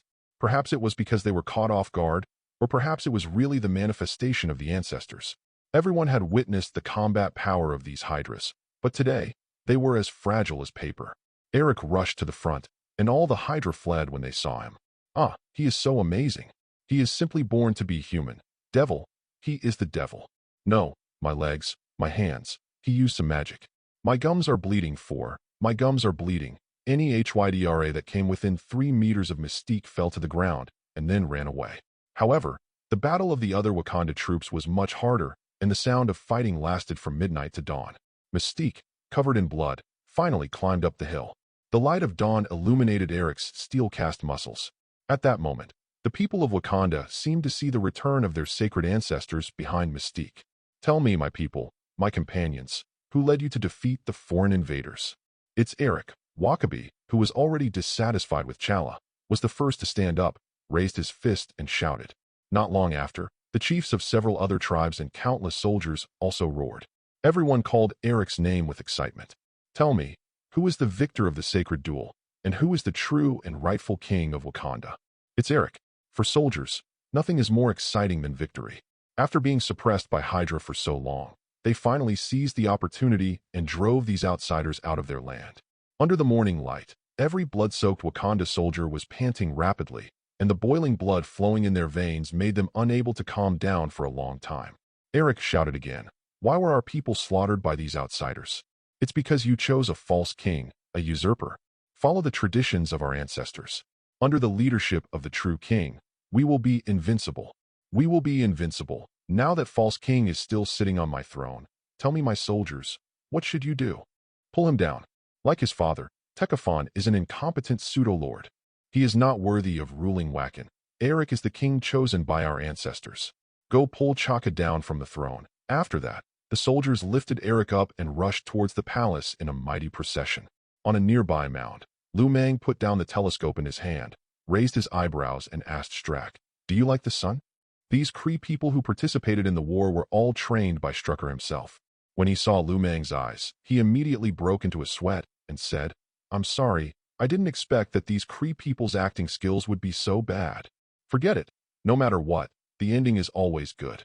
To be honest, after seeing these guys' horrible performances, Liu Mang thought that the plan would fail. But everyone overlooked one problem. That is, although Wakanda is extremely technologically advanced, its culture is no different from that of backward tribal countries in Africa. Superstition about ancestors and gods is the bad nature of all Wakanda people. That is why Liu Mang, good one, can succeed. There is no doubt that these soldiers will eventually storm the palace and completely overthrow his rule. Liu Mang added, "Do a good job in the aftermath. I don't want any more complications this time." Madam Viper said, "Definitely, President. I assure you this time that Black Panther Chala will never see the sun tomorrow morning." In the night, there was a vicious light flashing in the eyes of the charming woman. This time, he vowed to completely wash away his shame. Chapter 28. If I had another 10 years, if there hadn't been this sudden lawsuit and war, would I have led this small African country with advanced technology to create immortal achievements? No one can answer Chala's question, because the prejudice in people's hearts is a mountain, and moving it requires the precipitation of time and the persistence of fools. The incompetent son of Chaka, that's what people have called him since the first day he ascended the throne. Until the end, he still didn't find a way to prove himself. With the power of the Black Panther magic potion, Chala saw his ancestors again the moment he opened his eyes. Under the starry sky, his father was standing beside the throne, still as kind and gentle as before. Father, I failed. Kingship is not eternal, child. I should have done better. No, you've tried hard enough. It was my stupidity that gave you a bad start. Chala looked at his brother in the ancestral spirit again. That was the dead Eric. 853, I thought you were supposed to be outside. People are being deceived. The one out there is fake. Who was behind this? The lawyer. Is that so? Chala was a very smart man. He leaned his head on the throne, closed his eyes for a while, and roughly understood the whole story. Then he said, Father, please wait a moment before I join you. I have one more thing to do. The ancestors under the starry sky nodded slightly and turned into a crystal sky. Princess Shu Rui urgently called out to him, as if an unknown language came from a distant country, and slowly woke him up from the dream created by the Black Panther magic drug. Brother, what are you doing? Go. Black Panther stroked the hands that were shaking his shoulders and said, No, Shuri, I can't go anywhere. Why? Because I am the last king of Wakanda. Let's go, leave here and live an ordinary life. Chala installed Black Panther's claws on his own hands. Although he had done this countless times, Shuri had never seen him so serious. The shouting and screaming were getting closer. Finally, Su Rui gritted his teeth, turned around, and ran towards the secret passage of the palace. Wearing vibranium fiber-woven armor and Black Panther helmet, Chala waited quietly. Finally, he saw the three agile figures at the gate of the palace. Alexander Pierce and Stark made way for Lady Viper, who walked to the steps of the throne with two swords in hand. Stark said, Ophelia Sargissian, it's time to wash away the shame. We will not give you any help. I will cleanse my own shame by myself. I don't need your help. After saying that, Lady Viper drew out her vibranium double blades, pointed at Black Panther on the throne, and said, Come down and die. I thought it would be that fake guy, or that lawyer. Mrs. Viper said, You are not qualified to fight the Fuhrer. Black Panther took a deep breath, finally stood up, and walked down the stairs from the throne. This was the last battle of his life and the last stop of the entire Wakanda. 2 days later, in a Super A office building in New York, Liu Mang met the Hydra members who had returned after completing their mission. Although seriously injured, Madame Viper fulfilled her mission and brought back Black Panther Chala's head in person. Liu Mang lifted the mask and took a look, then asked, How is the injury? Mrs. Viper looked miserable, with a plaster cast on her hand and thick bandages all over her waist. I may not be able to fight for a while. This king is very powerful. If I hadn't coated the knife with poison, I really wouldn't be able to defeat him. Liu Mang nodded and said, Good job. How's Mystique doing? This time it's guaranteed to be foolproof. After 2 rounds of tossing and turning, the matter of Wakanda finally came to an end. Liu Mang rested his head on the boss chair and breathed a long sigh of relief. Strucker said, By the way, Führer, is the Hydra alliance you mentioned still in existence? When talking about this, everyone's face turned red. The so-called HYDRA alliance is naturally a copycat version of Avengers. No one understands what Liu Mang is thinking. He insists on forcing these old guys who have lived from World War II to the present to wear tights and show off. If it weren't for Liu Mang's order, Strucker would rather choose to jump into the river. Liu Mang patted Zhuji Dao and said, Why don't you do it? I've told you so many times, publicity, publicity, don't you understand? But this is really shameful. It's you who are to be ashamed of, not me. Hearing Liu Mang's words, everyone's faces darkened. Liu Mang said, I'll reiterate, this is really important. Before I accept the interview, you must finish shooting the promotional video for me, understand? The HYDRA gritted their teeth and finally said in unison, Yes, Führer. Chapter 29. Under Mystique's order, the Wakanda people opened the dam, so Lesobi got the water resources he had always dreamed of. However, Liu Mang had made a 3-chapter agreement with Yammer Khan that no matter what, Lesobi's people were not allowed to approach the upper reaches of the Congo River. After all, there is a vibranium mine there. If the news leaks out, the consequences will be very troublesome.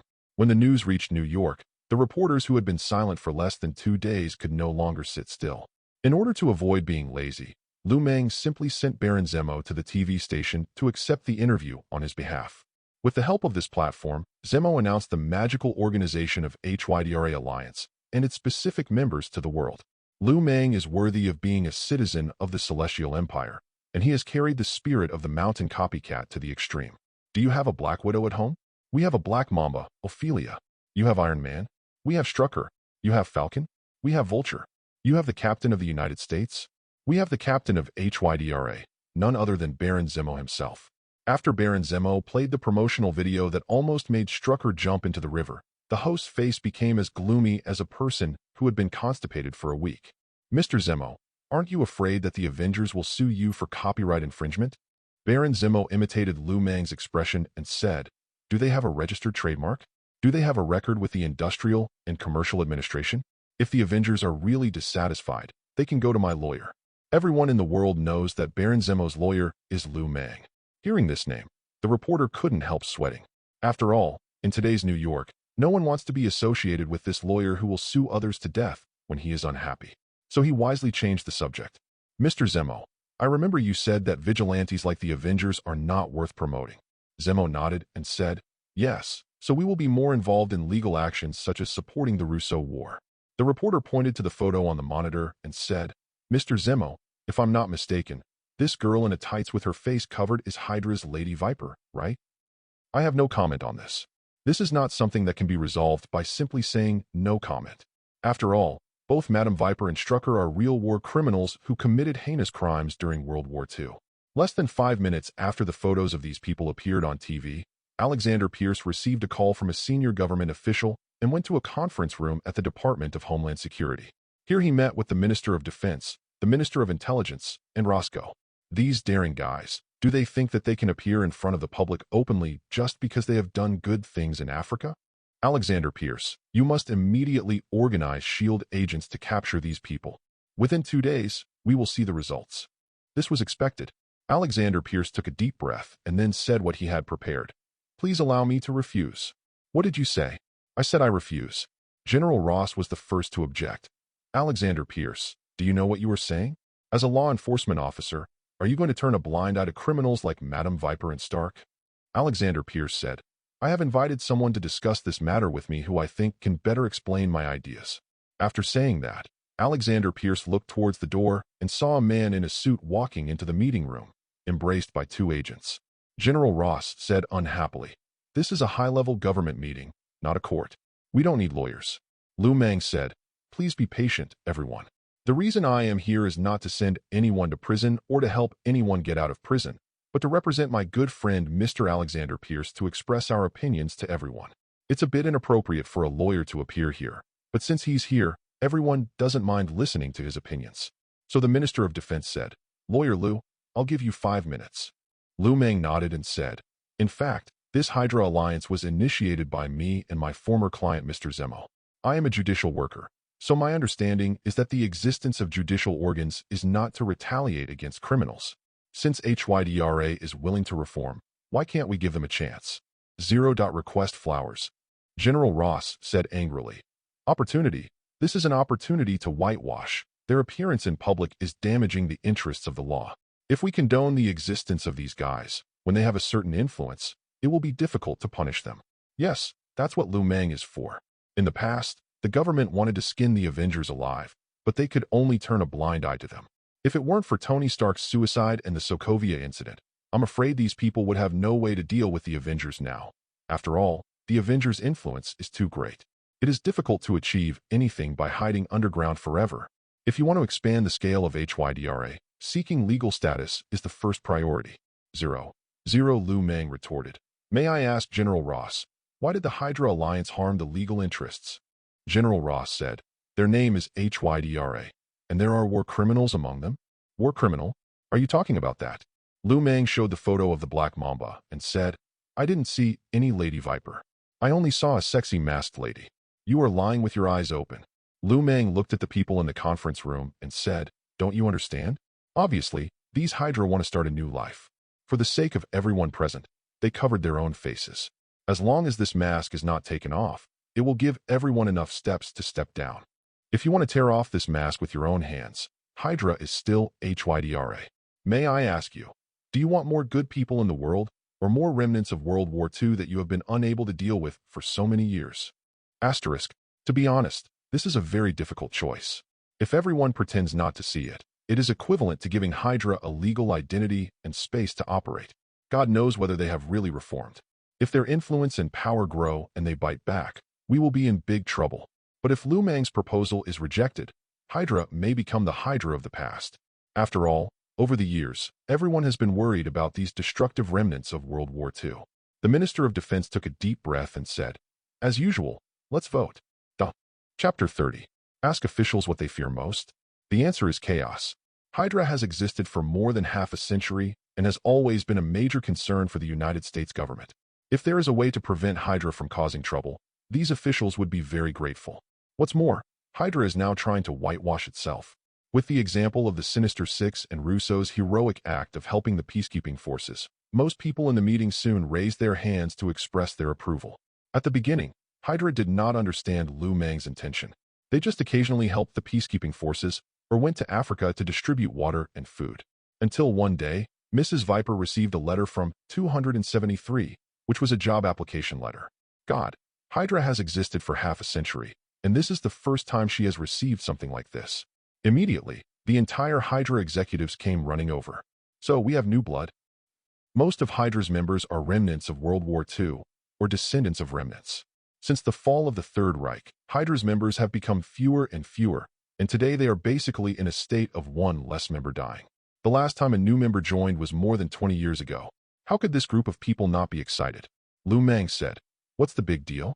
Don't worry, I promise you that more and more people will join in the future.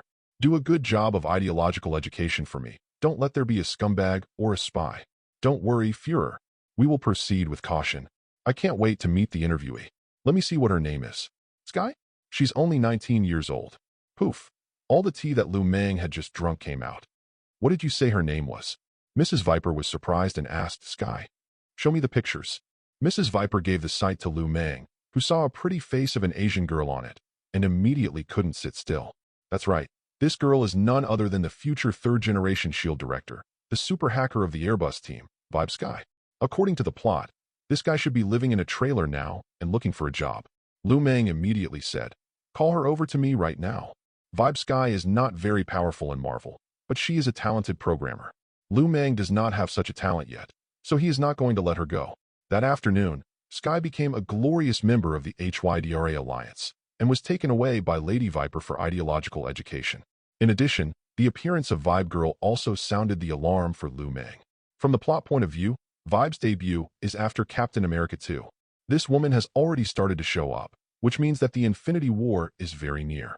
In addition, after the Infinity War, Sky's story will involve a treasure comparable to the Infinity Gauntlet, the Dark Book compiled by Scython, the master of Chaos Force.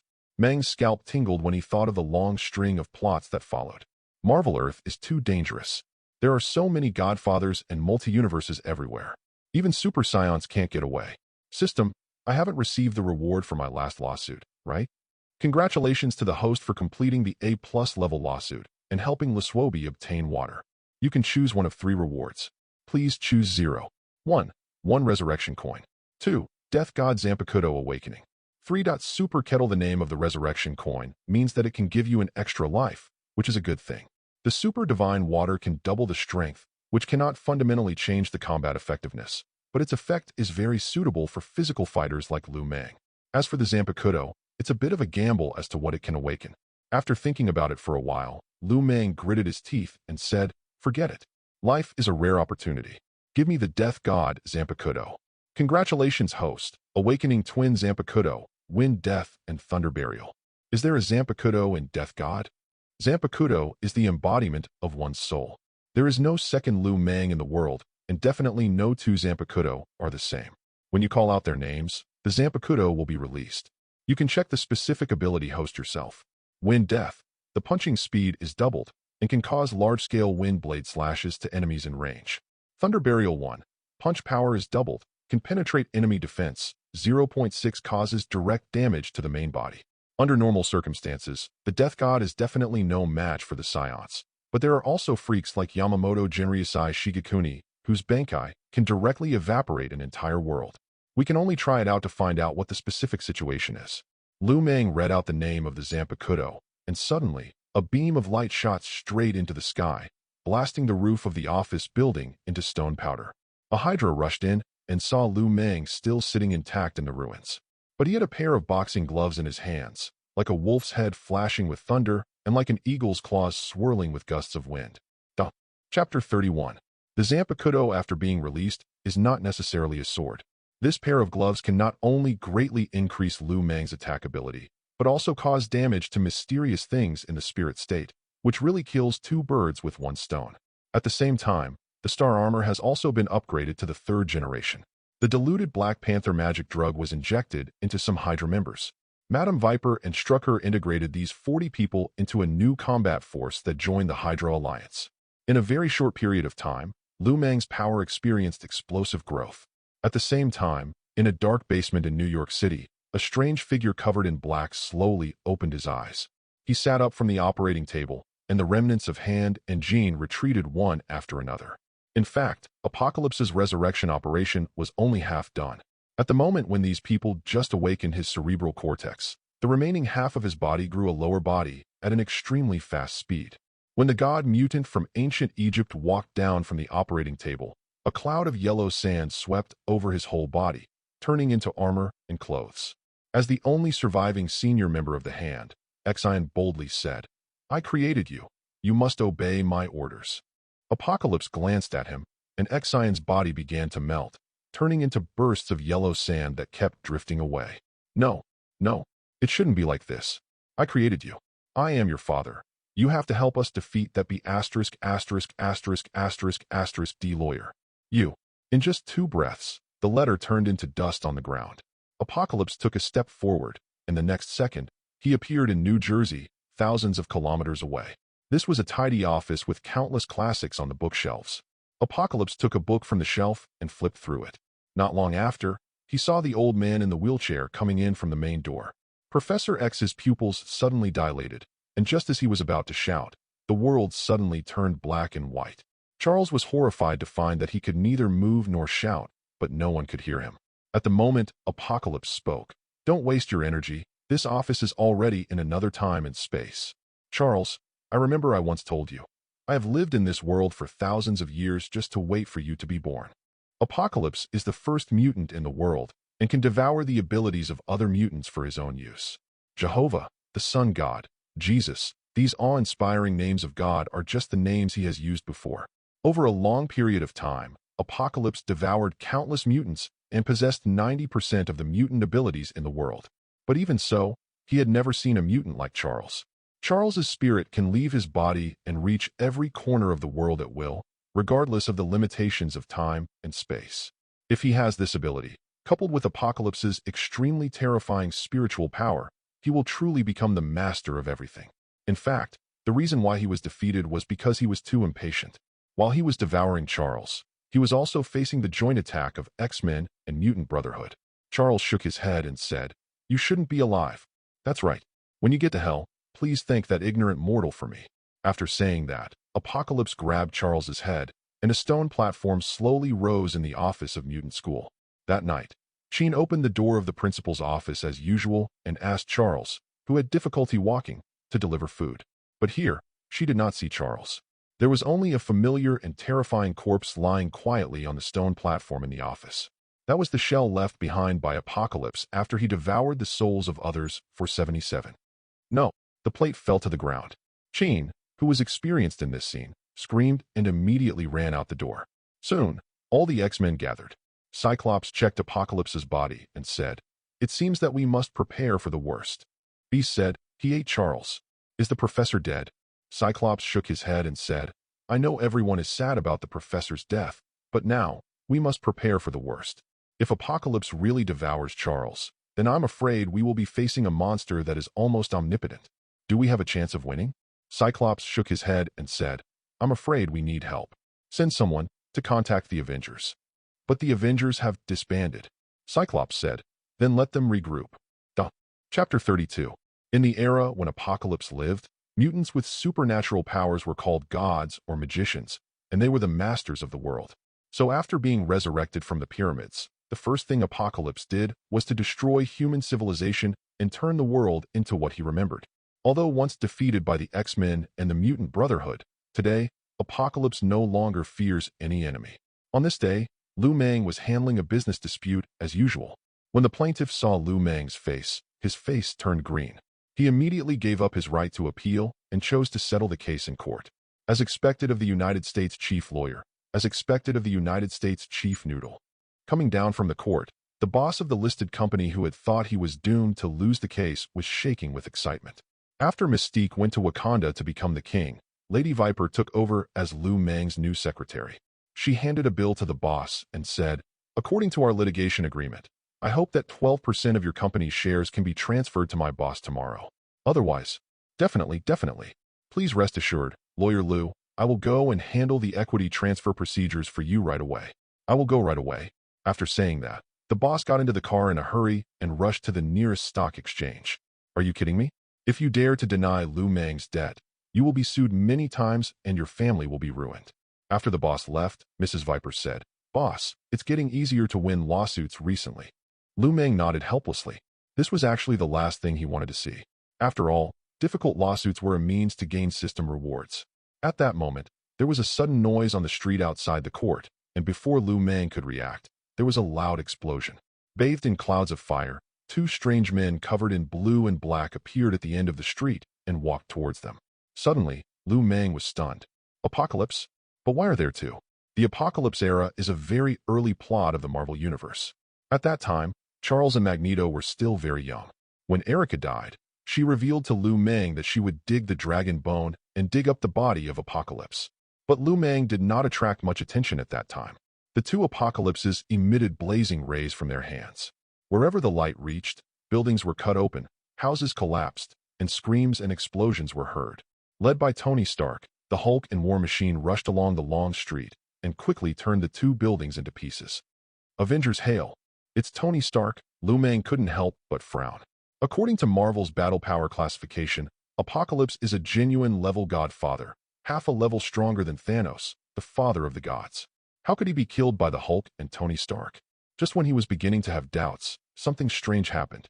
A black smoke came out from the bodies of the two Apocalypses and sank into the bodies of two passers-by who were watching the show.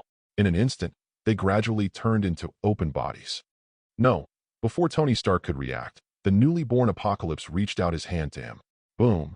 The scarlet ray suddenly hit Tony Stark's chest. After the explosion, Iron Man spun and crashed into a nearby building. How so? Boss, look. Mrs. Viper handed the phone to Liu Mang and saw that the internet was flooded with news about Apocalypse. A large number of Apocalypse duplications have appeared around the world. These duplications are immortal. The city of Kaya was besieged by hundreds of Apocalypses and was completely destroyed, with millions of people killed.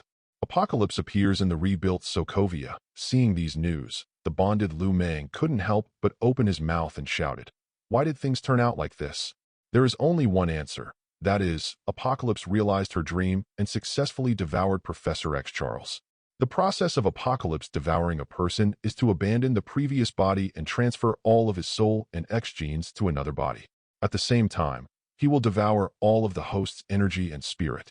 Charles's ability can complement him, because Charles's spirit can leave his body and act independently without the help of any equipment. After acquiring this ability, Apocalypse naturally evolved into a ghost that is omnipresent and can devour others freely. Is it scary? Definitely scary. But Liu Mang saw opportunity in this disaster. Assemble the HYDRA Alliance. We're here to guest star as heroes saving the world. What did you say? Liu Mang smiled and said, "As long as we have the reputation of being the HYDRA Alliance that saved the world, no one will be able to kill us." Chapter 33. When Apocalypse's spirit is free to move, he can occupy the body of anyone in the world at any time and gain his abilities and powers. If left alone, every time he possessing another's body, Apocalypse's power will increase again. After all, even ordinary people have spirit and energy. But fortunately, even with Charles's ability, Apocalypse is not invincible. If Apocalypse's mental power is compared to the pervasive radio waves, Then Charles's body is like the base station that transmits the radio waves. As long as this body is destroyed, Apocalypse will be almost finished. Everyone has their own behavior patterns, and Apocalypse is no exception. Apocalypse, who was born in 3000 BC, only loved one person in his life, that is, the female pharaoh Nephi of the First Nile dynasty, so he always liked to build his own pyramids on the ruins of the First Dynasty. Perhaps it was to let the woman who disliked his appearance see his achievements. Apocalypse did this almost every time. This was well understood by the X-Men. After seeing the assembled Avengers and X-Men, the reporters on the helicopter couldn't help but shout excitedly. At the moment, Apocalypse is wreaking havoc around the world, and our superheroes have all gathered together. This is the first time that the Avengers have worked with the mutant heroes. I believe their power will definitely bring us victory. It seemed as if the heavens were deliberately making things difficult for this reporter, because just as she finished her words, Wolverine Logan, covered in blood, flew past the helicopter. I mean, maybe it will bring us victory. Bang! There was another loud noise, and this time it was the Hulk who was blown away. The camera was focused on the battlefield below, where Tony Stark was seen fighting a tough battle with the X-Men. The reason why Apocalypse was defeated last time was because he left most of his power in Professor X's body. Apocalypse in his complete form was on the same level as the Ancient One.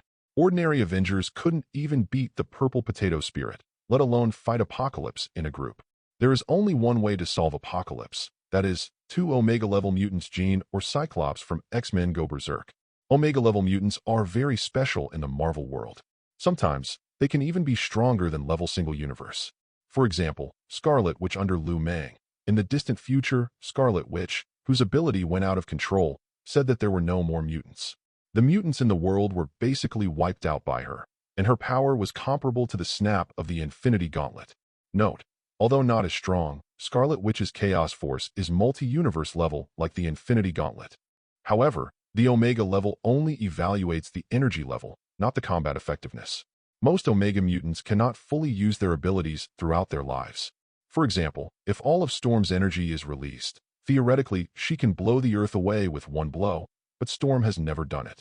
So naturally, Marvel's 2 major superhero teams were beaten to a pulp by Apocalypse alone. Apocalypse grabbed Jean's collar and pulled her up from the ground, saying, "I remember you killed me last time. Show me that ability again." Jean really wanted to mobilize the Phoenix Force in her body, but it was obvious that this thing couldn't work this time. Following Apocalypse's fingers, waves of black flames spread over Phoenix's body. If she swallowed up Phoenix, Apocalypse would be truly unstoppable.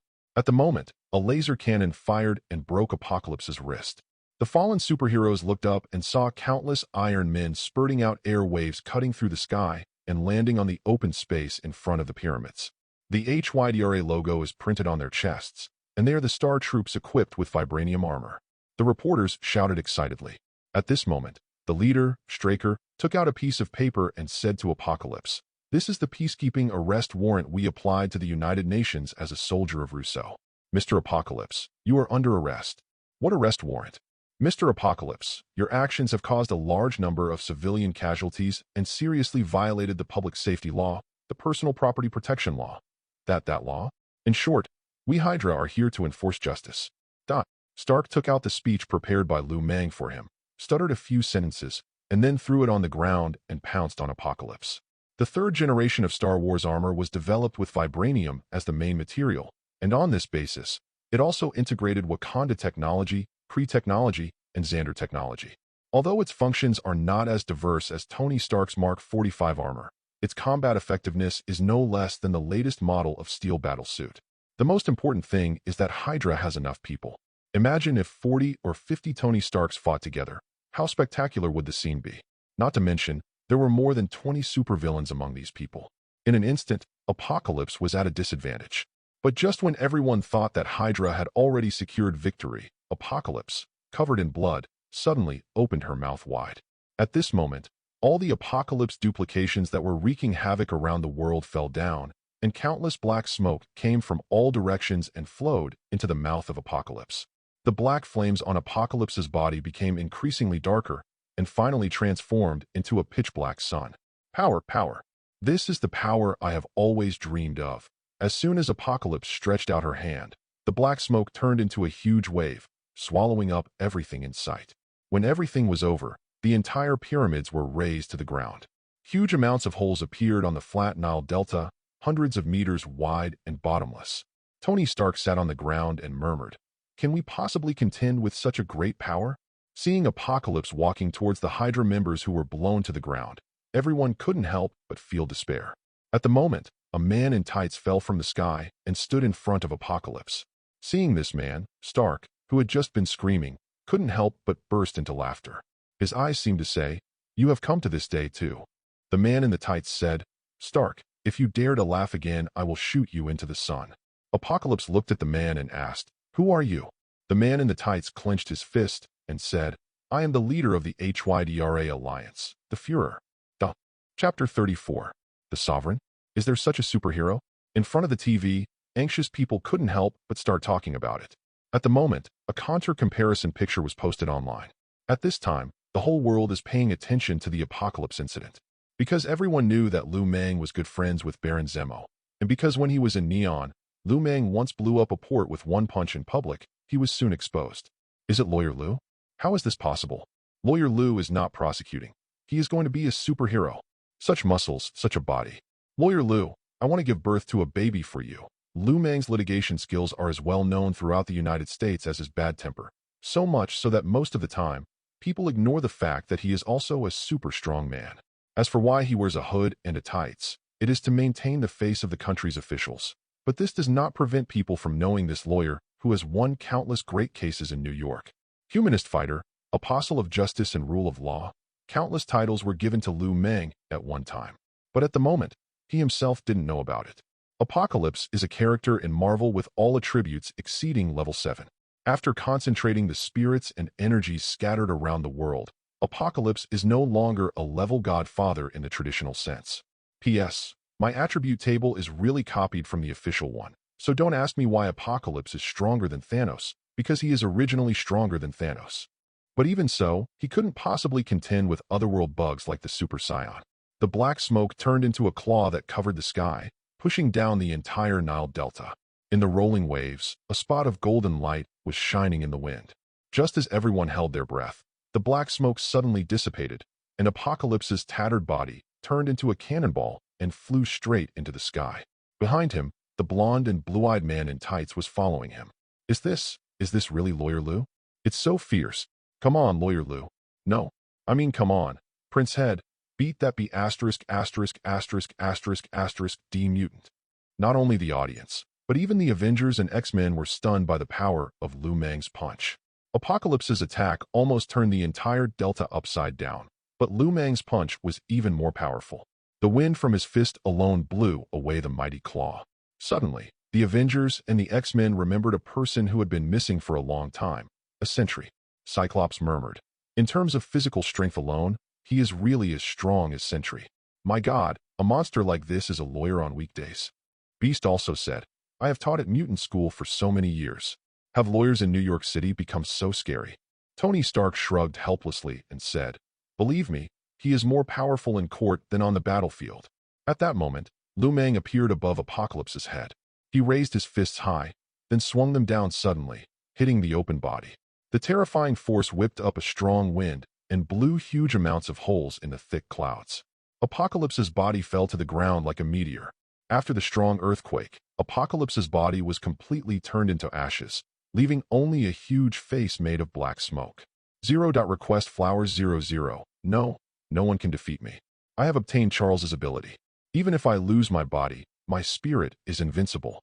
If you can hack your body into mine, I will be the most powerful being in the world.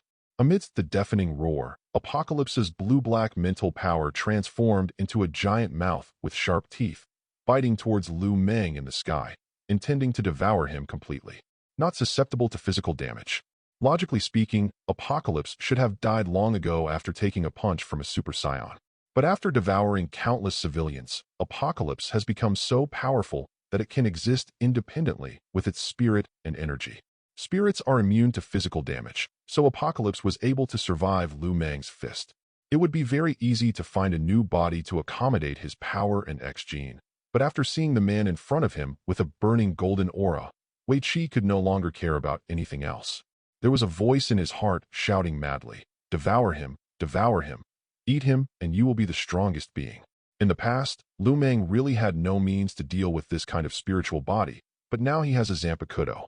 At that moment, the illusory wolf and eagle appeared on Liu Mang's left and right. They opened their mouths and said at the same time, "Scream, go crazy, come on, call our names." Liu Mang stretched out his hands and shouted out his Zanpakuto's release words. At the peak of the wind, at the valley of thunder, all things are annihilated. Wind death, thunder burial. A bolt of lightning fell from the sky and turned into a silver wolf head in his right hand. A gust of wind came from the other side, turned into a wind wheel, and condensed into a sharp eagle claw in his left hand. Chapter 35. Zanpakuto is a weapon in the world of death god Bleach that is specifically used to deal with various spirits. Although its name is a sword, it has many forms. For example, Kenpachi Zaraki's Zanpakuto turns into an axe after being released, and Nishikin's turns into a finger tiger. Some even turn into nunchakus or pistols, which have nothing to do with swords at all. So it's not surprising that Liu Mang's Zanpakuto is a glove.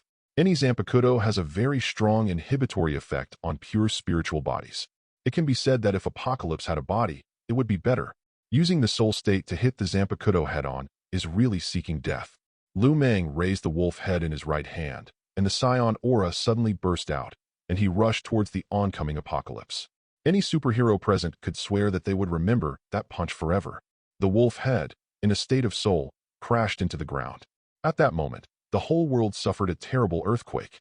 Countless buildings collapsed, tsunamis hit the inland, and the Nile Plain, which was the first to be hit, was split into two by Liu Mang's punch.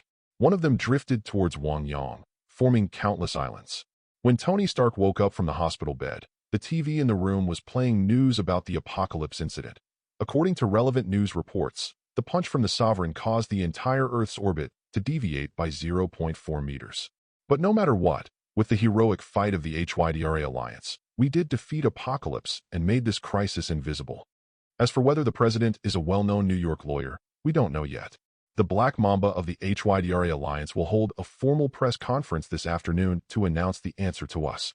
Because the battle was too intense, a strong tsunami was triggered in parts of South Africa. Although emergency evacuations were carried out due to the Apocalypse incident, hundreds of people were killed. Currently, the Public Welfare Organization is appealing to the United Court, demanding that the HYDRA Alliance be held responsible for this incident. Dr. Banner said, "Go to court to sue Liu Mang. Are these people crazy?" Tony Stark shrugged, then sighed and said, "We couldn't beat this D by scolding him before, but now we realize we can't beat him by beating him." War Machine on the other bed said, "Or, you should call Rogers. Call them back. We can't solve the big problem just by the three of us. I told you not to mention this matter." Rogers is right. Bucky did kill your parents, but he himself was brainwashed at the time. I told you to shut up. After saying that, Tony Stark, who was covered in wounds, tore off the foredrip and limped out of the ward, refusing to stay with these two guys. Dr. Banner said, "You shouldn't have mentioned this to Tony Stark. He spent all of his father's inheritance to ask Liu Mang to sue him, just to clear Rogers and his family of the charges. But in the end, Rogers didn't stand by him, but chose to help the criminals who killed his parents. No one could accept this." War Machine said, "The captain just chose to stand on the side of justice." Dr. Banner sighed and said, "Maybe. In fact, Stark should understand it, but he still needs some time. Maybe we should look for some new people." At the same time, Liu Mang, the head of the army, was sitting in his office, reading today's newspaper.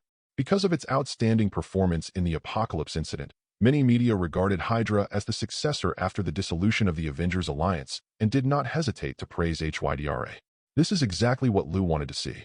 As HYDRA gradually comes into the light of day, many plans can be carried out legitimately, including recruiting personnel and expanding the military. However, just when Liu Mang was grinning from ear to ear, Mrs. Viper walked into the office and handed him a court summons. "What? You said I was sued? Someone went to court to sue the #1 lawyer in our country." "Yes, Führer, your punch caused huge amounts of economic losses worldwide, so some charity organizations took you to court in the name of compensation." Suddenly, Lucy became extremely angry. He slammed the table and yelled, "It's a rebellion. Help me get up. I'm the only one who will sue others in this life." "Who will sue me? Help me get up. Write a lawsuit. I'm going to sue that charity organization for defamation."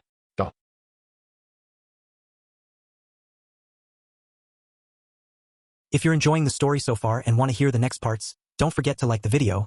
It really helps the channel grow. And if you'd like me to continue the series, drop a comment below letting me know.